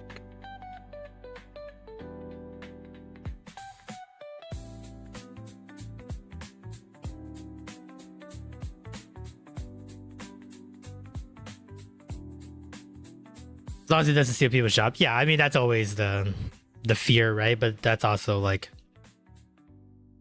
there has been plenty of times where the automation of AI has helped and stuff like that, and for me it's just like ChatGPT helps me like comb the internet and like bring in as much information from the internet as possible, and then I make the decision from there how I would go and use that. So that's what's always saved me in terms of using AI. But obviously, like, you know, art and stuff like that. I mean, even with art, I think just like being able to pay people for the art stolen would be a good step forward, but also at the same time, you just need laws, right? You just need to be able to figure out ways to protect people's jobs without going too crazy with the AI. Because like there's like some things with like animation that AIs can do like the grunt work, so animators can have an easier time doing the more refined detail work and stuff like that. But it's also like it's a fine line, because if they abuse the AI, then they'll just replace all the animation jobs alone. But it's also one of those things where like there are not enough animators to fill those jobs up to begin with. So yeah, it's definitely a fine line on that. It's very hard to see where you go. I'm on the camp that like if AI can help supplement and support, then that's where AI should be. So I think it shouldn't be used after a small extent in all creative spaces. Yeah, for sure. I think it should help supplement people, but I don't think it should overtake anybody's job whatsoever. Except for if we're talking about in creative spaces, I actually think it depends on the situation, but the translating localization community, it's kind of not that great, honestly. There has been some troubling stuff with it, and unfortunately, I don't want to take people's jobs away, especially if these people are very talented in what they do. But because of like certain allegations or certain things that have came to light with the localization job, I'm sure not everybody's like this, so I'm not saying that it should be done as soon as possible, but looking into AI to help localize and translate foreign media into whatever country they're translating into, I think it might be a thing that would be okay to take some of the jobs, honestly. So but yeah, again, fine line, and you have to make the human decision and judgment to not try to fuck as many people over as possible. But yeah, to help humans, not actively hurt them. Agreed. 100% agreed.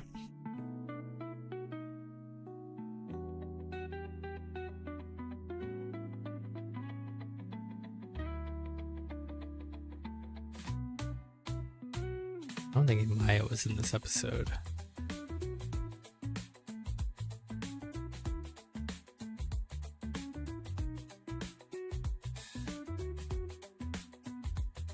Maybe in the future you could just create your own movies by just talking to AI. There should be some kind of laws protecting existing creators, but it's going to be very difficult. Yeah, for sure. That's the thing where like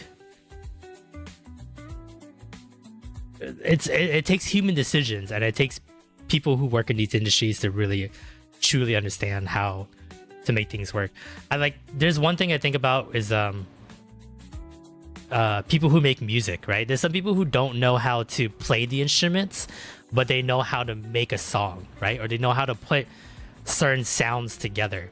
So there's always like all the beats and all the, every note played on an instrument that you can like download or pay for and then put it together and like make a song out of it, kind of thing. So but there's always protections on that, and paying people for putting those music samples on there, and there's always like it's always going to be a like a seesaw affair trying to like be able to balance it, but it's gonna be like an ongoing problem for a very long time. So abstract designer jobs as well a while ago, yeah, pretty much. So they make it so much easier now. I can agree a little on translation, but our language differences are very big. That's why translators have to rewrite or reword things. No, I agree on that. But there was an incident a little while ago where there was a group of localization translators who were translating an anime, and I 100% understand that certain sayings, certain ways, and certain idioms that the Japanese anime or Japanese community in general are saying, it won't work in English, right? So you have to rewrite it, or you have to figure out the meaning of that idiom and then write an idiom that's similar to it and stuff like that. But I can't fully remember. I can't fully quote it. But there was an incident where this localization team was localizing an anime called Kobayashi Dragon Maid. Right, very cute anime, and is about a dragon that becomes a maid. You know, very Japanese stuff. But there's this one character that you know, is kind of sexualized a little bit, right? And the localization team decided to give her character lines to where she hates the fact that she is sexualized, and she has to wear skimpy clothes, and they kind of went like full like conservative right-wing lines for that character, which is, if you got a belief, totally fine, right? But that's not what people were asking for, right? They wanted the translation of that anime to be as close as possible, and you're changing people's art, you're changing people's body of work to push an agenda. And apparently that's happened a couple times already. Luckily, it's been a very small instance, I guess. But that's where I'm like, you're fighting the battles that are in the wrong place, kind of thing. And when they were called out on it, on like they had a panel, I don't remember like what you would have to search or type in to search it to find this video, but this localization team had like a panel, right? Because I think they were doing like for Crunchyroll, and they had a panel, and someone came up to them and asked them like why they took the liberty to not translate it correctly and then put in their own like views in that show. And they got really defensive, and they told them like hey, if you don't understand the kind of job that we go through, then don't talk, kind of thing. But I feel like that's a pretty lame excuse to not like, if you want to defend it, then defend it, because I feel like you should understand that that's a pretty big thing. Like, maybe in the grand scheme of things, it's not like it changes the story in any way, shape, or form, because she's kind of a minor character in that show, but you're essentially changing someone's character for your own benefit. And I don't know, that kind of rubs me and a lot of people the wrong way and kind of thing. So that's kind of what I mean with that is I think automation for that up to a certain degree, and then obviously have a team look over everything and, you know, fix things or reshape things to make them sound more coherent for the audience that they're translating to. But that has happened with movies a lot since I can remember, changing characters and text. Yeah, that's like, that has always been a problem in translating anime, is that, you know, translations is not always perfect. And I'm not saying like I'm perfectly fluent in Japanese, but I have friends who are fluent in Japanese, and they like noticed that they didn't say anything like it. And even the translations are not, even if they're different, they should still feel similar to what the original character said, but they didn't. And most times than not, it doesn't really affect it too much. But that was a pretty bad instance where like you're essentially changing your character to be something completely different. And yeah, it's I don't know. It's again, it's a fine line on that, especially since it hasn't happened much. And the stuff and the times that it has happened, it hasn't really fully been blown out of proportion, I guess. But I think it's one of those kind of things where like, if you can't separate yourself from the translation, or you don't agree with what's happening in the movie or anime or game or whatever, then don't translate it. Have someone else translate it. You know? Yeah, it's like isn't a lot of things. I was watching one video of someone going down and like talking about like a whole bunch of other media that got translated into like other countries and stuff like that, and that's always been the tough part, that like not many people realize because they only watch things in their own country kind of thing. So but I watch a lot of foreign stuff, so it's tough. What's my blood type? I don't know. I don't think I've ever found out what my blood type is. I think I've donated blood like 3 or 4 times, but I've never found out what my blood type is. I've been to the hospital many a times, but I've never found out what my blood type is. I never ask.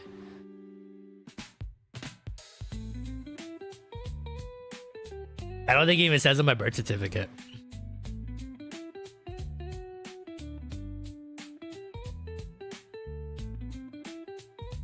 I'm probably like a type O, gonna put these nuts in your mouth kind of person, probably. What's my social security number? That I know. Here you go. That I can tell you.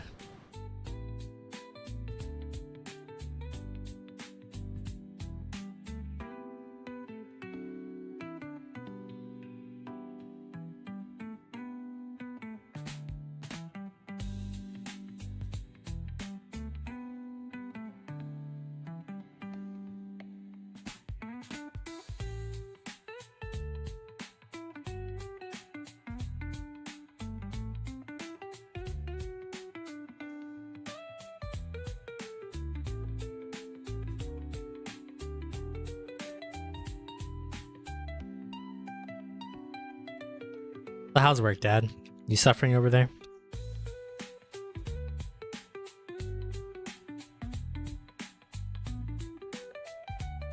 Is that wild? You're just saying random stuff tonight? It's been funny. I'll go to bed now. Aw, I'm glad you enjoyed the stream today. Will you be streaming Saturday? Yep. I stream Wednesday through Sunday every week. 5 p.m. Pacific Standard Time. Or, you know, there might be some changes. I might be late. I might have to cancel. But usually if you join a Discord server, I usually update people if something changes. But, yep. 5 days a week. Every week. Until I die. Can you take a pic of the front and back of your credit card? Sure. I'll make sure I put my penis on top of it too. Hey, welcome back, Zach. Sorry you had to wake up in a huff like this. Please pray I got real life. I get real life because I feel so out of it. If you're out of myself and dizzy. Drink water. Drink water. Drink some water. Drink water and breathe.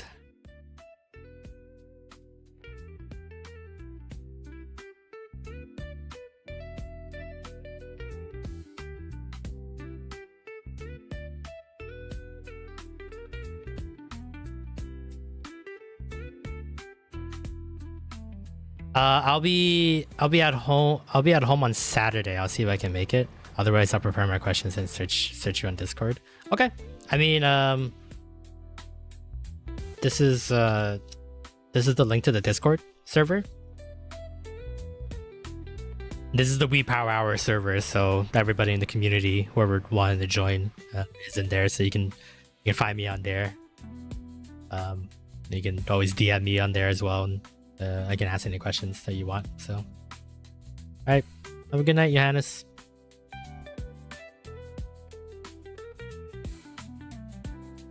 I slept 1 hour last night. Nice. Flexing's got a peen big enough to cover a credit card. Who said anything about covering it? I just said I can have it next to it. No one said anything about covering their credit card. You can still see the full digits.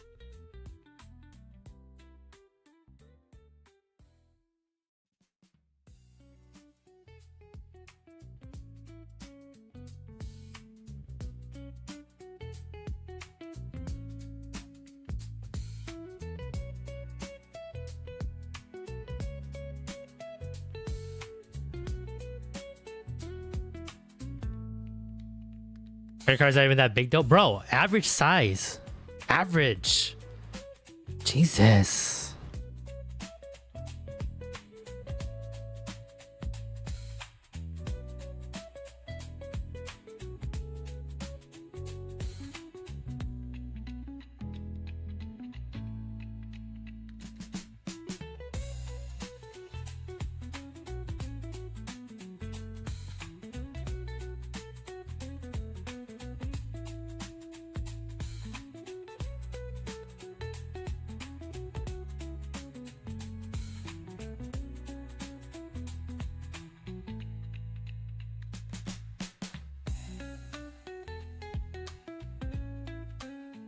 Thank you.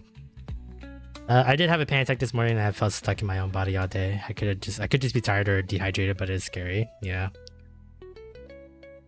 Gotta take it one step at a time.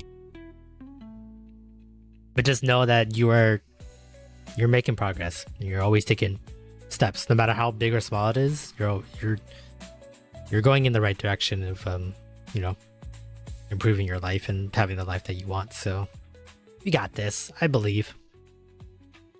Not that big. They're huge, too big even.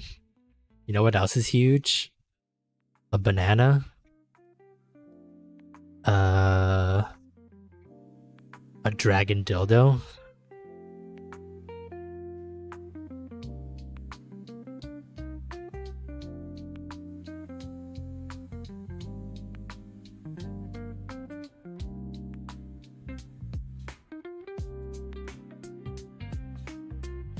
My undying love for Xenoblade. Gotta squeeze it in one last time.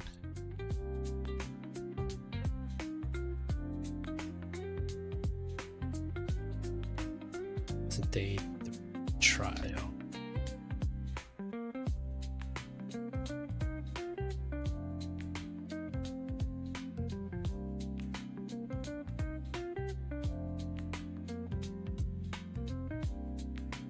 My undying love for Mr. Weeb. I like how you just started calling me Weeb all of a sudden. Like you haven't been calling me Peter this entire time. Bye.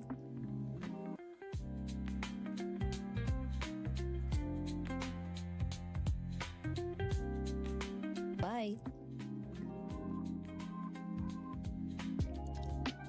Mr. Weeb is my father. Call me Power. Call me Power Hour. Bye.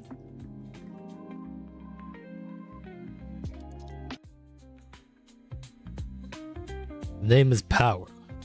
Power Hour.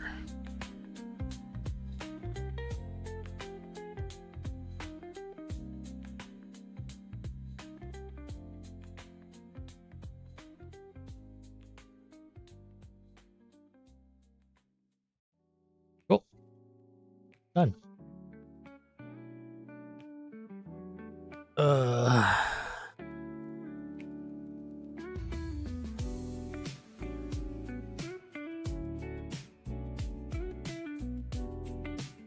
One other problem I have with translation is all the censorship that goes along with weird changes in translation that you were talking about. Yeah, that one's tougher with censorship, and that has always been a thing, even on like 4Kids days. Back when anime wasn't as prominent as it is now. So that has been a lot tougher, but I wish they, at those times, they just been upfront about it. It's like, hey, like, today's episode will feel probably not the same because we have to censor so many things. Like, Yu-Gi-Oh is much different in English than it is in Japanese. Most of it is funny though. It's funny changes, but it does essentially change a lot of characters, and they're almost two different types of shows. It's like parallel universes with those shows. But that one ended up being like a happy accident. Like, it didn't change things too badly. But yeah, there has been plenty of instances like that, and that's something that we'll have to continue to navigate in the future. But I don't think that's as bad as, like, no one asked for that censorship. No one asked for you to change the character. You decided to change the character, and that's not a call that translators should be making, kind of thing. So, wife was driving home, asked if I wanted Wendy's, ordered a baconator meal. She got home, no fucking baconator in the bag, just my fries and drink. Holy fuck, bro! I would drive straight back to that Wendy's and drive my car straight into the actual restaurant. Dude, how fucking dare they not have the fucking the baconator? That's like the whole point. 13 minutes away, dude. For Wendy's, I'm going back.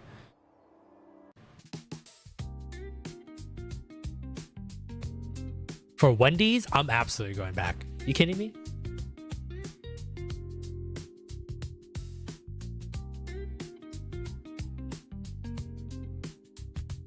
Bro, what's the point of going to Wendy's if you're not gonna have the burger? Like, what?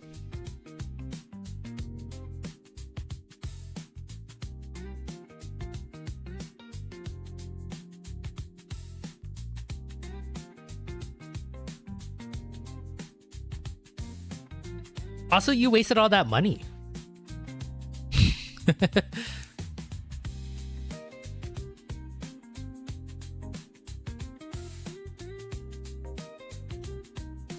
Get that burger, bro. Oh, hey, also, I forgot to ask, Dad, but since I got you here now, since I'm assuming you're probably fucking around at work, what happened to your stream today? I saw that you streamed, so I put it up to lurk, and then like you just ended it. I saw it in you didn't like. I didn't go to another stream afterwards. They actually changed translation scenes for Xenoblade X on Switch because some sort of controversy I don't know too much about because I'm dodging spoilers. Fuck. Yep. Always how it goes.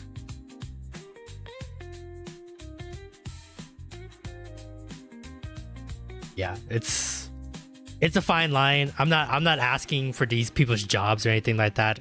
I just want accountability for that kind of stuff, because if you're gonna make those kind of choices, then like if people understand like the story and like seeing the story not being told the way it should be told, then like that's pretty big. That's pretty bad, you know?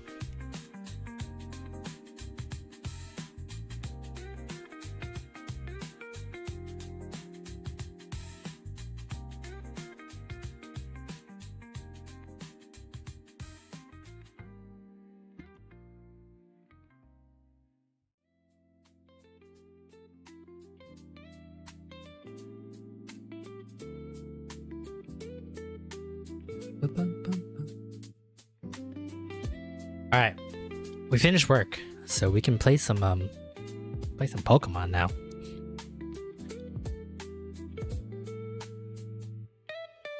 Let me just change the title on Twitch real quick.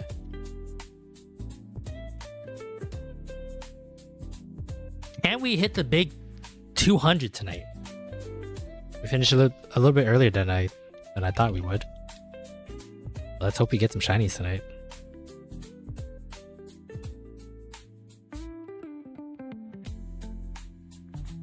Sound is always gone.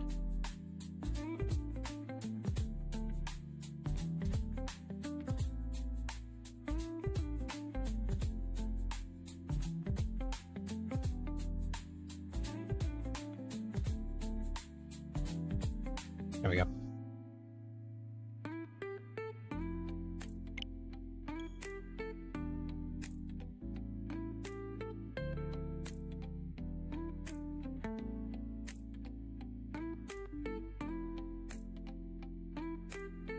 Okay. Gotta get some more water too, actually, before we get started.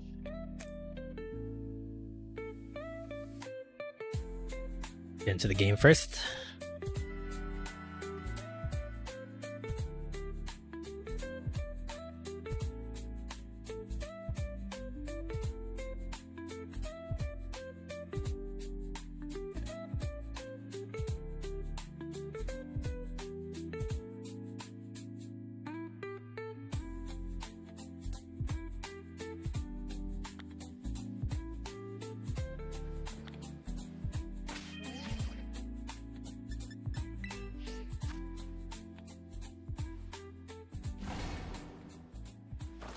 All right, you guys watch Maridon Karidon, okay? I'm gonna use the bathroom and get some more water. Make sure they're not up to no good, okay? Be right back. It's far.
Okay. Let's get back into this. Let's get us some shinies tonight. Didn't get a single one yesterday, so gotta make up for lost ground here. See what's around. Ooh, a Grand Bowl?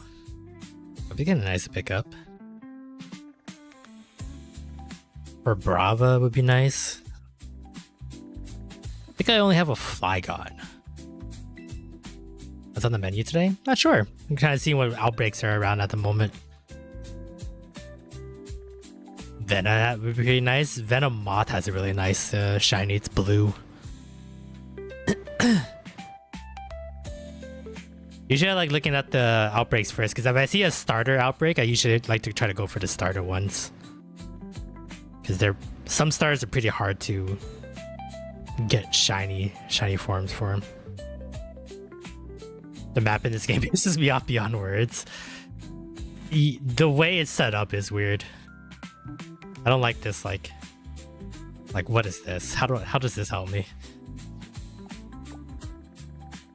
There's a Dusko. Duskos are red. Pretty nice too. Teals wouldn't be too bad. I think their color's really close though. Let's do Granbull first. Even though usually on Outbreaks I try to get pre-evolved Pokemon so then I can try to get the whole line, but I believe Granbull's one is kind of nice.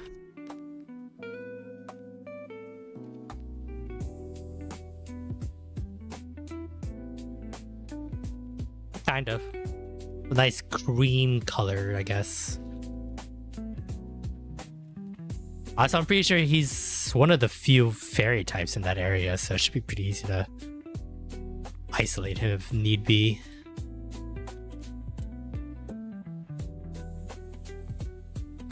Let me go get a Granbull picture and then we'll get started here.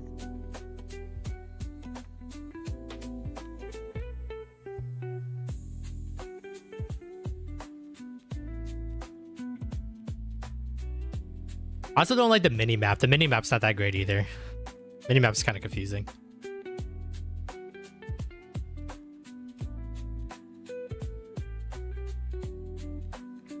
I always forget it's a fairy type. Me too. When they retcon so many Pokemon, they turn them into fairy types. When the fairy type was introduced, it threw me for a loop. I get it though, because it was easier than having to make so many fairy types to have a balance for it, but fuck. Every time I'm just like, oh shit, that is a fairy type now. I always forget.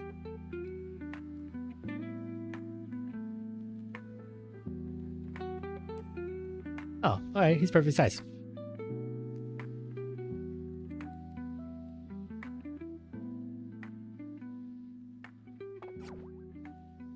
Oh shit, I gotta get out of here.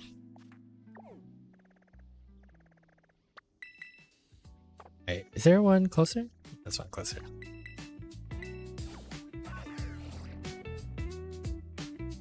Granbull, Granbull, Granbull.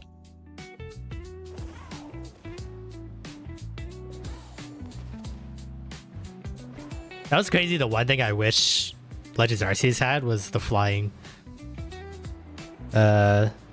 ability that your legendary bicycle has. I know you can fly with Braviary, but it's more like gliding with style. I wish it was more like this. Even though the controls are really ass in the flying mechanics in this game too. It's kind of annoying flying in Legends Arceus. I hate having to like glide to a certain point and fall down and then like go up again and then keep doing that over and over. Cause I hate the way the button scheme is on Legends Arceus. Maybe hate's a strong word. I can never remember how the button scheme works in that game. It doesn't feel very intuitive. And then when I go back and forth with like Scarlet and Violet and Arceus, they're like complete opposites, and it like throws me off even more.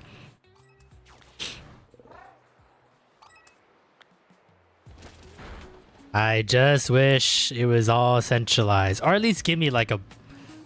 Maybe there is, and I couldn't find it, or I just didn't know where to look. But I wish there was a button remapping.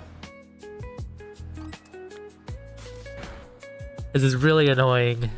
The way they set it up to like swap between all the protecting Pokemon. How long do you think it'll take to complete the Scarlet Shiny Dex? Ooh. If I fully commit to it,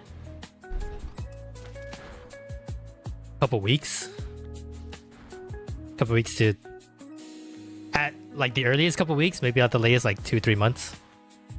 If I fully commit like 6 to 8 hours, 5 days a week.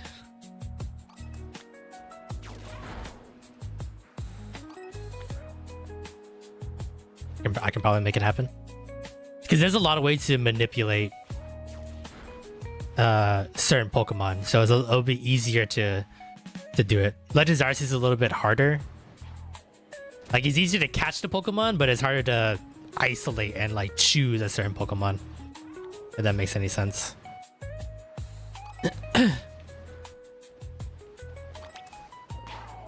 Honestly, I should have started doing that, like fully focus on one game at a time and get all the shinies possible in that one game. Except for like hopping all over the place and randomly catching any Pokemon. I feel like should just gone down the list. Cause yeah, there's not that too many Pokemon to worry about. Like Masuda method, like egg breeding wise for Scarlet and Violet. So that saves you a lot of time. That could be a follower go 150 on Twitch and you're focused on the Scarlet decks. I have on 200. I already forgot what I had on 200. 150. Maybe. That might be nice. Honestly, I've been planning on it for a while, and if it wasn't for losing my bet to Eden, I was thinking about just doing a 24-hour stream of shiny hunting.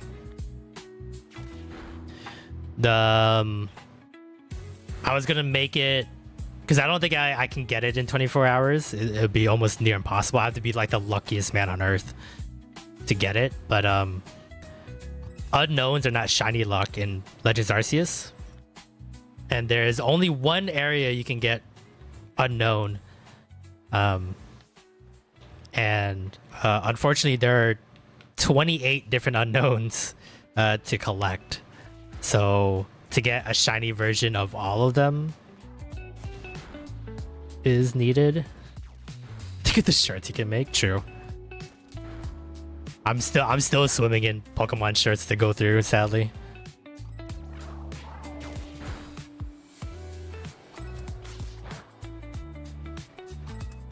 Such a sense, I'm such a fucking douchebag about it, but there's like a handful of Pokemon that I can combine all the shorts into, like all the times we got them into one, like Gumi, the Gumi line, the Bagon line, the Matang line, or the Beldum line. But I keep separating them because I just like I kind of need more time to work on other stuff, so I can just make 3 separate shirts and it saves me time. I always, even though I keep saying, yeah, I'll put all 3 of them together, I probably never wouldn't. Like Sprigatito, I'm pretty sure I should put all 3 eggs in one short, but I'm pretty sure I'm going to be lazy and going to be like, nah, let's make them the 3 shorts. I'm so lazy with shirts, I never want to make them. I kind of find them therapeutic, at least. I like going back and finding like funny moments that we did. And it kind of just reminds me that the content that we're making, I'm very happy with. So, and like I said, those times are like the only times I can really feel like I can justify doing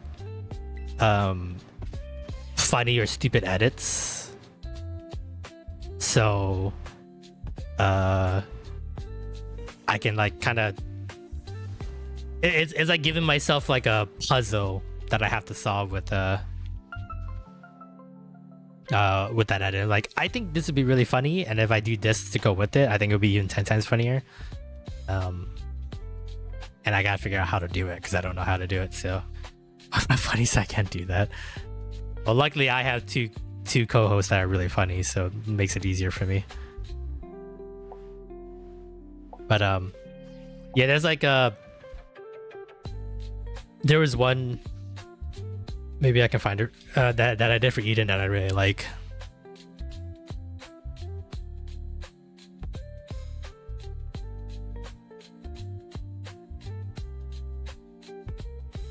He's so hot. Like doing this one.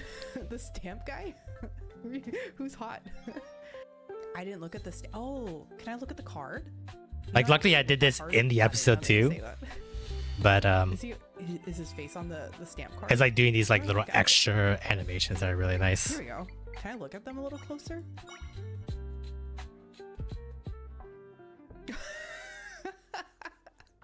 He's like the hot Squidward meme.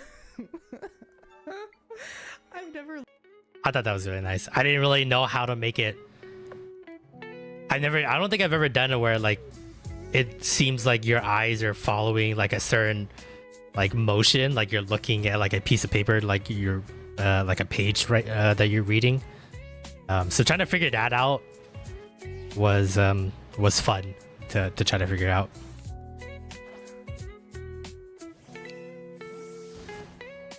I remember Eden was just like, when I showed her that short idea, she was like, I didn't even think what I said was like anywhere close to funny.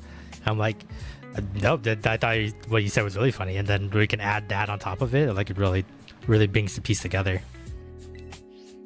There's one Echoes of Wisdom one she hasn't released yet that we worked on, and I think it's some of my best work, honestly. So, because I literally pulled something that wasn't funny at the moment, or not that crazy funny at the moment, but I think what I did for it was what made it really top notch. So, if that doesn't get her at least 1 or 2 subs, I'll cry.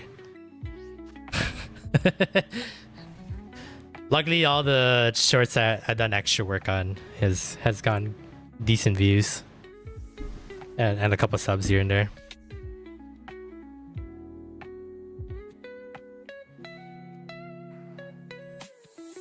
Thank goodness Adobe Premiere has can do subtitling on command now. I feel like adding the subtitles makes the shirt look a lot nicer.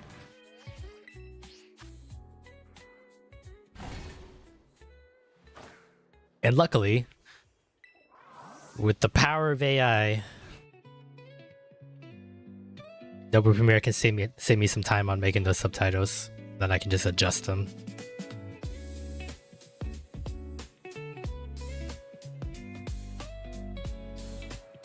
I wonder if DaVinci can do that. Maybe in the future. Adobe Premiere just rolled that out, like last year, I think, or the year before.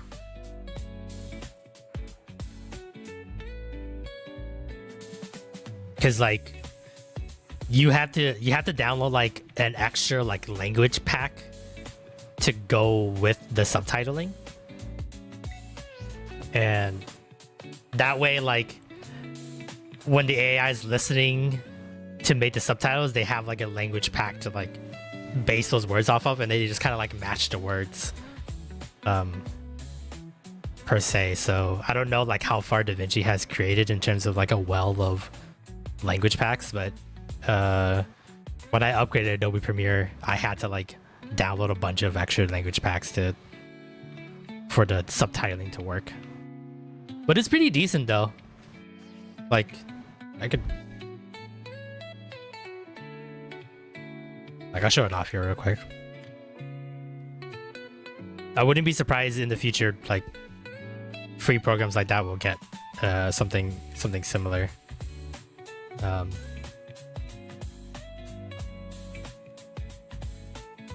It picks it up pretty well. And you can like you don't have to translate the entire thing. You can translate like certain sections if you wanted to, and make subtitles off of that. So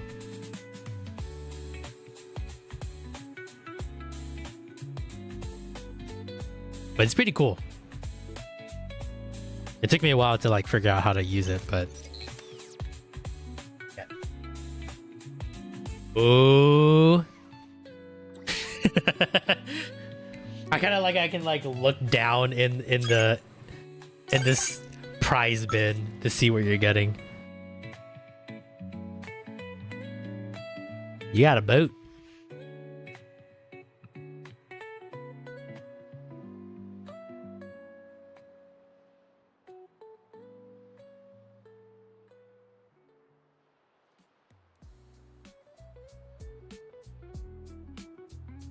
Come on.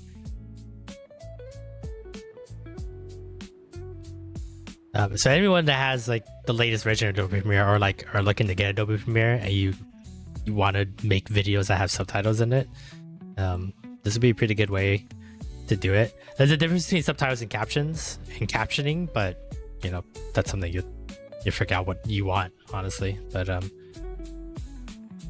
like the cool thing is, come on, Adobe, you're making me look bad in front of my friends here. There we go. So this is my in and out points. You can go transcript and then generate, and then we'll generate one. The really cool thing is that you can like, if you have a lot of people talking and there are multiple people, you can separate it by speakers, and then sometimes it does it well, sometimes it doesn't, but it'll recognize different people speaking, and then it will label speaker 1, speaker 2, and stuff like that. And then you can even choose it between like particular tracks. So I have everybody on their own voice track, but then also like you can mix it, or if you have like an overall track and stuff like that, that always works as well. And then you can go in and out points and stuff like that. And then when you transcribe it, this will pop up, and then you can like go through it, listen to it, and then like oops.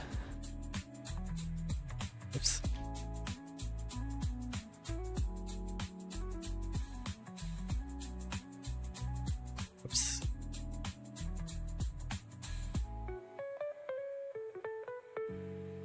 Oh, I took my in and out points out.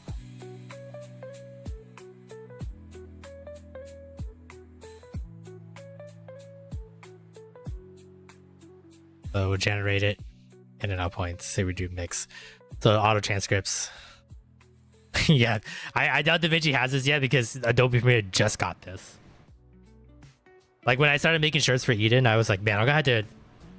I bet you she wants subtitles like everybody else on YouTube Shorts, and I was like, man, I have to do that manually. And then I found out that if I updated my Adobe Premiere, then they just added this in. So like, as you can see, they added the whole thing in. You can adjust it, change certain words if it feels like it didn't add a word or it misunderstood a word, and then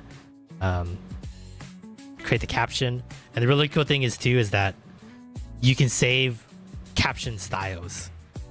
So like Eden has like her sweet bubblegum text, and it's at a certain font and is in a certain spot, and it has like a border around her text and everything like that as well. So you can pretty much auto set all the captions to follow a certain style, and each one of us have a different color style for the Weeb Power Hour. You can put how many characters would be in each text box, and you know the duration between words and stuff like that, and frames and single lines and double lines. What up, Coda? And then it makes it.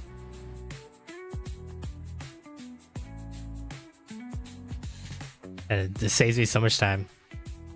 And then I can adjust how long certain captions are or certain subtitles, and you know, do whatever need be and adjust from there. But for just getting the base done, God, it saves me hours of time.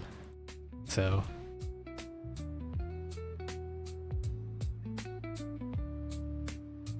then you just do your adjustments, and then you can see, so there's like Lance's text right there in green, and mine's is pink, Fletchy's blue. So instead of having to like type it out all the time and then having to readjust the text and everything like that, Adobe Premiere does it automatically for you. So really nice, honestly. Very much needed. That's why I'm not too bothered about making shorts anymore. Because it used to be doing that was like a pain in the ass, and that's why I was like, I don't want to do shorts. Because sometimes people don't know what you're saying in a short, and so making that subtitles would be nice, but it's like manually doing that. There was like a couple websites that you can like punch in your audio, and they would give you like an SRT, which is basically just like a file with all the subtitling, and you can just like put that in your project. But It was still kind of a pain in the ass, so. Not gonna lie, just here until 12:30 when my Fallout 4 streamer gets on, but I figured I'd stop in and feed my addiction. Hell yeah, totally fine with that. Use me as you see fit, sir. If I'm just here to feed your crane addiction, then that's all that matters.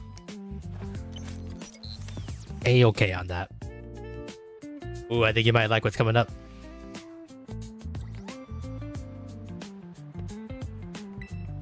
Oh yeah.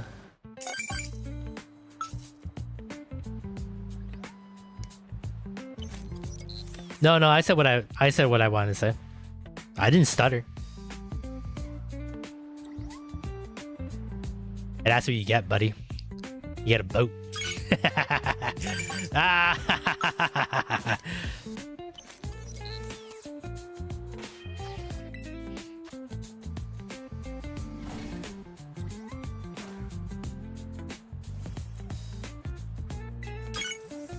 I wonder how that Suika game would look. That Suika game widget would work. I wonder how nice that is. I thought about getting that one too.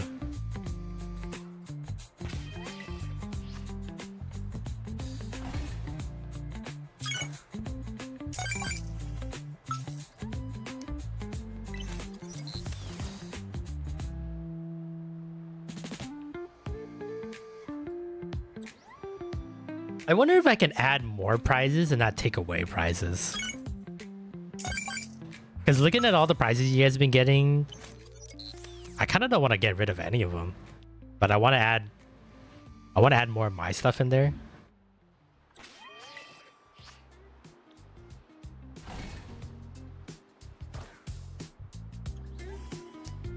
I gotta check on that.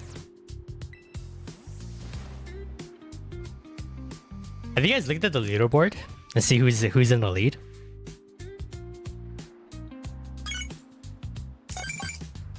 I think that's a command.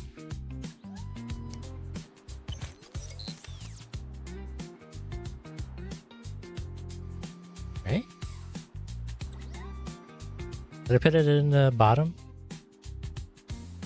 Oh, leaders.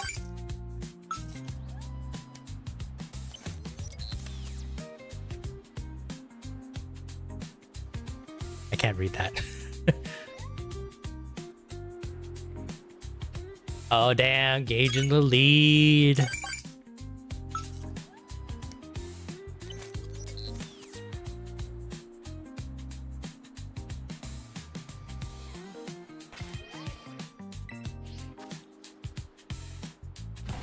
Oh hey, Kirby.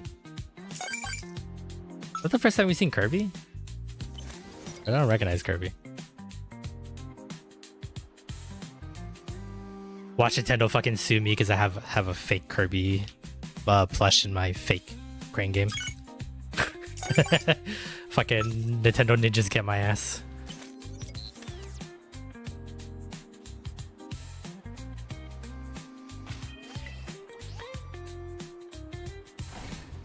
Boop, boop, boop, boop, boop, boop, boop. One of these days, I'm not gonna tell you guys, but I'm gonna like replace all the prizes with boots. And all you get are boots.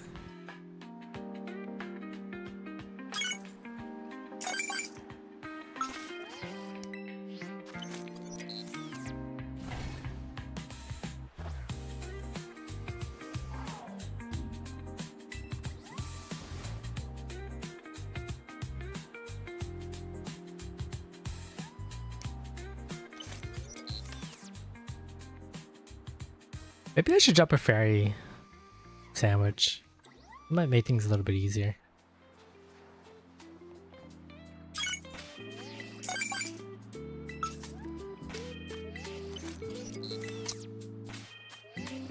There we go.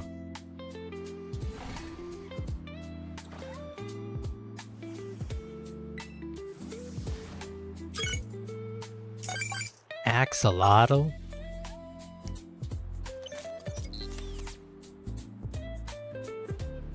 Yeah, because those Pokemon showing up in that corner, that really fucks it up.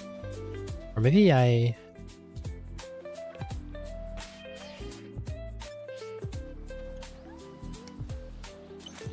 think I gotta make that table here. Be easier to see everybody.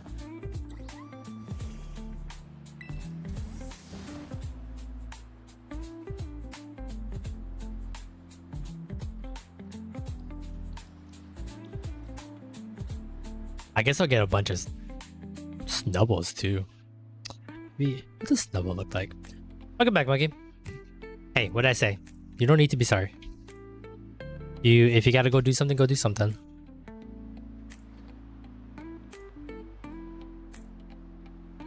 Oh my god. Snubble's like purple. It's kind of ugly cute. Like it's already ugly cute, but it's like more ugly cute. I kind of like it. Let's make a fairy sandwich. They might get some more snubbles out and about.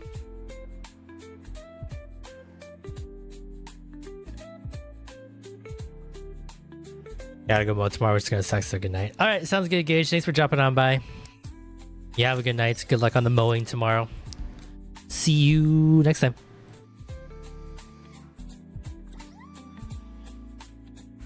Pretty sure. Yeah, I was gonna say Koda's gonna pass you while you're trying to rest up.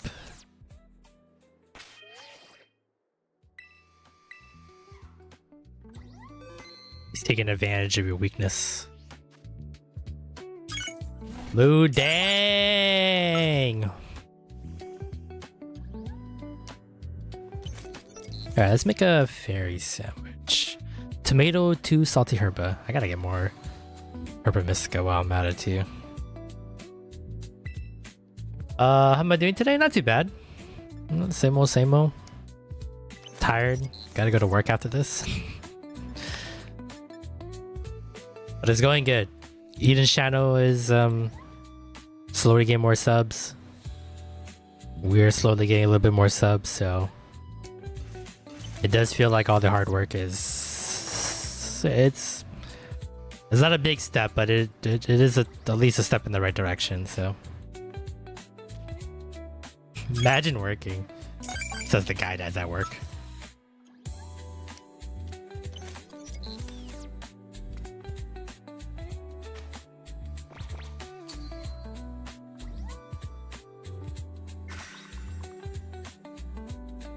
I don't want to take all the credit for the success, but at least 80%. I agree with that. I mean, like 25% of my followers is because of you now, so. Also says the guy that has more followers than me. What a humble brag. Small steps going to big steps. Hope so. Hope so. Sacrificing a lot to try to make this happen, so you would hope that it would be all worth it in the end.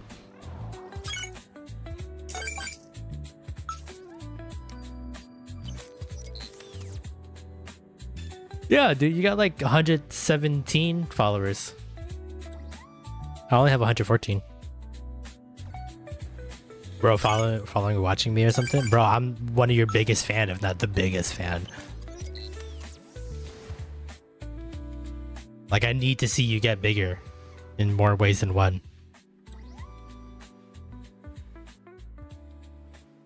That's what fuels me at night.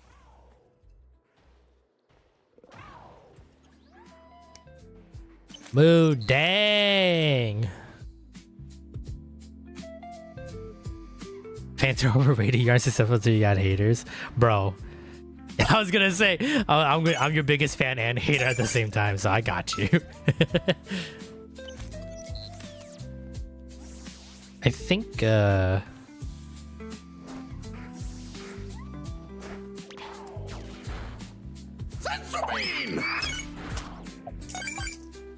think Milkry, his eyes are blacking out and not white.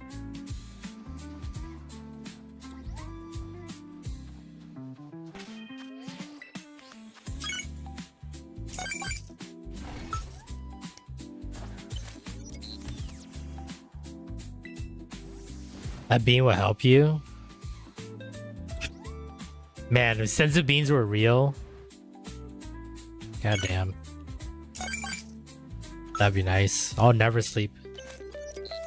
Every time I feel tired, I can just pop in the senzu bean. And go into like Super Saiyan mode.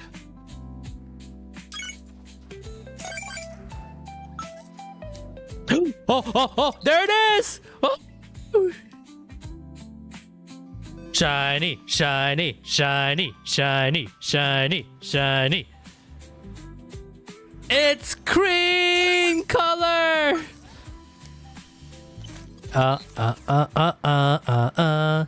You're all mine. One step closer to finishing this stupid idea. Yeah, hey, buddy. Hey. No, bad dog. PA Pell Dog. I want to say cream color. The bean helped you get a shiny. Yeah, I would say so. I gotta get more quick balls later.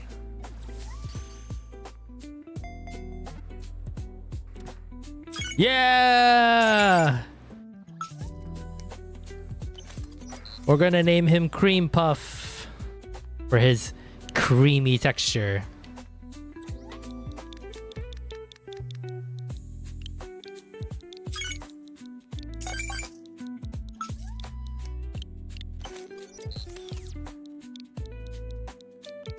Cream Puff. Nice.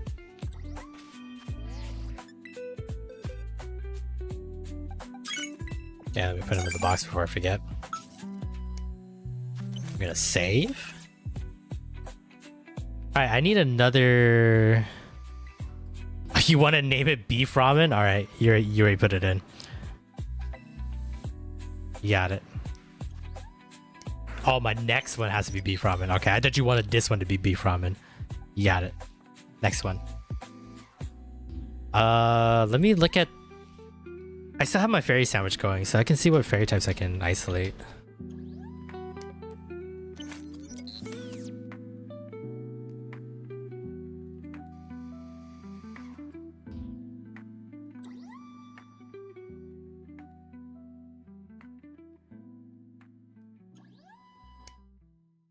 Which ones haven't I gotten?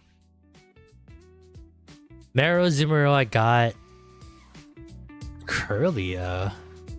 Oh, Curlia might be good actually. I think I only have a Gardevoir. Right?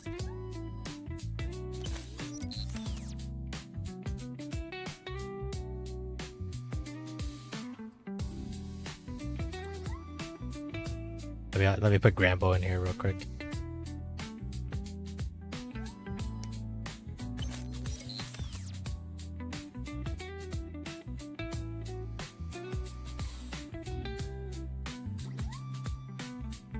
I think chat likes the crane.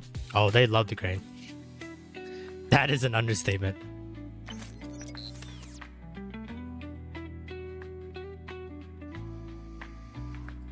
Gen 3 Pokemon. I have a Routes.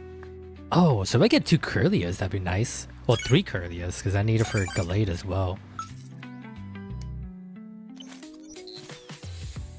Maybe it's faster on desktop? No idea. Should be the same regardless of mobile or desktop for Twitch. Alright, let's go for Curlia then.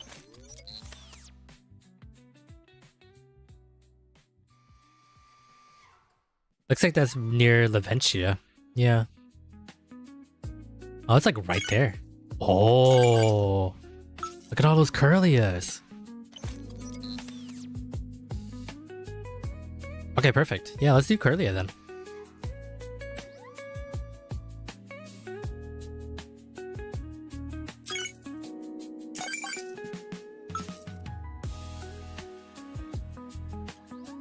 Technically, I would need 3, right?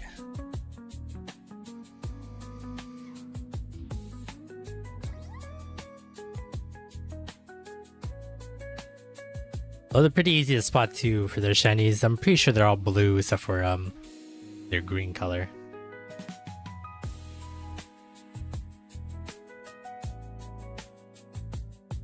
Yeah, that's what a Curlia will look like.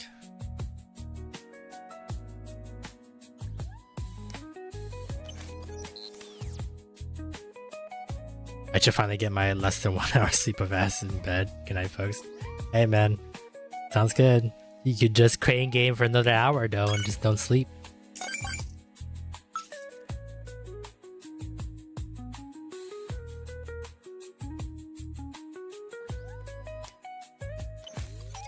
Bro, just take your phone into bed and just crane game from bed.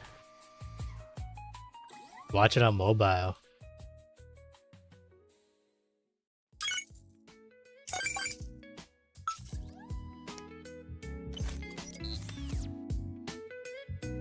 So I need at least one of them to be male to use a Dawnstone on it. And level 30 for Gardevoir. Really nice shiny though. The blue really makes it look nice. Alright. Let's go for Curlia. Well, actually, I think ads are gonna start soon, right? Yeah, let me run the ads real quick.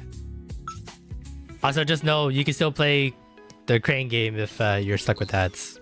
So don't stop playing. Alright, ad time. Oh. There we go.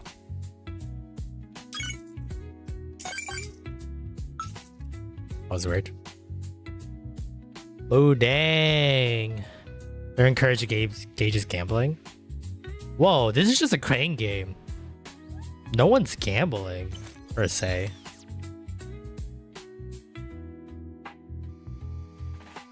There's no gambling. Whoa, Sour Patch Kids! No way!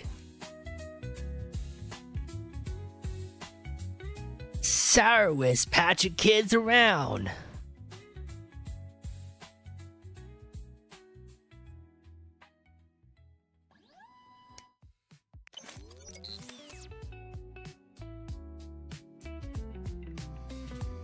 Steven has ads. Well, it's the only way I can keep the lights on, sadly.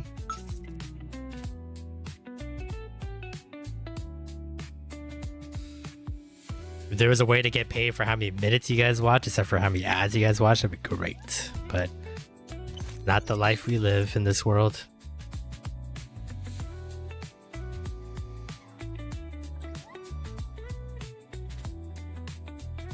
Baby shark do do do do, baby shark do do do do, baby shark do do do do, baby shark.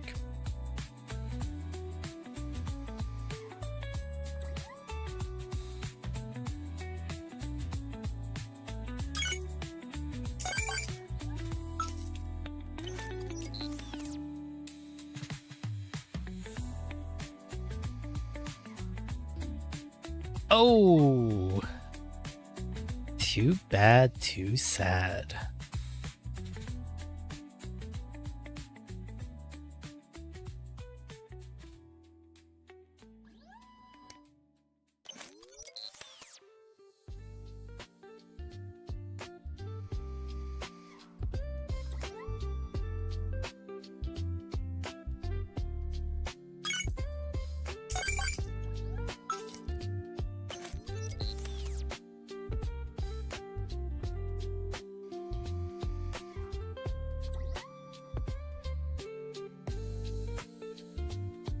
I'm still gonna use Navy yet.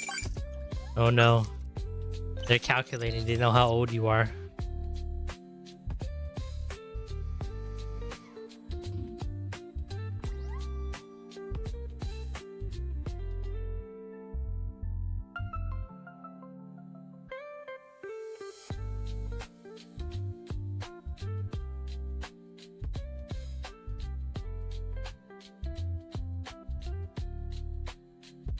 Alright, ads are done.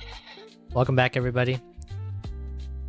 Let's go see if we can get us some Curlias. We need 3. We have routes, but we need the rest of the line here. Too bad for them. I had eyebrows when I was born, so I can't be drafted. Damn, nice. My excuse is that I'm fat and lazy. Also, I have asthma.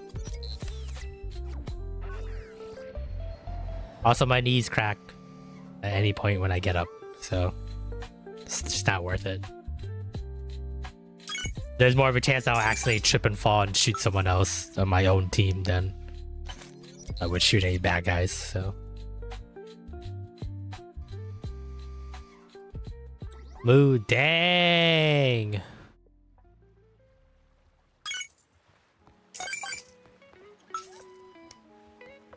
I think it's over here.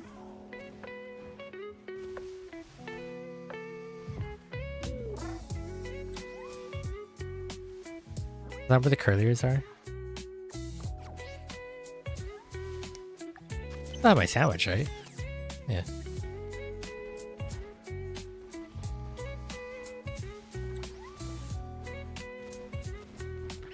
Where are my curliers? These are all just grimers. Oh, it's because it's nighttime? Does it have to be a daytime thing? Oh, I don't want to lose my sandwich though.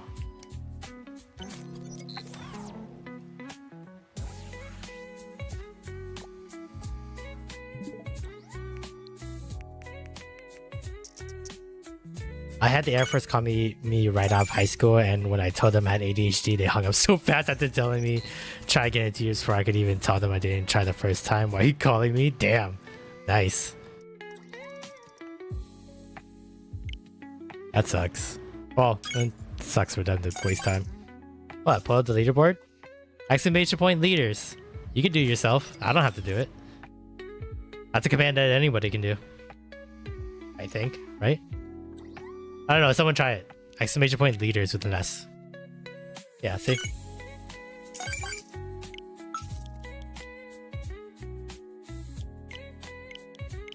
$59. 09. 19.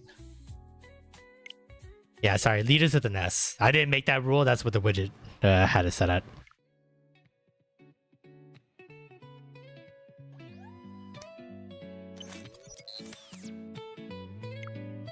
Which is good, because I think the stream advertises leaderboard, so...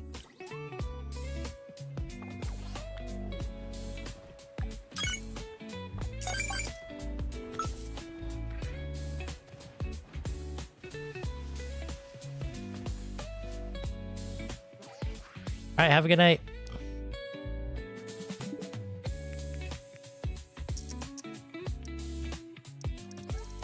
I just want a daytime.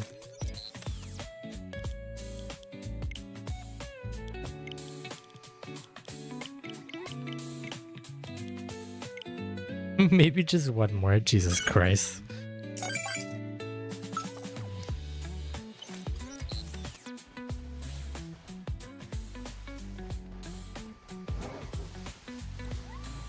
It's on this side. Alright, have a good night. Okay, here we go. Marrows. These are fairy types. I don't need a marrow though. Alright, Peekaboo, I get you. You're cute. That's fine.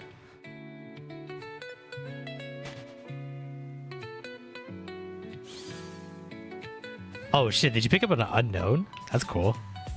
I didn't know that was in there either. Oh, from the PCG game. Oh. Well.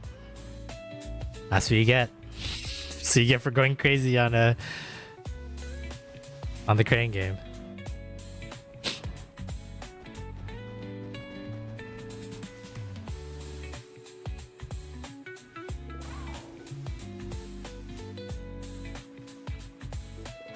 Where is this fucking fairy type? Or where's this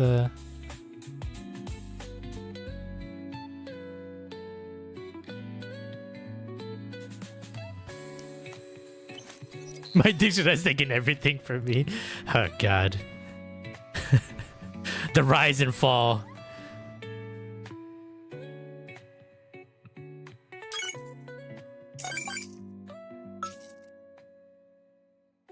it's like right to the left.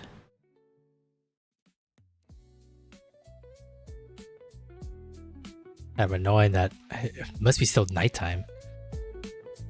If I add a couple more minutes.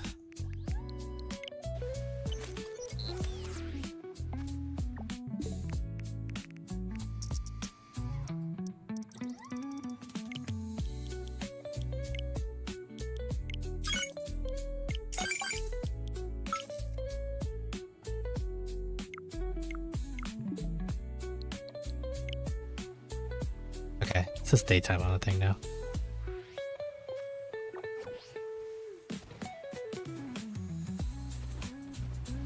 Just want a curly, There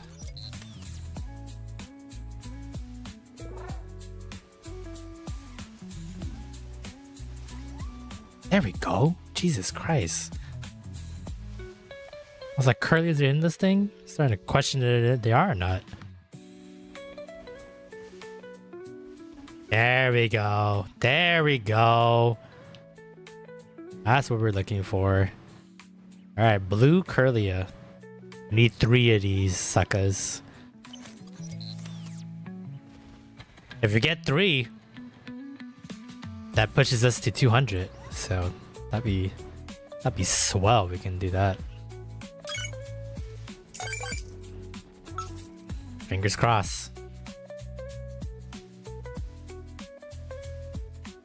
Fingers crossed, Piggy Bob Ross.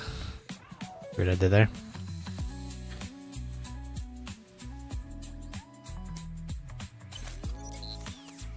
How many points are you off, Coda, from taking the leaderboard?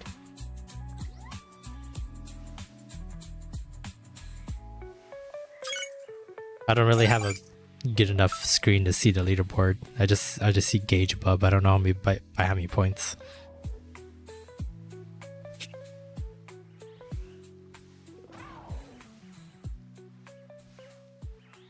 Yeah, I can't read it. It's too small on my side.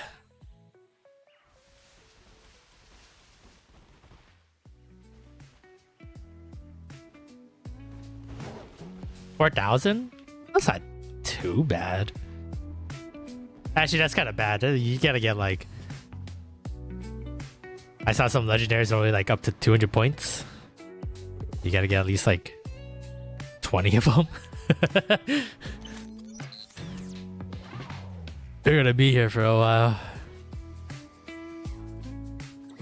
Actually, isn't your Fallout guide starting anytime soon? 12:30?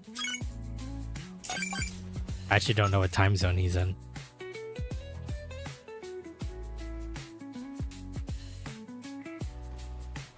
I just for some reason I assume he's just 3 hours ahead of me.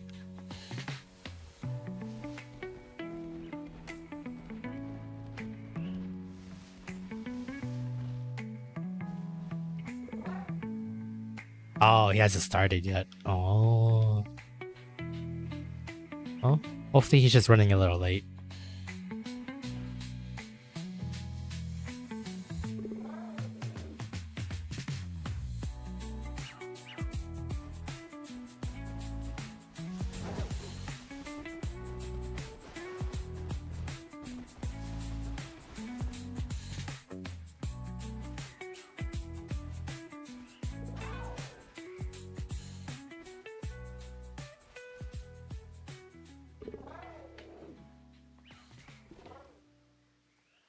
He said it would be, but I'm not sure. Well,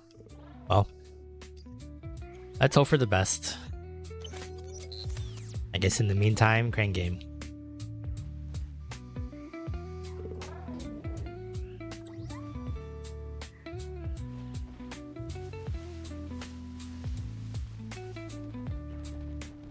Nebula, welcome to the stream. Hope you're having a fantastic day today. Happy Thursday to you.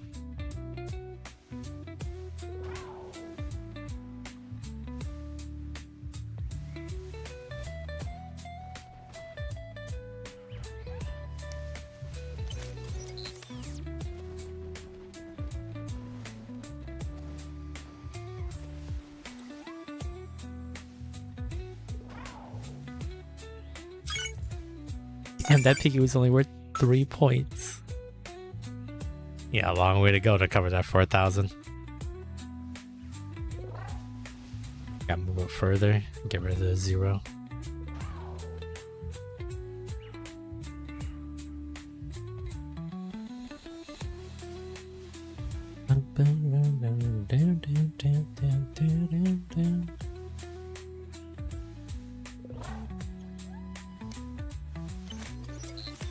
Yeah, I think I should run to the corner here, then spawn them, and then I'll probably be faster.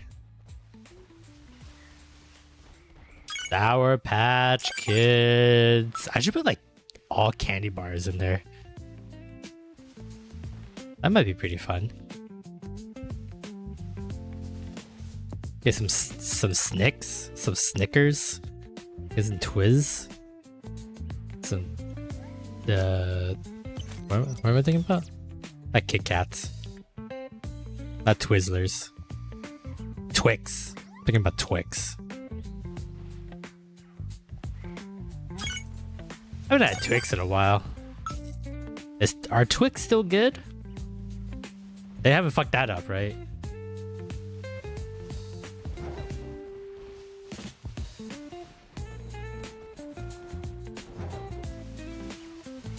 Oh.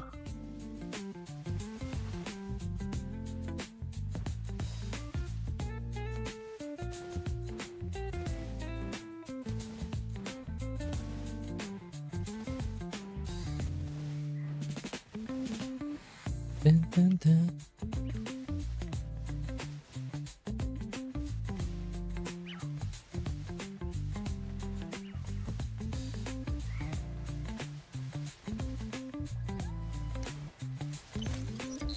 Thought you were slowing down there, Coda.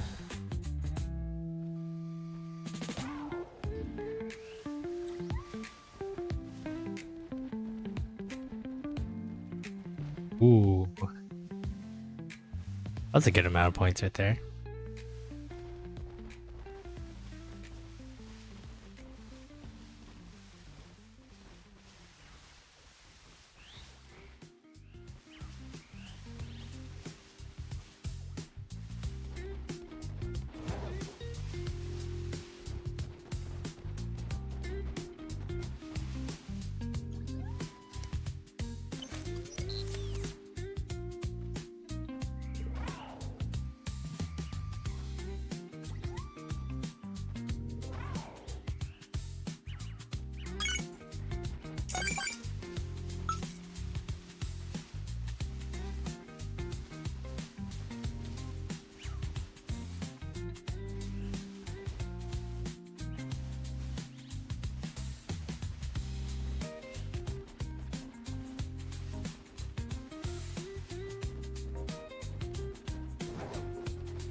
Nothing. Dry as the Sahara Desert. Hooey.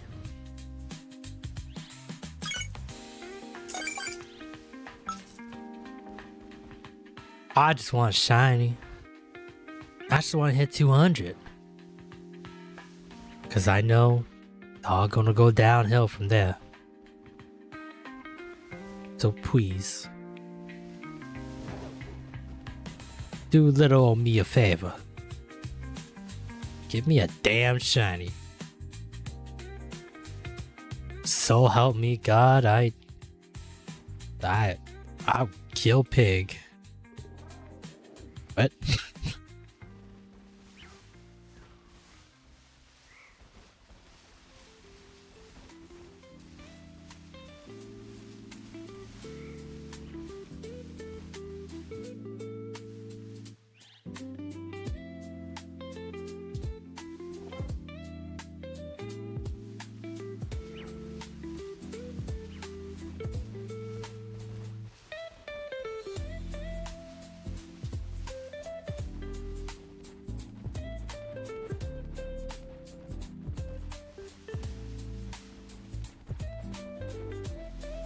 Oh.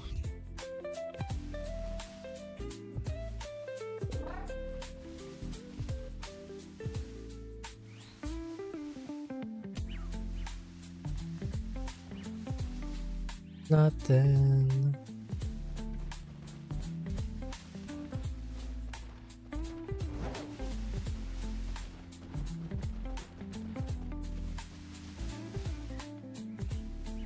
Yeah, just give me one at least. I was prepared to make multiple sandwiches in this section to get the 3 curliest.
The boys no longer has ads.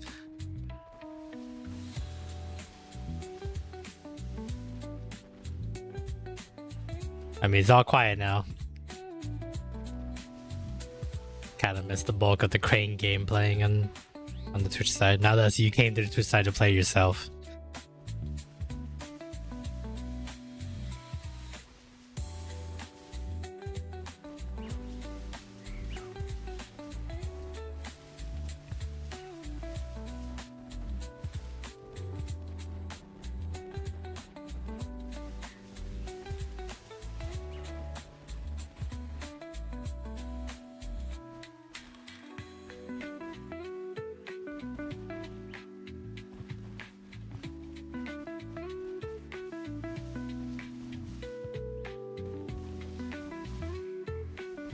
Blech.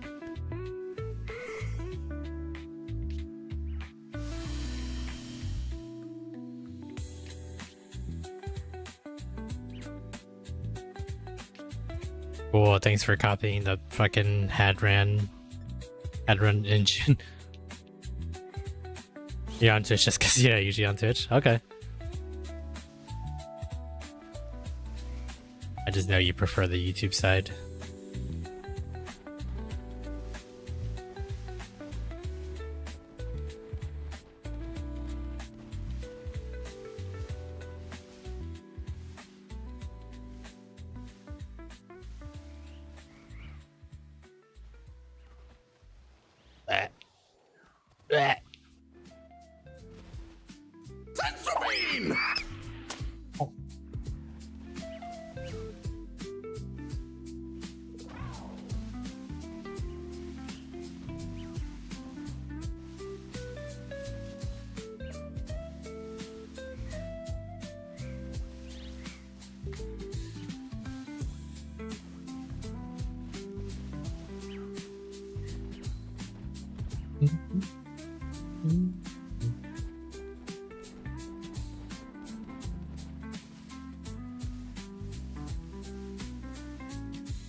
Throw beans at me.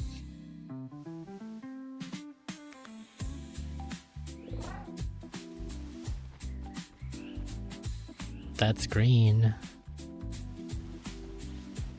I was blue for a second.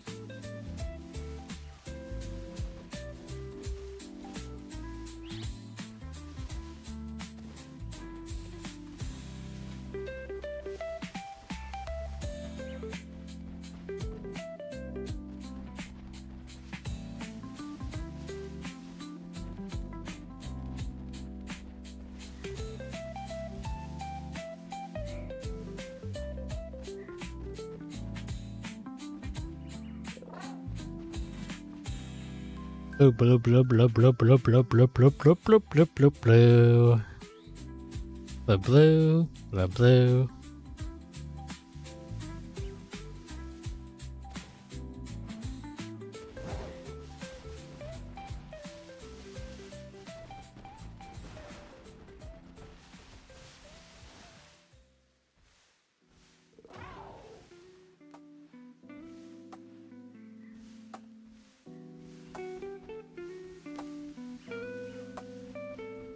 Come on, just give me one. Beg of you.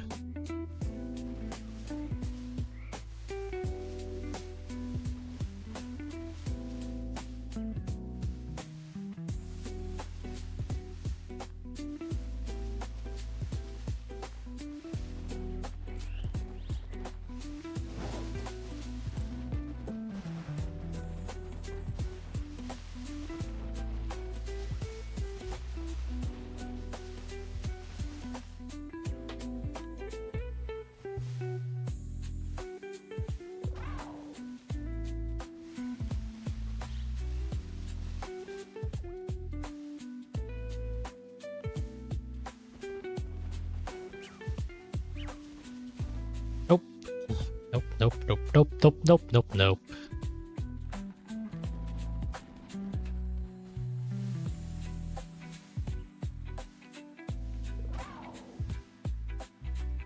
Oh, there it is, there it is. Thank the Lord, there it is. It's beautiful and blue. Her hair is down, and so will you. I don't know what that means. Let's go! I have to call this one beef ramen.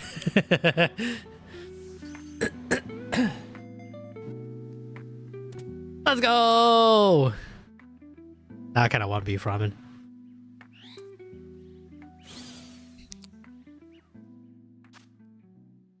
One down, 3 more to go.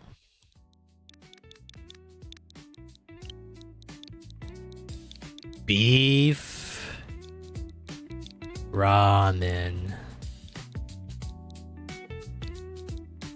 Here we go. Beef ramen.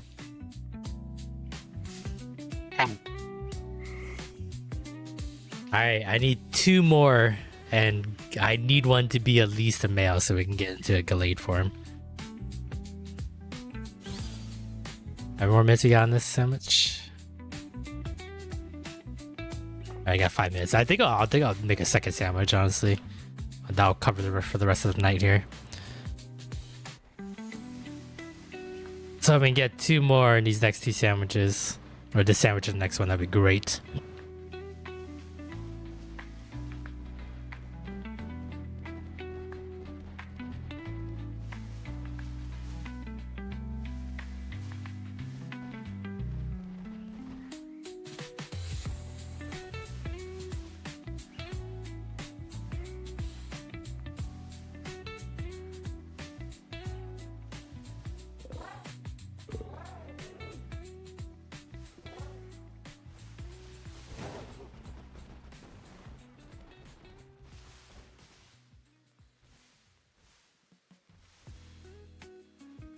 Oh, I should just wait here for them to spawn.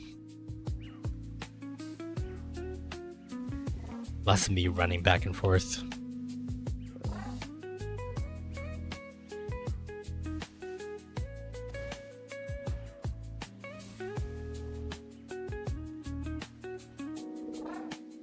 Be careful, they spawn down there too.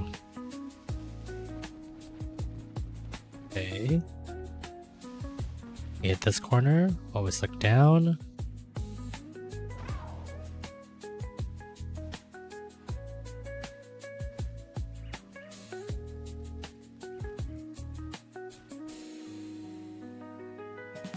Double check where it work.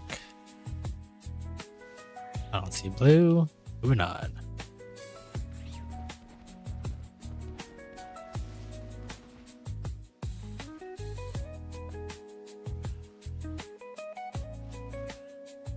Second one, second one, second one.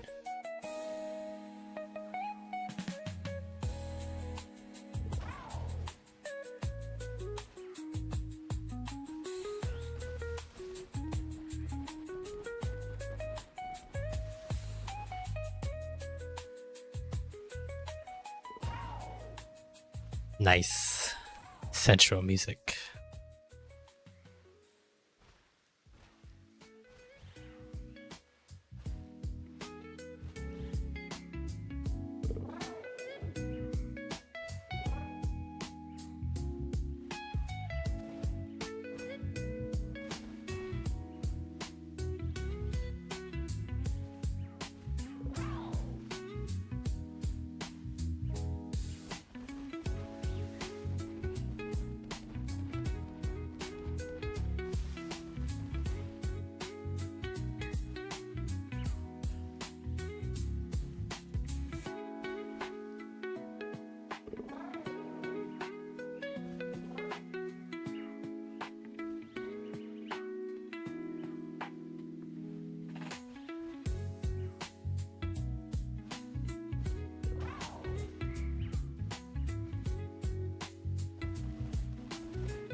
That.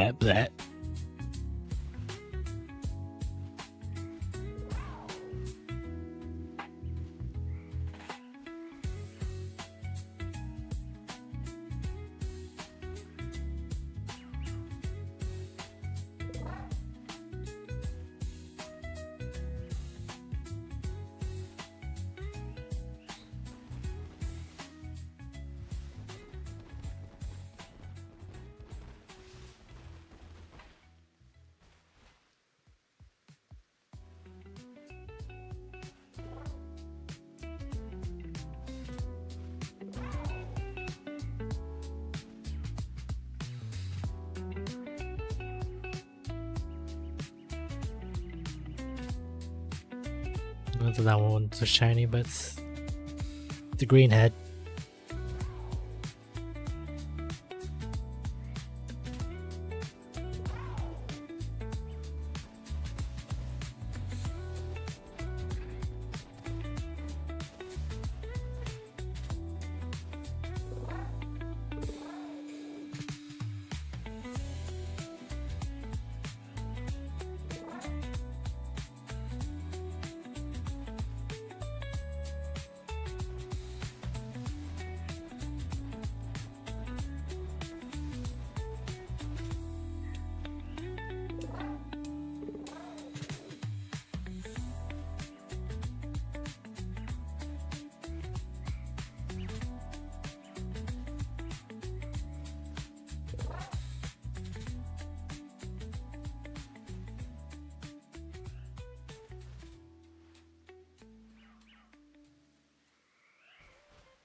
Nope. The well is running dry. Look who came crawling back. Welcome back.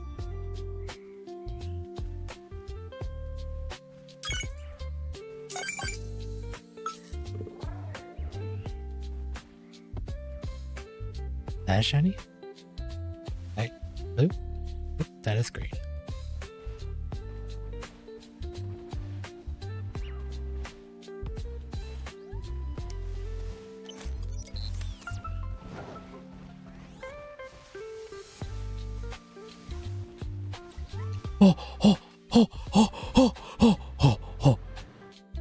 Chill. It's just the second one. It's just our second shiny. Let's go! Yes! The second one, baby! Dude, right when the sandwich ended too, I think.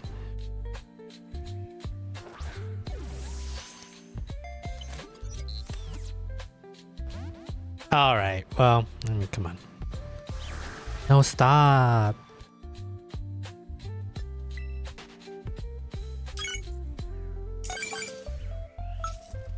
Try this again. Alright, take two.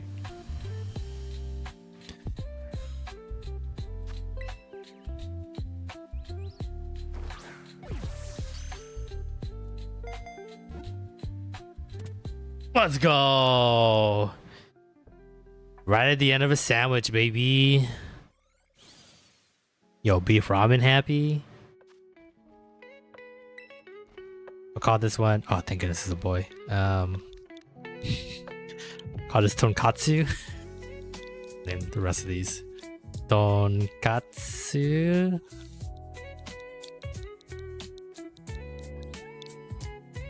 Not enough for ramen, so we just go leave tonkatsu. I'll name the last one shoyu. Yeah, right when the sandwich ended. Thank the Lord. Alright, we'll make one more sandwich, and then we'll try to get this final curlia. Probably be the last sandwich of the night, too. Okay, so I need a dawn stone for you.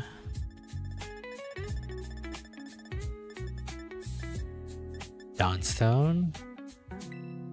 Okay, so you can be a Gallade.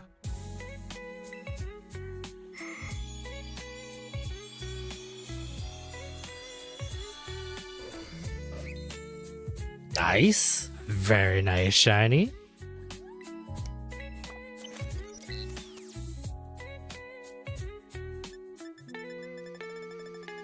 And you can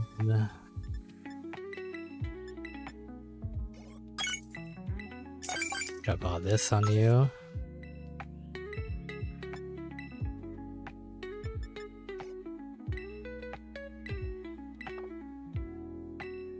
I don't care. I don't care. Beef ramen. Nice.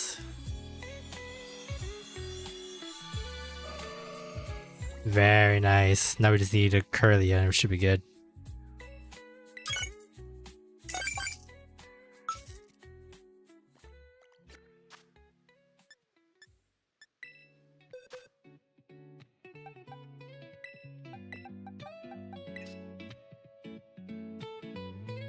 So I don't forget.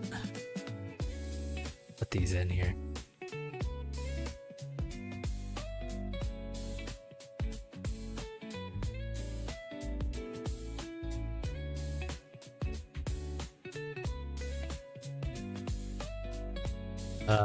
One grand bowl, 2 curlies.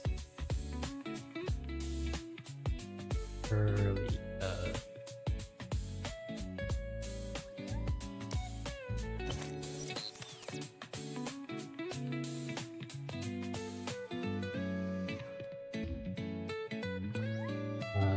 Gardevoir.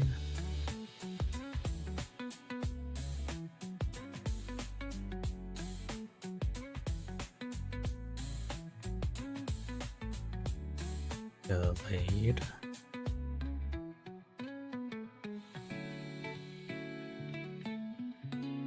All right, $1.99 now.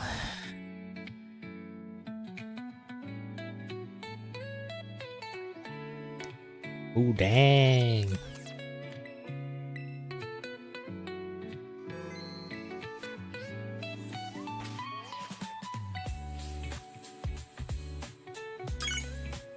Let's make one more fairy sandwich. Tomatoes salty.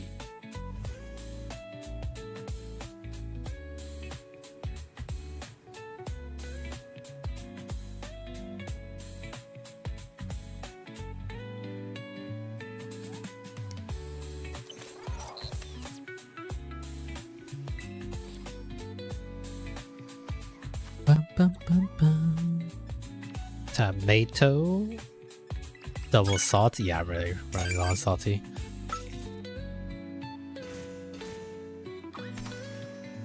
Probably grind later tonight.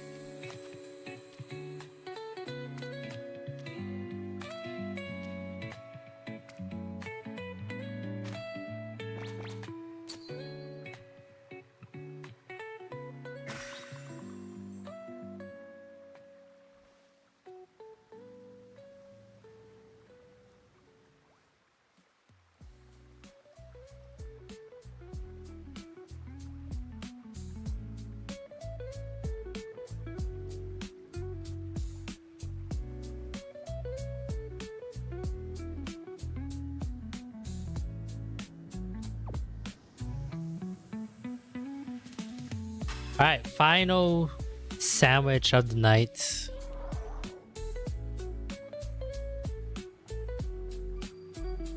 Try to get ourselves one more Curlia, and if we got time for the rest of the sandwich, we'll try to look for another fairy type. But hopefully we get one more Curly here and then complete the evolution line.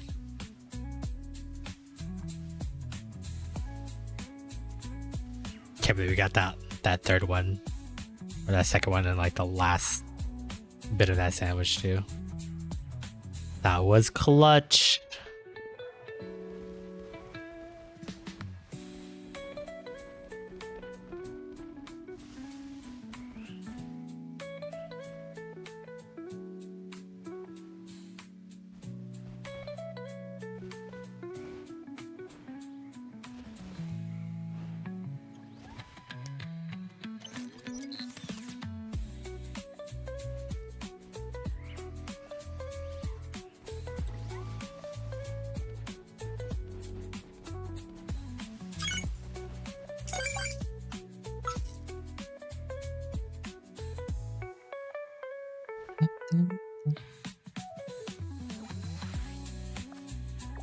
Still daytime, okay.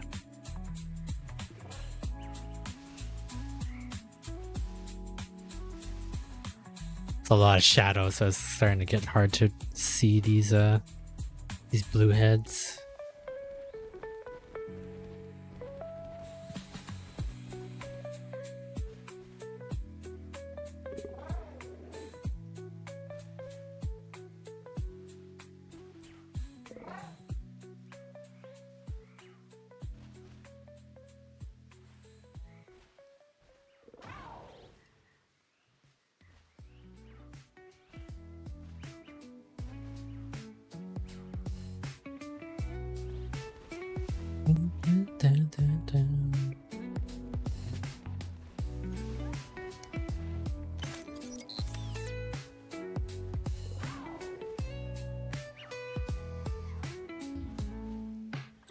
Well, they all been up here. See why that would change. Yeah, I just wanted to see down here. There's so many of them down here. Oh! Oh! It's already here! Yes! The final Curlia. Let's go! We'll name this Show You, so we can complete the ramen line. Beef ramen, shoyu ramen, and tonkatsu ramen. What a naming sense. Let's go!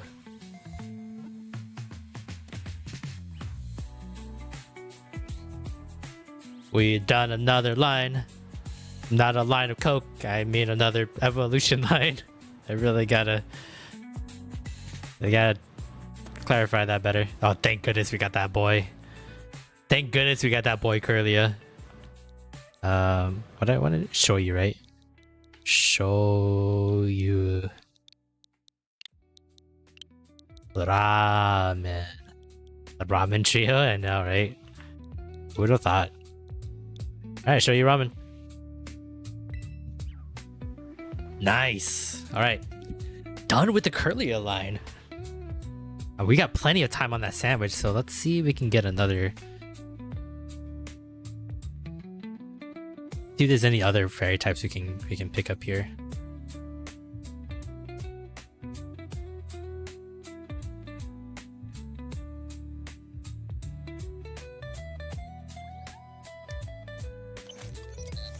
Have we gotten Klefki? Oh, maybe we get Screamtail. I think he has like a blue hue, except for the pink.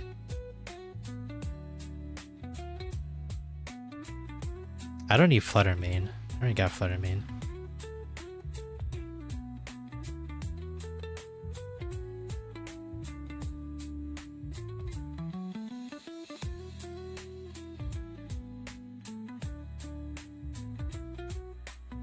Oh, he's kind of purplish.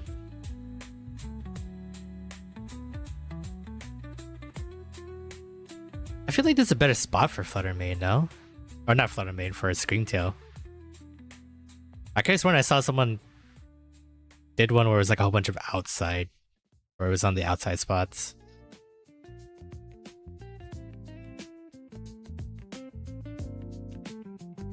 I don't know, that was a lot of screamtails right there.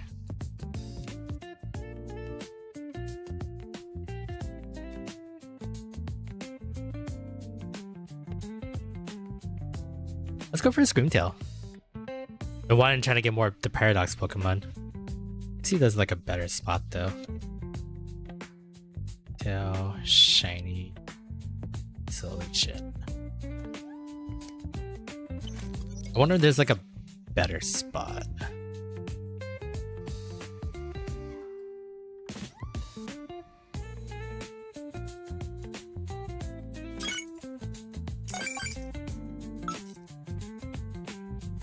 What sham is this? This is a counter.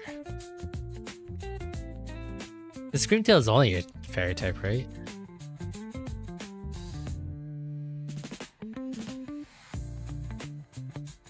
Oh, he's very psychic. Oh, interesting. What a shiny Screamtail looks like. Looks like he got like a little pink purple-ish, except for his pink red. Excuse me, pink reddish. Oh, he's very psychic though.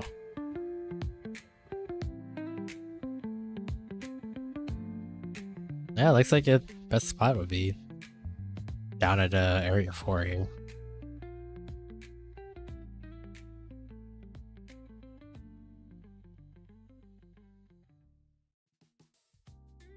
Anyone else make a good video? How much are you making? Making a fairy one? Yeah, I made a fairy one. Yeah, looks like I gotta be down here. Oh, they show up on the rock too.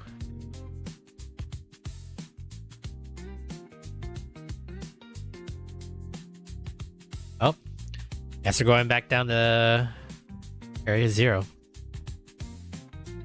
Alright, let me get a Screamtail.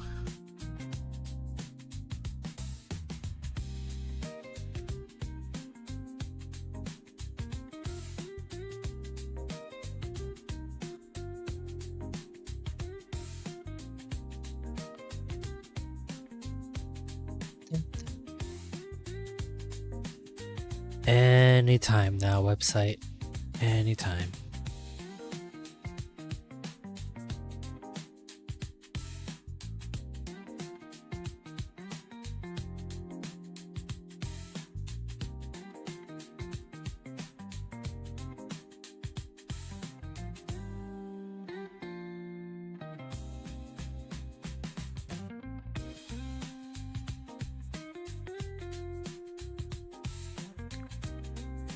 I gotta make my way over there.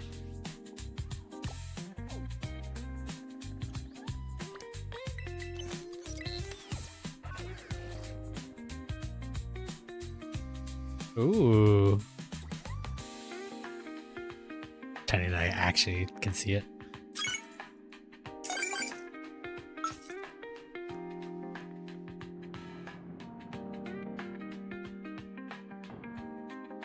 Kind of hard to tell the shiny because it's like, or the eyes are very different too. Except for yellow, they're red. It's definitely the main of the Screamtail that's very vastly different.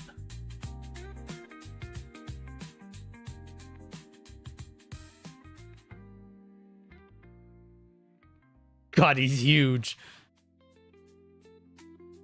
All right. So I got plenty left on this sandwich. Let's see if we can get ourselves here a Screamtail. We get that shiny, I'd be screaming. Yeah, that's not funny at all. Let's just cut to me finding the shiny, hopefully.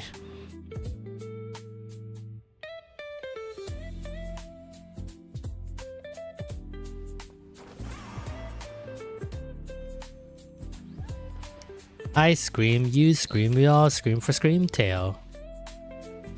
That's it. That's the name of our Screamtail. It's gonna be ice cream.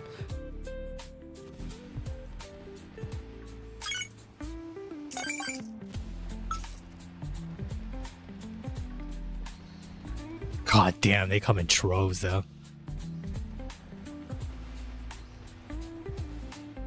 Oh shit, it's already here! Woohoo! I scream, you scream, we all scream for Screamtail. It's coming at me. Wait, where'd it go? Oh, there it is. No! No! Come back! Holy shit, that took literally no time. What the fuck hit me? Please. No. No, I still see it. Don't despawn, you fuck.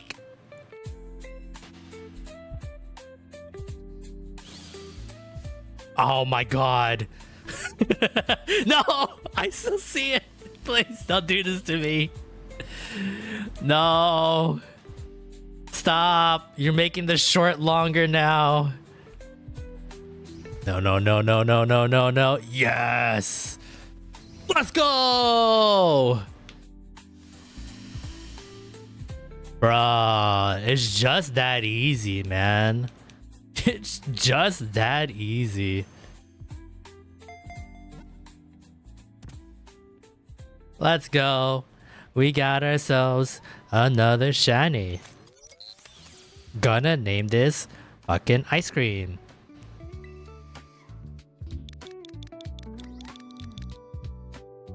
Kind of weird that Paradox Pokemon don't have genders.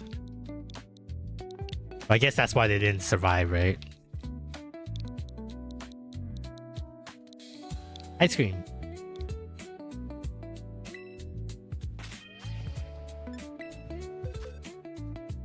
Better show you ramen in here before I forget. Alright, cool. That's 5 now.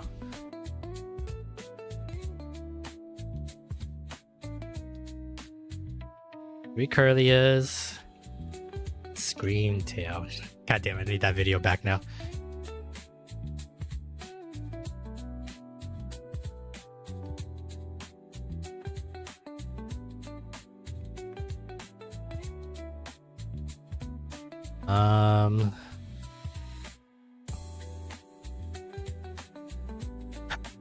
Alright, got Screamtail. Have we have a Klefki?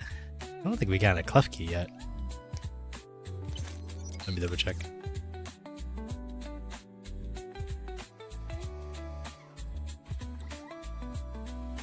Did we add Curlia?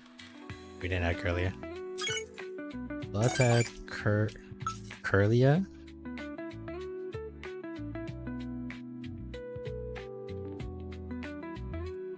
Let's add Screamtail.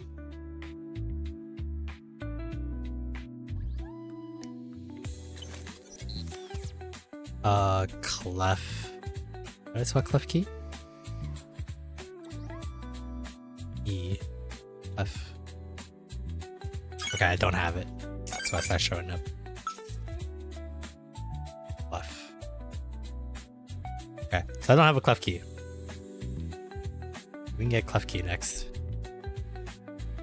Oh, I get the blue ball sack and gold ring. I guess that's. I feel like that'll still be pretty hard to see, but that's fine.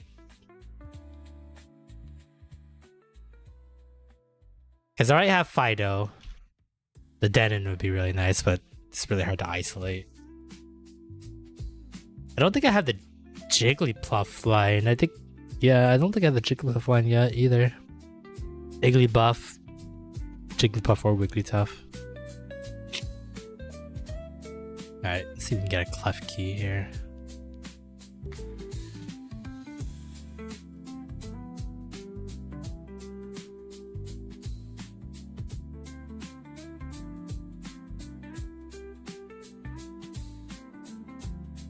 Man. You have Cookie Clicker running in the background? Damn, someone's addicted. Alright, let's even get a 6 shiny tonight. Damn, this is making up for the dry spell we had last night. Oh wait, I still don't know where to get the Klefki.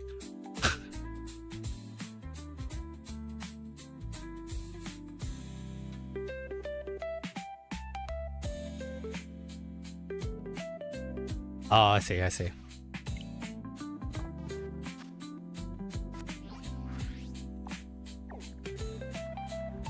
Yeah.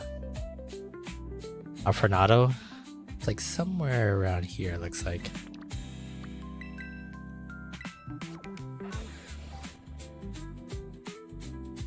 I think we still got like 20 minutes on this sandwich.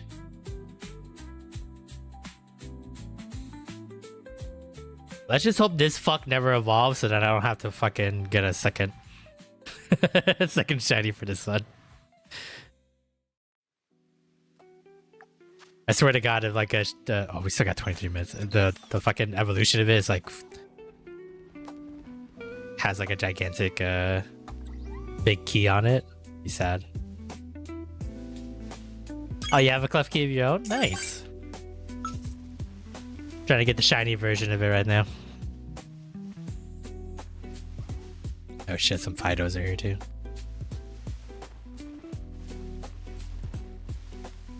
Looked like around here was the best place for isolation.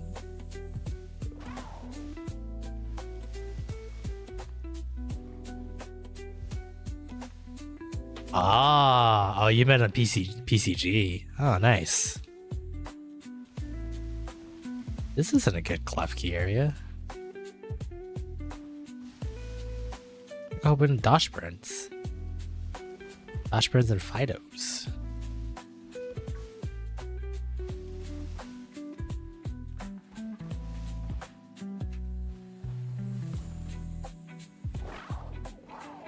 Oh, that's a Meditite.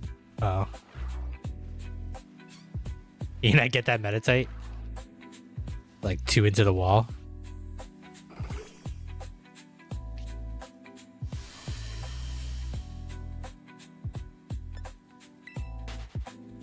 I have it so whenever a golden cookie spawns, it chimes, I can get a buff. Very nice. Oh, we got ads coming in a couple minutes here. Well, the ads first. I gotta watch this video.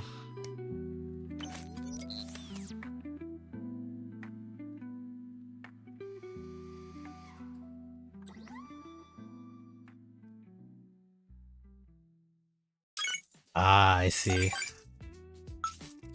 Looks like it's nighttime. Maybe nighttime will make it better. Wonder if that matters. Oh, maybe that would matter actually. I don't really see any of the Fidos or Dosh buns. Actually might matter.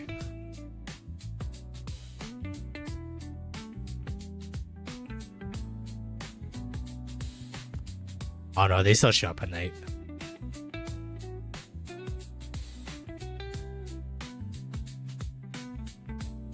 Well, he has an outbreak on it too, which is really nice.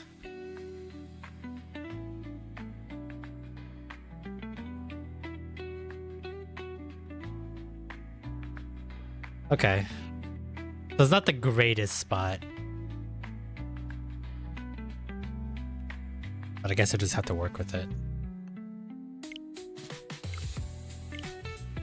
Let me get out of this fucking battle. Oh, it's almost nighttime anyway.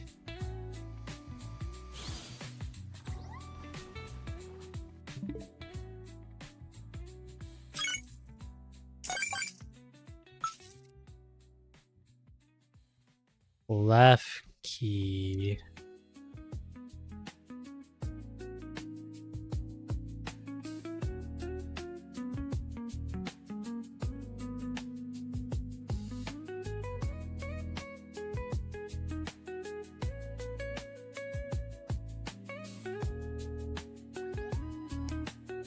Oh, it's in the Casado Mountains too.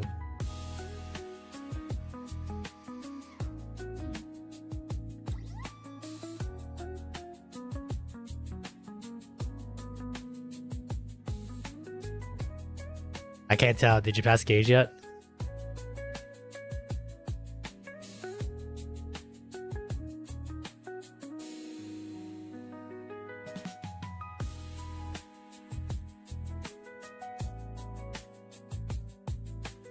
Getting close. Nice, nice, nice, nice. I just believe that I can find a clef key here.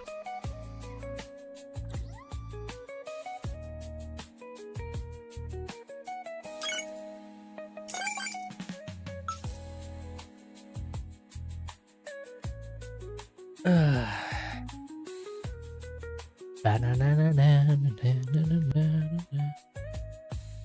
ads are done. Welcome back everyone from the ads. Let's hope we get a final one for the night here.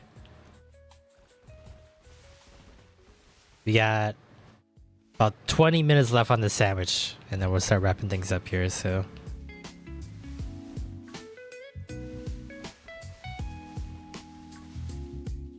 I have to walk up to every single one of these fucks.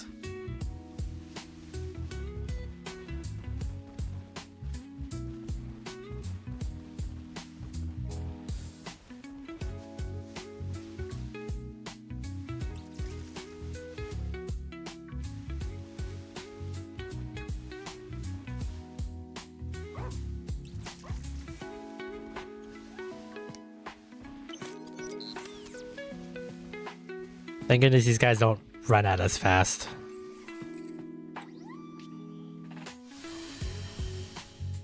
So do those keys work anywhere? Or do they only work in like certain doors? Oh, Jesus Christ. That's so gonna fucking scare the fuck out of me. I think nighttime actually does spawn more of them. Or it seems like it spawns more of them.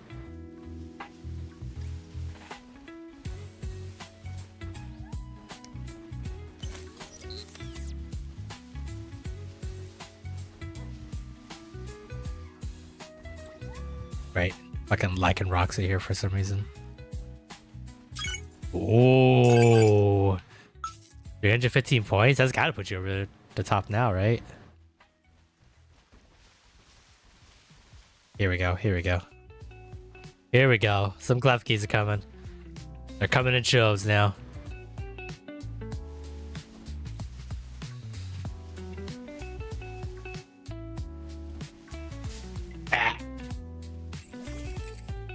Stupid keys.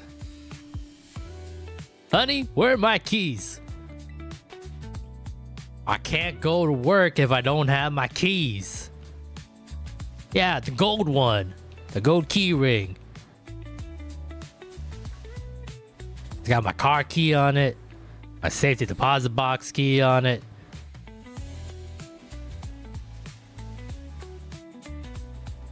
The key to my heart. Ah, just kidding, hon. You're the one that has the key to my heart. Oh shit, Flip Babies are here too.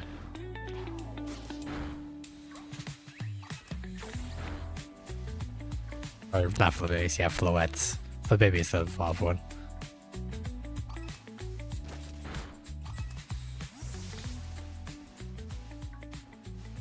Key. I know for damn sure I'm gonna like walk away from one or two shinies, because I don't remember everybody's shinies in the fuck? The hell was that? I don't remember everyone's shinies. I think I remember Dosh Buns and Fido's one. Sylveon's pretty easy. He's a really good blue shiny.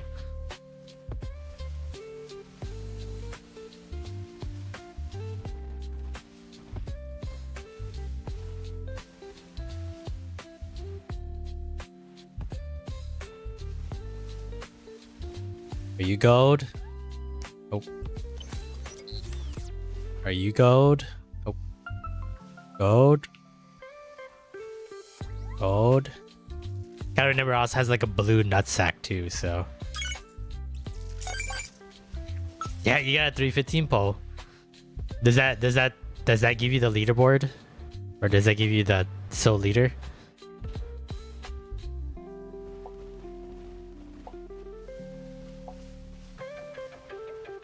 I think you said you were pretty close, so I figured a 315 might be just enough. Yo, Akatosh, welcome to the stream. Hope you're having a fantastic day today, man. Happy Thursday to you. Gold, bitch. Gold, bitch. Oh. Fuck, I don't even remember which ones I looked at.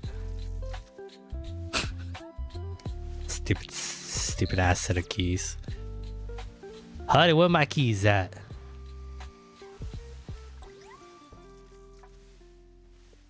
Really good spawn though.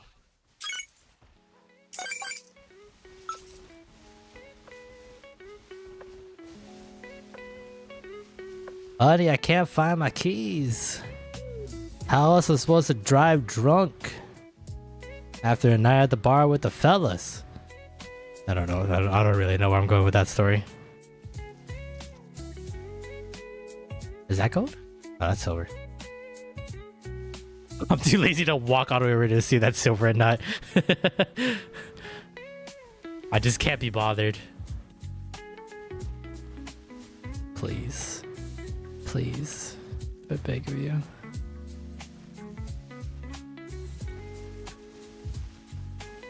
Still gotta do video editing after tonight. So let me... Just put me out of my misery. Give me the shiny and get out of here. Alright, got all these. You just gotta make sure I don't turn around, because I keep turning around. I keep thinking I didn't see those ones. I just gotta believe I checked all of them. I got shit faced a while back, was kind of bad. Nice. I feel like that's a rite of passage as a human being. I feel like that with anything, right? You just gotta get it once out of your system, you know? Getting shit faced, having a bad dating relationship, killing someone. You know, you just gotta get it all out of your system, and then like you can improve as a human being. Would I do it again? Yes. Hell yeah.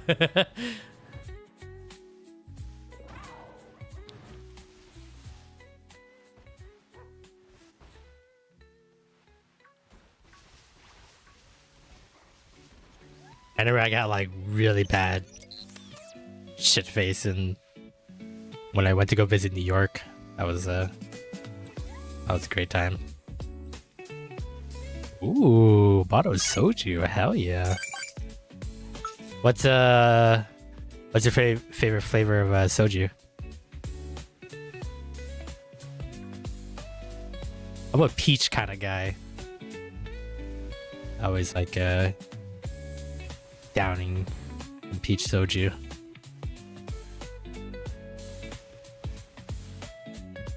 We only have plain strawberry so far. Ooh. Strawberry's not too bad.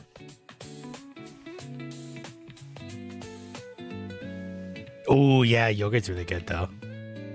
No preference yet? Well, time to get shit faced tonight. Pop out all the flavors.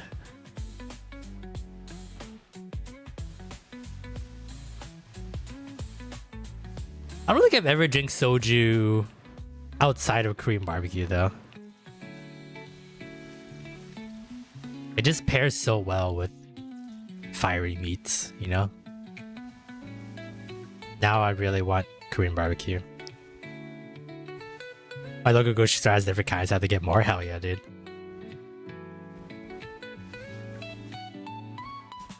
Even mixing like soju with some some soda is pretty good too. Did have barbecue sitting yesterday too? Oh, lucky bastard. I haven't had Korean barbecue in a while.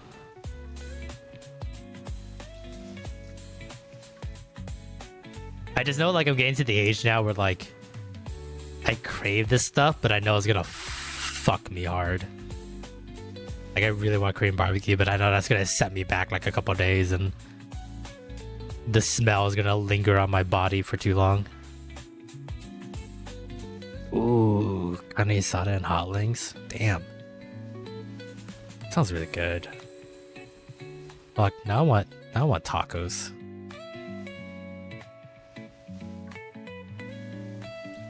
I want carne asada fries now.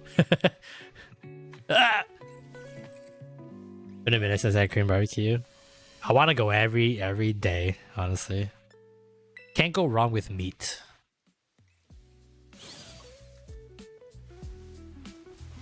Also, I actually like the sides more than anything at a Korean barbecue place. Potato salad, or like the pickled cucumber, like the fish cakes or tofu or anything like that. Man, I get to, especially after gym. You're a gym guy, huh? I think you mentioned that too yesterday. When you were saying that you go talk about after the gym. Glass noodles. Oh, yep. All of it together. A little bit of rice paper, a little bit of meat, just all of it. Just want all of it. Those sides like give me life.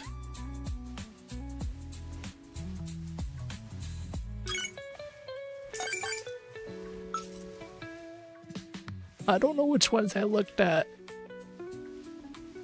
Which ones?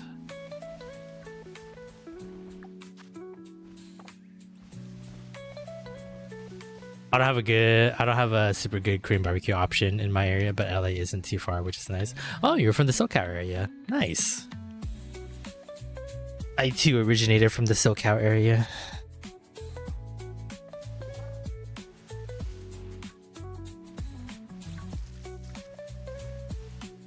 I haven't moved on since then. I might go back though. Oh, you're more on the above side. Okay, closer to Bakersfield. Nice. Close enough to SoCal to not have to deal with the bullshit that SoCal provides. I was the opposite way. I was. What the fuck? What the fuck? Has it always had that weird wave illusion effect? What the fuck? This game is fucking broken, dude. It's always done this? Oh fuck. I've never been in this area that often. Yeah, I used to live I'm originally from LA, but I used to live in Orange County most of my life. That was near like Disneyland and stuff. Closer to San Diego too, I guess. Scuffed game design. Classic Pokemon.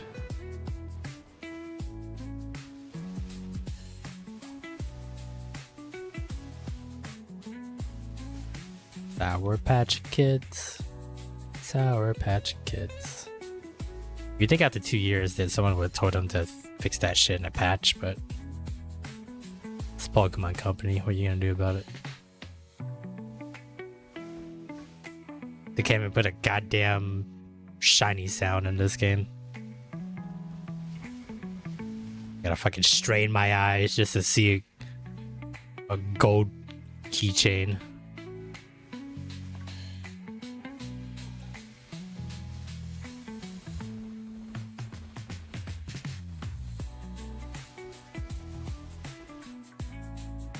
Silver. Hey, I'm running out of time on the sandwich. Be a doll so I don't have to do this again. Please.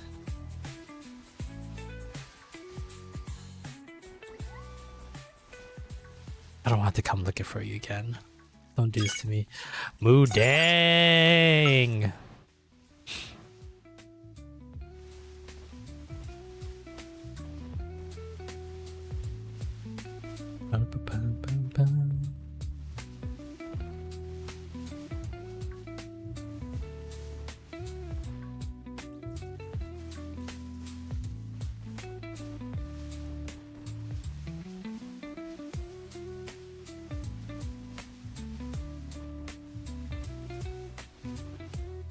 What the fuck? What the fuck are these guys here? A fairy sandwich.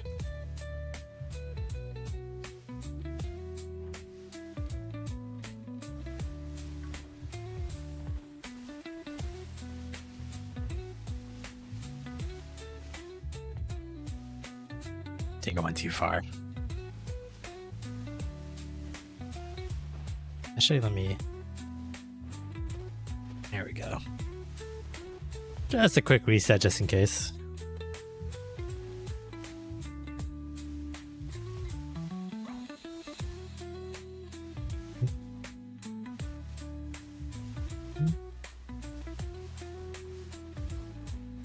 Please. Please. I don't want to have to look for you again. We're doing so good. We're like on a hot streak of shinies. And then the one time it's hard to fucking notice a shiny stops. I think that's been how it is for a while now. Anytime it's hard to see the shiny, I get no luck on the shinies. When it's easy to notice, like literally 5 seconds after I make the sandwich, some bullshit.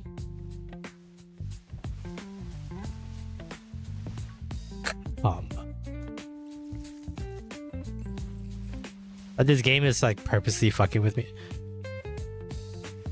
I thought that one Fido was eating the other Fido. They were like inside of each other.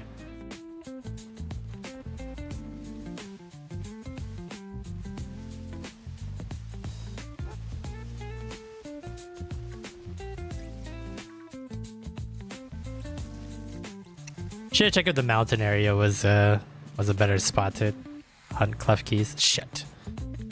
Didn't mean to reset the spawns there. Huh? Nope. You gold, you bitch. Gold. Gold. Pokemon Gold and Silver. Pokemon Let's Go Gold and Silver. Would that spawn you? Gold chains. Gold chains, T-Pain. I don't know what I'm saying anymore. Going crazy here. I've only been hunting this guy for 20 minutes and I already hate it. And I have a good feeling I have to do this hunt again later down the road. I just know it. This guy is gonna get a fucking new evolution in Pokemon ZA and I'm gonna have to catch a second one of these fucks. So I can get that evolution.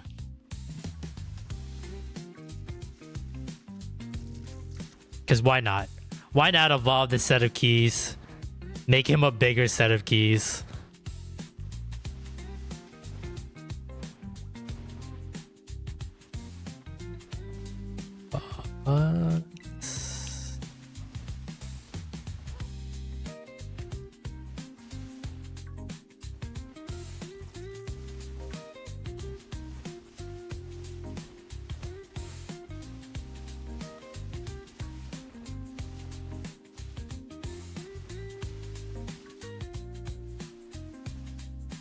Is that one?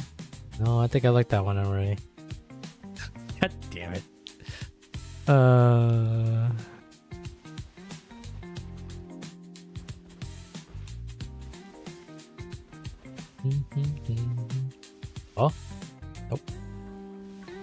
Nope. Nope.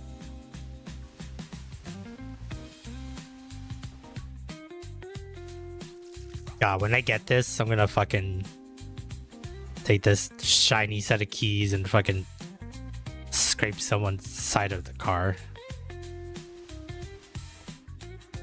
I'm pretty sure the clef key will like doing that, but just need to feel alive somehow. That looks silver.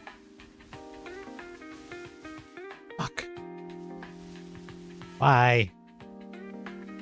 Why are you taking a respawn spot? Problem is that like there's the one key on the left side that's like kind of gold. How the fuck did I touch that one? That's like kind of gold, and I see it shimmering a little bit, and it like throws me off. It was like, is that gold keyring or? I know I'm supposed to be looking at uvula too to see like a blue uvula, but like, come on, can't expect me to see a blue uvula from like 10,000 feet away like that.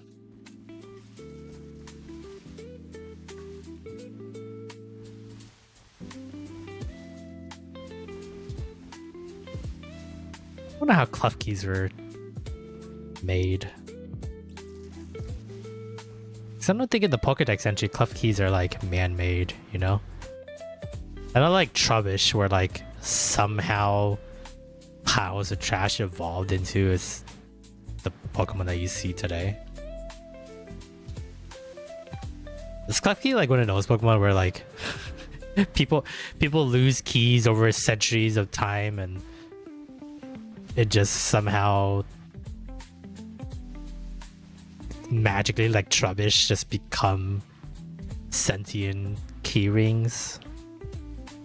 And their whole point of life is to look for more keys to put, more lost keys. I feel like that's too heavy of a question for some reason. Like I just asked how to like solve world solve world hunger or like solve cancer right there. Hey, thanks for the shiny luck.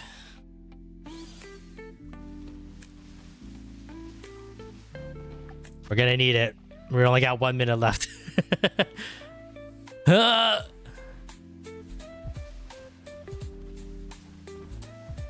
Am I gonna get one more before the stream ends? I got a fucking Fido shiny though. I don't need it. Whatever, fine, we'll get it. Hey, does anyone want a shiny Fido? It's an extra. I don't need it.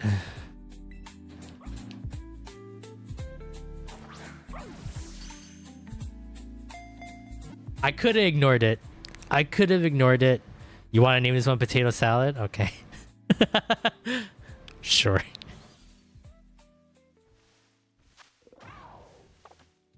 Hold on. I'll name it after. How many seconds I got left? I got 12 seconds. Shiny set of keys. Shiny set of keys. Shiny set of keys. Shiny set of keys. Huh?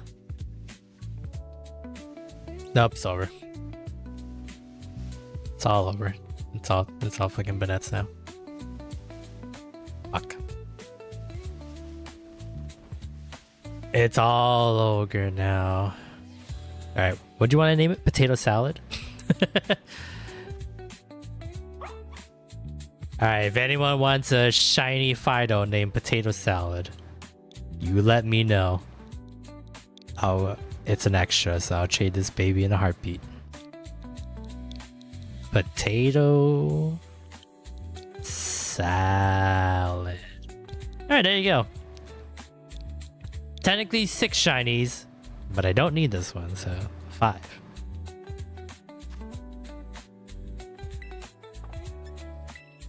Alright, let's move everything into the box and then we can call this a stream.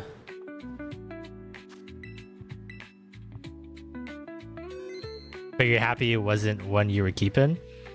Are you kidding me? I love the name Potato Salad. I would take Potato Salad. You know what? You know what? Just to show you how much I like that name, I'm gonna swap it. Whatever Fido that we caught earlier, he's dead to me now.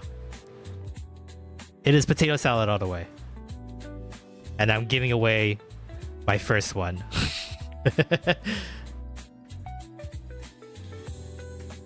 it's not named Potato Salad.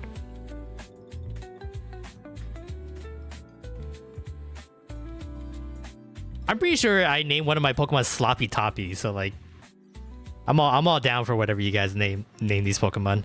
You guys have better naming sense than I do anyway.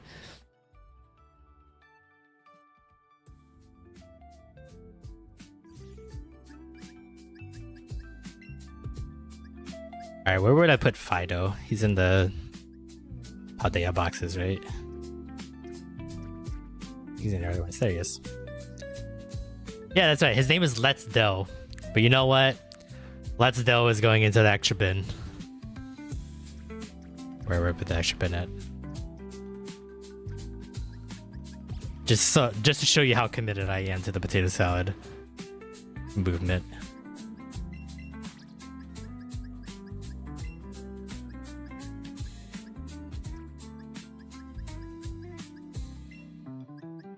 Okay.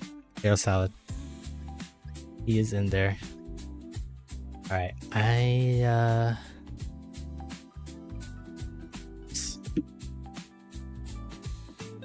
so that puts us at 201. 4 out of 10, 25. So we're slowly getting there.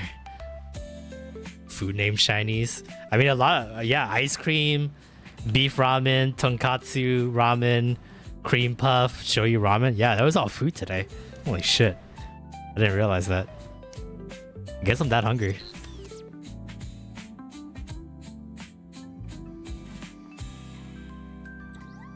Where does Screamtail go? Okay, the King Gambit. I see.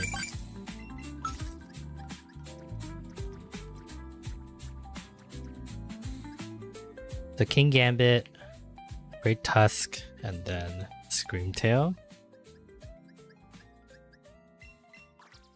Glade, Gen 4.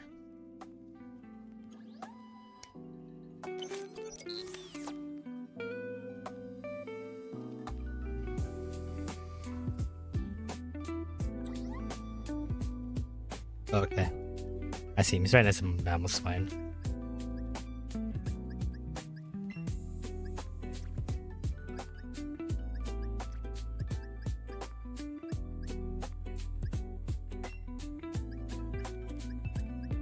Glade's right here. Gardevoir. Should be in the early ones, right? Yeah.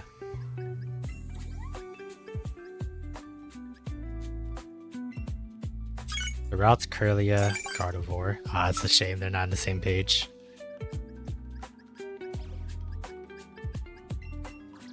A Gramble. That's a Gen 2 Pokemon. Okay, it's right next to Steelix. That's not too bad. So Steelix, Stubble, Granbull. Okay, cool. Everybody's in. All right. On that note, I think it's time to start wrapping things up. This thing is done saving. Actually, why do we have to wait? Never mind. What? It's fine. Don't worry about it. All right. On that note, it's time to wrap up another stream for today. Hope everyone had a great time here. Thank you for coming on by. We'll be back again tomorrow, 5 p.m. Pacific Standard Time. It is our collab stream with Grizzly Dad. We're going to be continuing our playthrough of Baldur's Gate 3. I think we're slowly kind of getting into the meat of Act 2, so definitely a lot of story to go through. So, just 1,000 off. See if you can get like 1,000 more points in like the next 2 seconds. Other than that, new Ace Attorney episode comes out tomorrow, so please check that out on YouTube. Also, YouTube peeps, if you can like today's stream, I really appreciate it. Feeds the algorithm, lets new people find the channel. Hopefully they'll like what they see, and maybe they'll subscribe. We're pretty close. I think we're at 245 at the moment, so 5 away from our sub goal of taste testing random snacks and other flavors and weird food combinations. So please help us out. Like everything that you see from the channel, and subscribe if you haven't.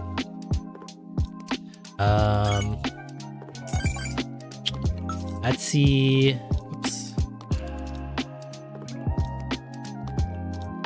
It'll be raining tonight.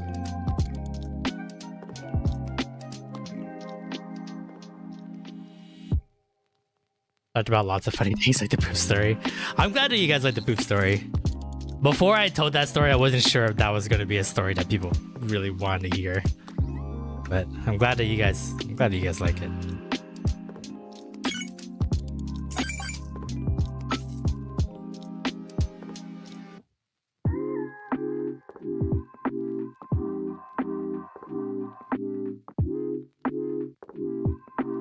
Maybe be streaming tonight.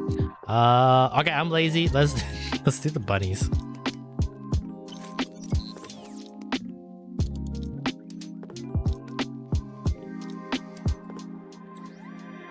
Alright, there you go.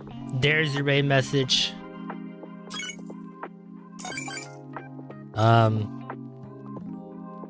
Send the Weeb love to the bunnies.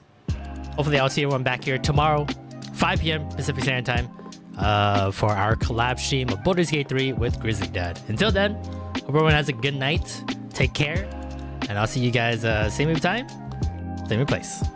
Have a good night.